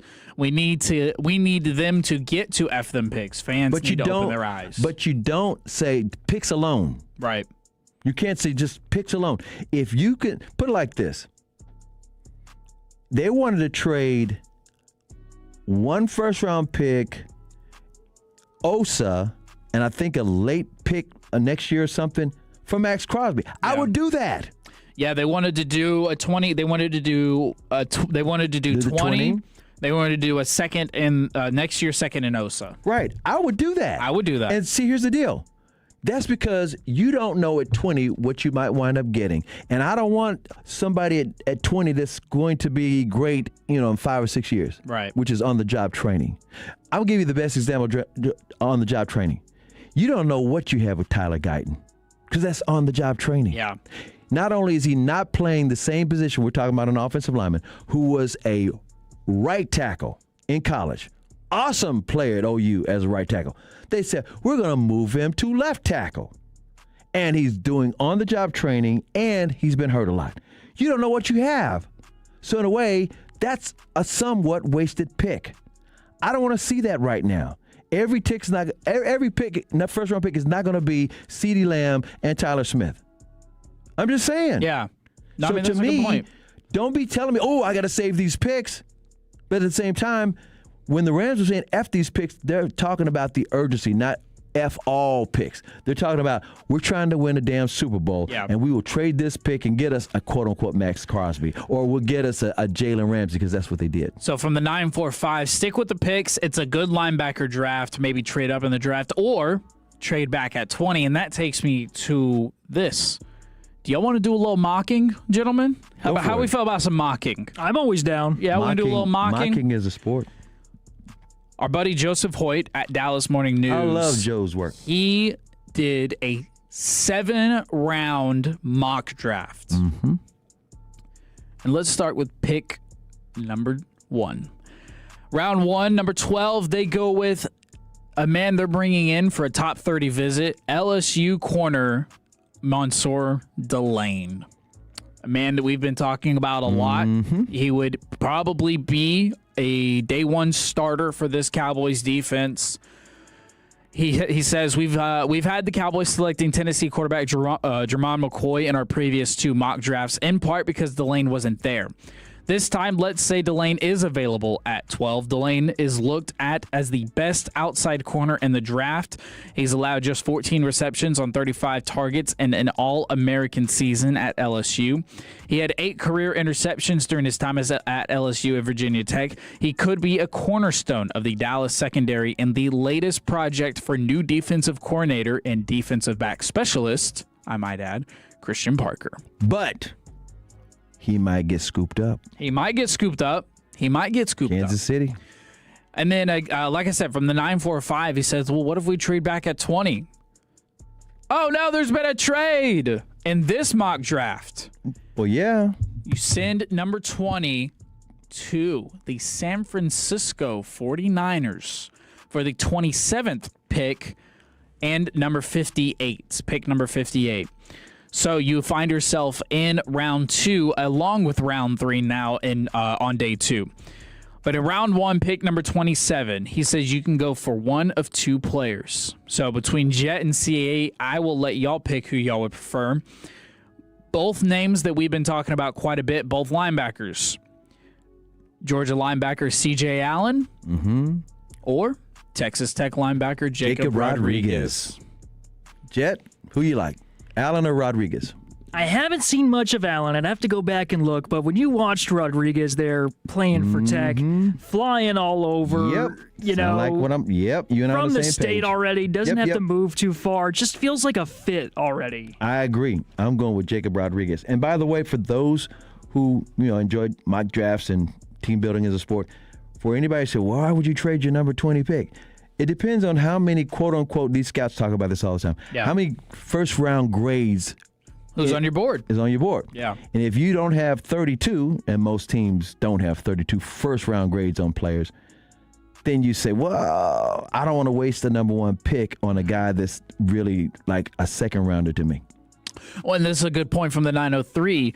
I'm trading 12 for more picks if Bain or Styles isn't there. I'm not trading up for a player using more picks. 20 is a toss-up depending on who's there. But I think that's a good point. Mm-hmm. If at 12, if at 12, Delane's not there, Bain's not there, or any of the guys that are on the Cowboys board, then yeah, you do need to entertain those offers. Bain was in town last night. For those who missed us talking about it earlier, he was at the Mavericks game sitting with Micah Parsons. So Hoyt writes, I know, it's a bit of hedging on my part to have two players, but it encapsulates the potential risk with trading back. In this scenario, the Cowboys would move back 7 spots with the hope Allen will still be there.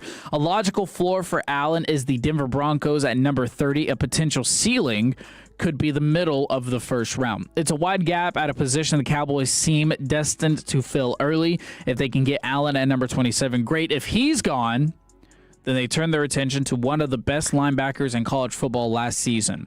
Rodriguez will go earlier than most people think. Side note, the Cowboys want a linebacker to pair with DeMarvion Overshown. Hook 'em.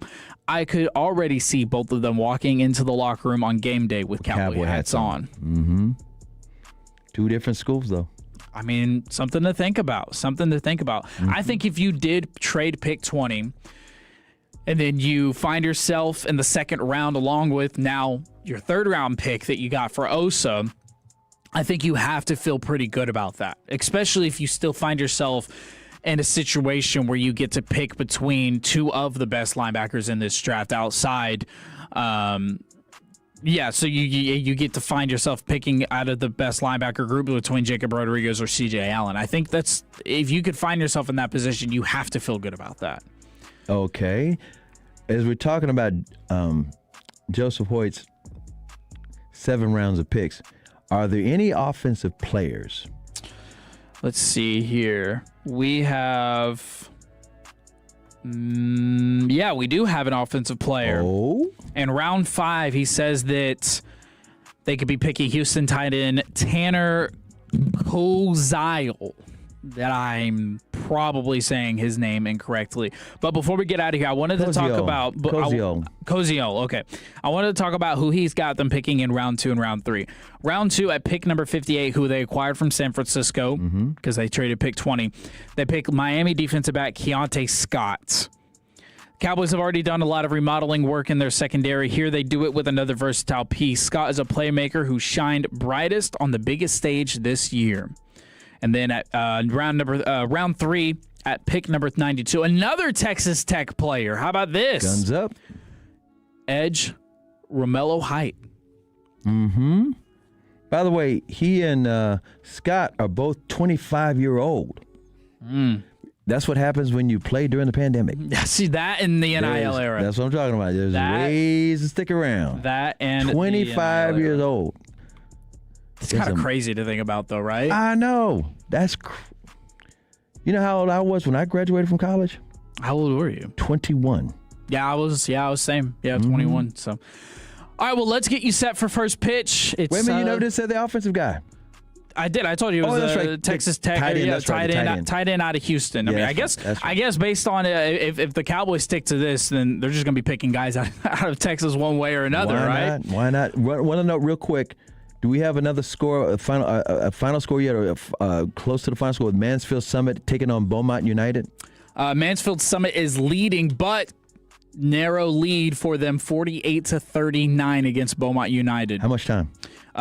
Cannot access the time remaining, but they are in the fourth quarter. Fourth quarter, okay. We'll give you an update before we get out of here. All right, and then we'll get you set up for first pitch next on 105.3 The Fan. I'm worth a lot more. I'm worth a lot more. I'm worth more. You know what? You're right. And we want to pay more at Give Me the VIN because good cars are worth more. And so are you. For top price, trust, and ease of transaction, GiveMeTheVIN.com, America's best car buyer. It's getting wild on the court. And Specs has the assist to take this tournament to a legendary new level. You know the drill. Stock up on delicious finds for every tip-off, upset, and overtime thriller. When you score savings with Specs, it's nothing but net. Don't wait for the buzzer. Run the perfect play with Specs wines, spirits, and finer foods. The lowest prices in Texas. Follow here, Tolos, and I am a proud CertaPro Painters customer because they really are the best in the business. Each CertaPro Painters business is in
It's been a blast today with the Tolos and with UCA and Jets.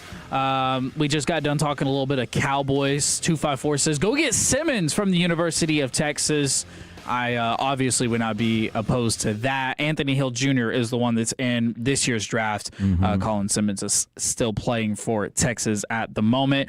945, again, Cowboys love Allen. Could Rodriguez stay till round 2?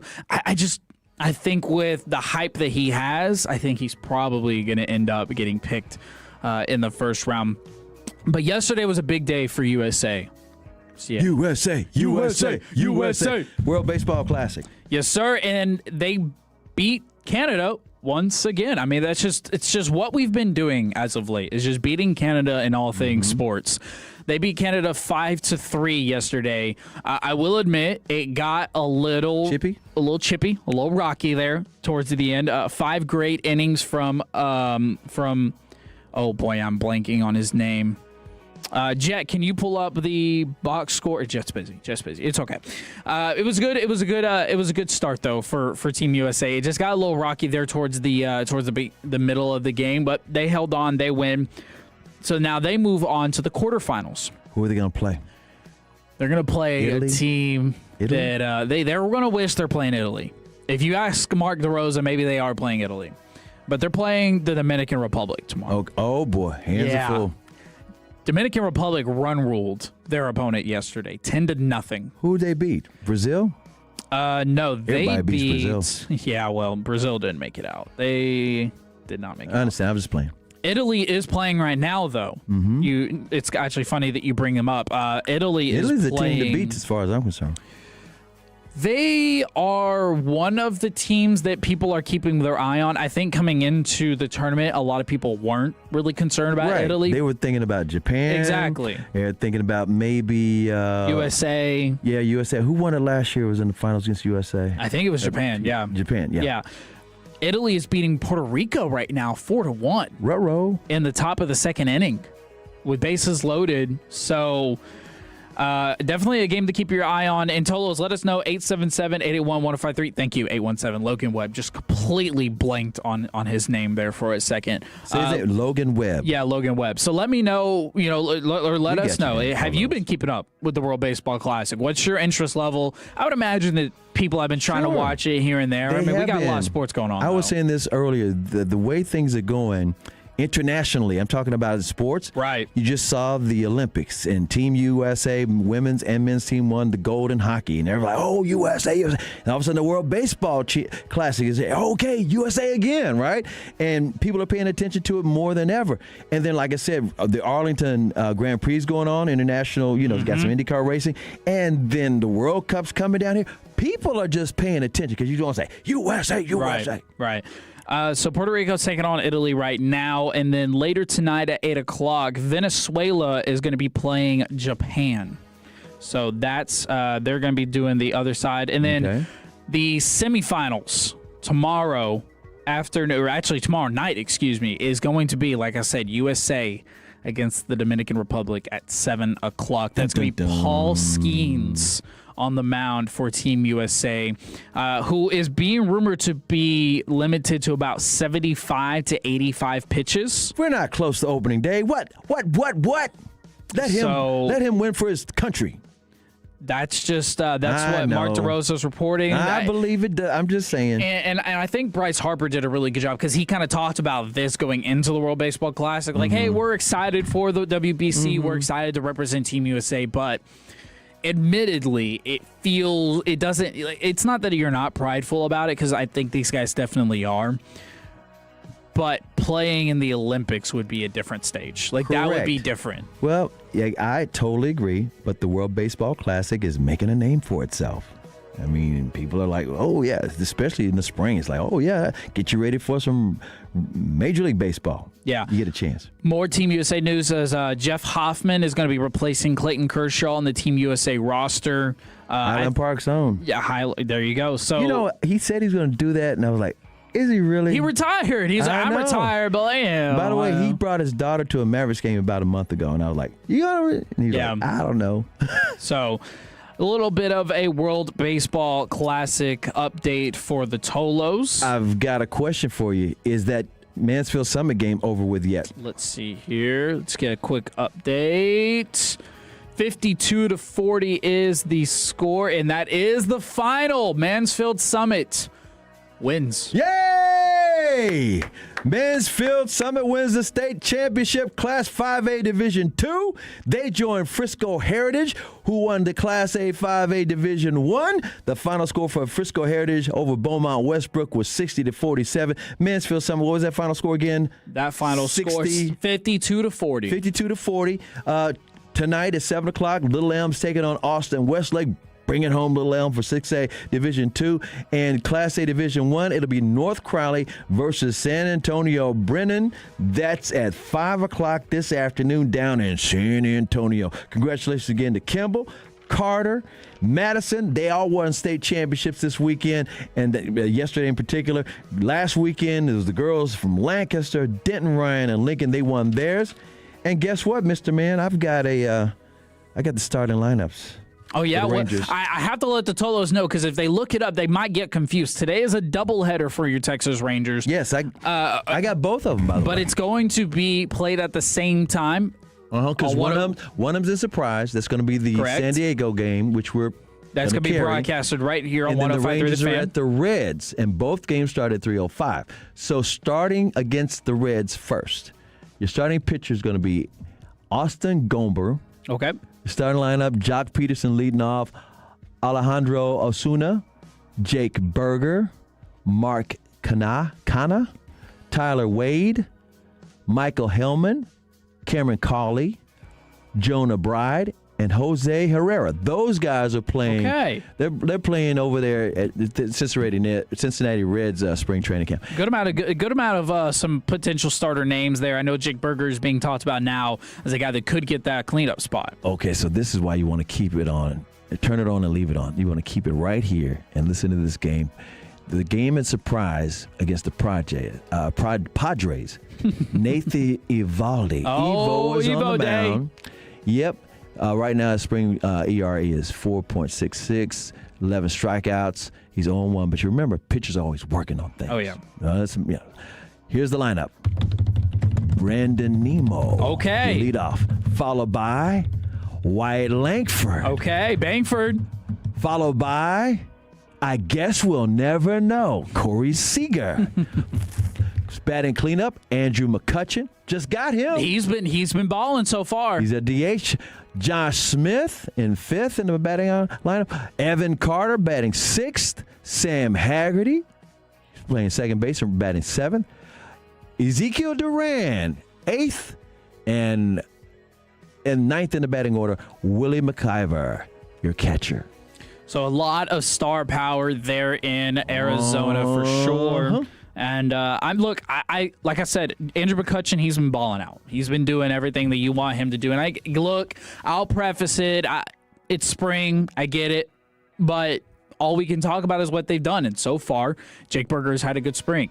Mm-hmm. Guys like Andrew McCutcheon, since he got here, has had a good spring. Corey Seager has looked good. Wyatt Langford. And Wyatt Langford's been tearing the cover off the baseball. I'll tell you what. Can we get some... Here, let's do this. What? Let's get some home run picks. Okay? And I know this is a little harder than a normal training, man. I know it's a little harder than a normal Rangers game because these guys are probably only going to go up there for one or two at bats. But if we could show off some ball knowledge, Jet, do you have a home run pick today? I'm glad I'm getting to go first. I'll go with Nimmo.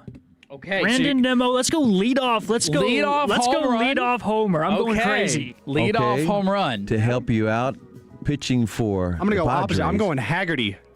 Haggerty for Adam. Okay. Haggerty for Black Adam. Okay. For those who need some help, the starting pitcher for the Padres will be Marco Gonzalez. He's a lefty. And I'm going to go with Wyatt Langford. All right, Bangford, a home run for CA. I'm going to have to stick with my guy, and if he did hit a home run, I would be quite shocked. I will go with Jock Peterson. I will go with Jock Peterson as my home run pick today. All righty. We will see if those dreams come true. We will see what those dreams come true. In the meantime, just be aware of this. It was a great show today. Tomorrow you're heading out to Arlington for what? Yeah, I'm going out to the Arlington Grand Prix. Tolos, if y'all are out there, I mean, if for somehow you see me, obviously come up and say hello. But if you have the means and you have the ability to make it out, I think you definitely should. I think it's going to be really fun. And if you're ever on Twitter, I have retweeted some of the videos and from who did I get that from? Dallas, Texas TV, Kyle Yeomans. You get at Mr. Chris Arnold. It's basically painting the picture for you. I can't believe how they transformed that track. It's incredible. It is absolutely amazing. Going all the way around AT&T Stadium, Globe Life Field, Globe Life Park across the street, Lowe's, Texas Live. That's going to be the place to be, especially if you're surviving St. Patrick's Day. And shout out to those who have. Well, a huge thanks to Nick Harris of the Fort Worth Star-Telegram for joining us earlier on. As always, it was a pleasure, CA, and a fantastic job by Jet Nelson. Texas Rangers baseball is next on 105.3 The Fan. Tolo means turn it on and leave it on.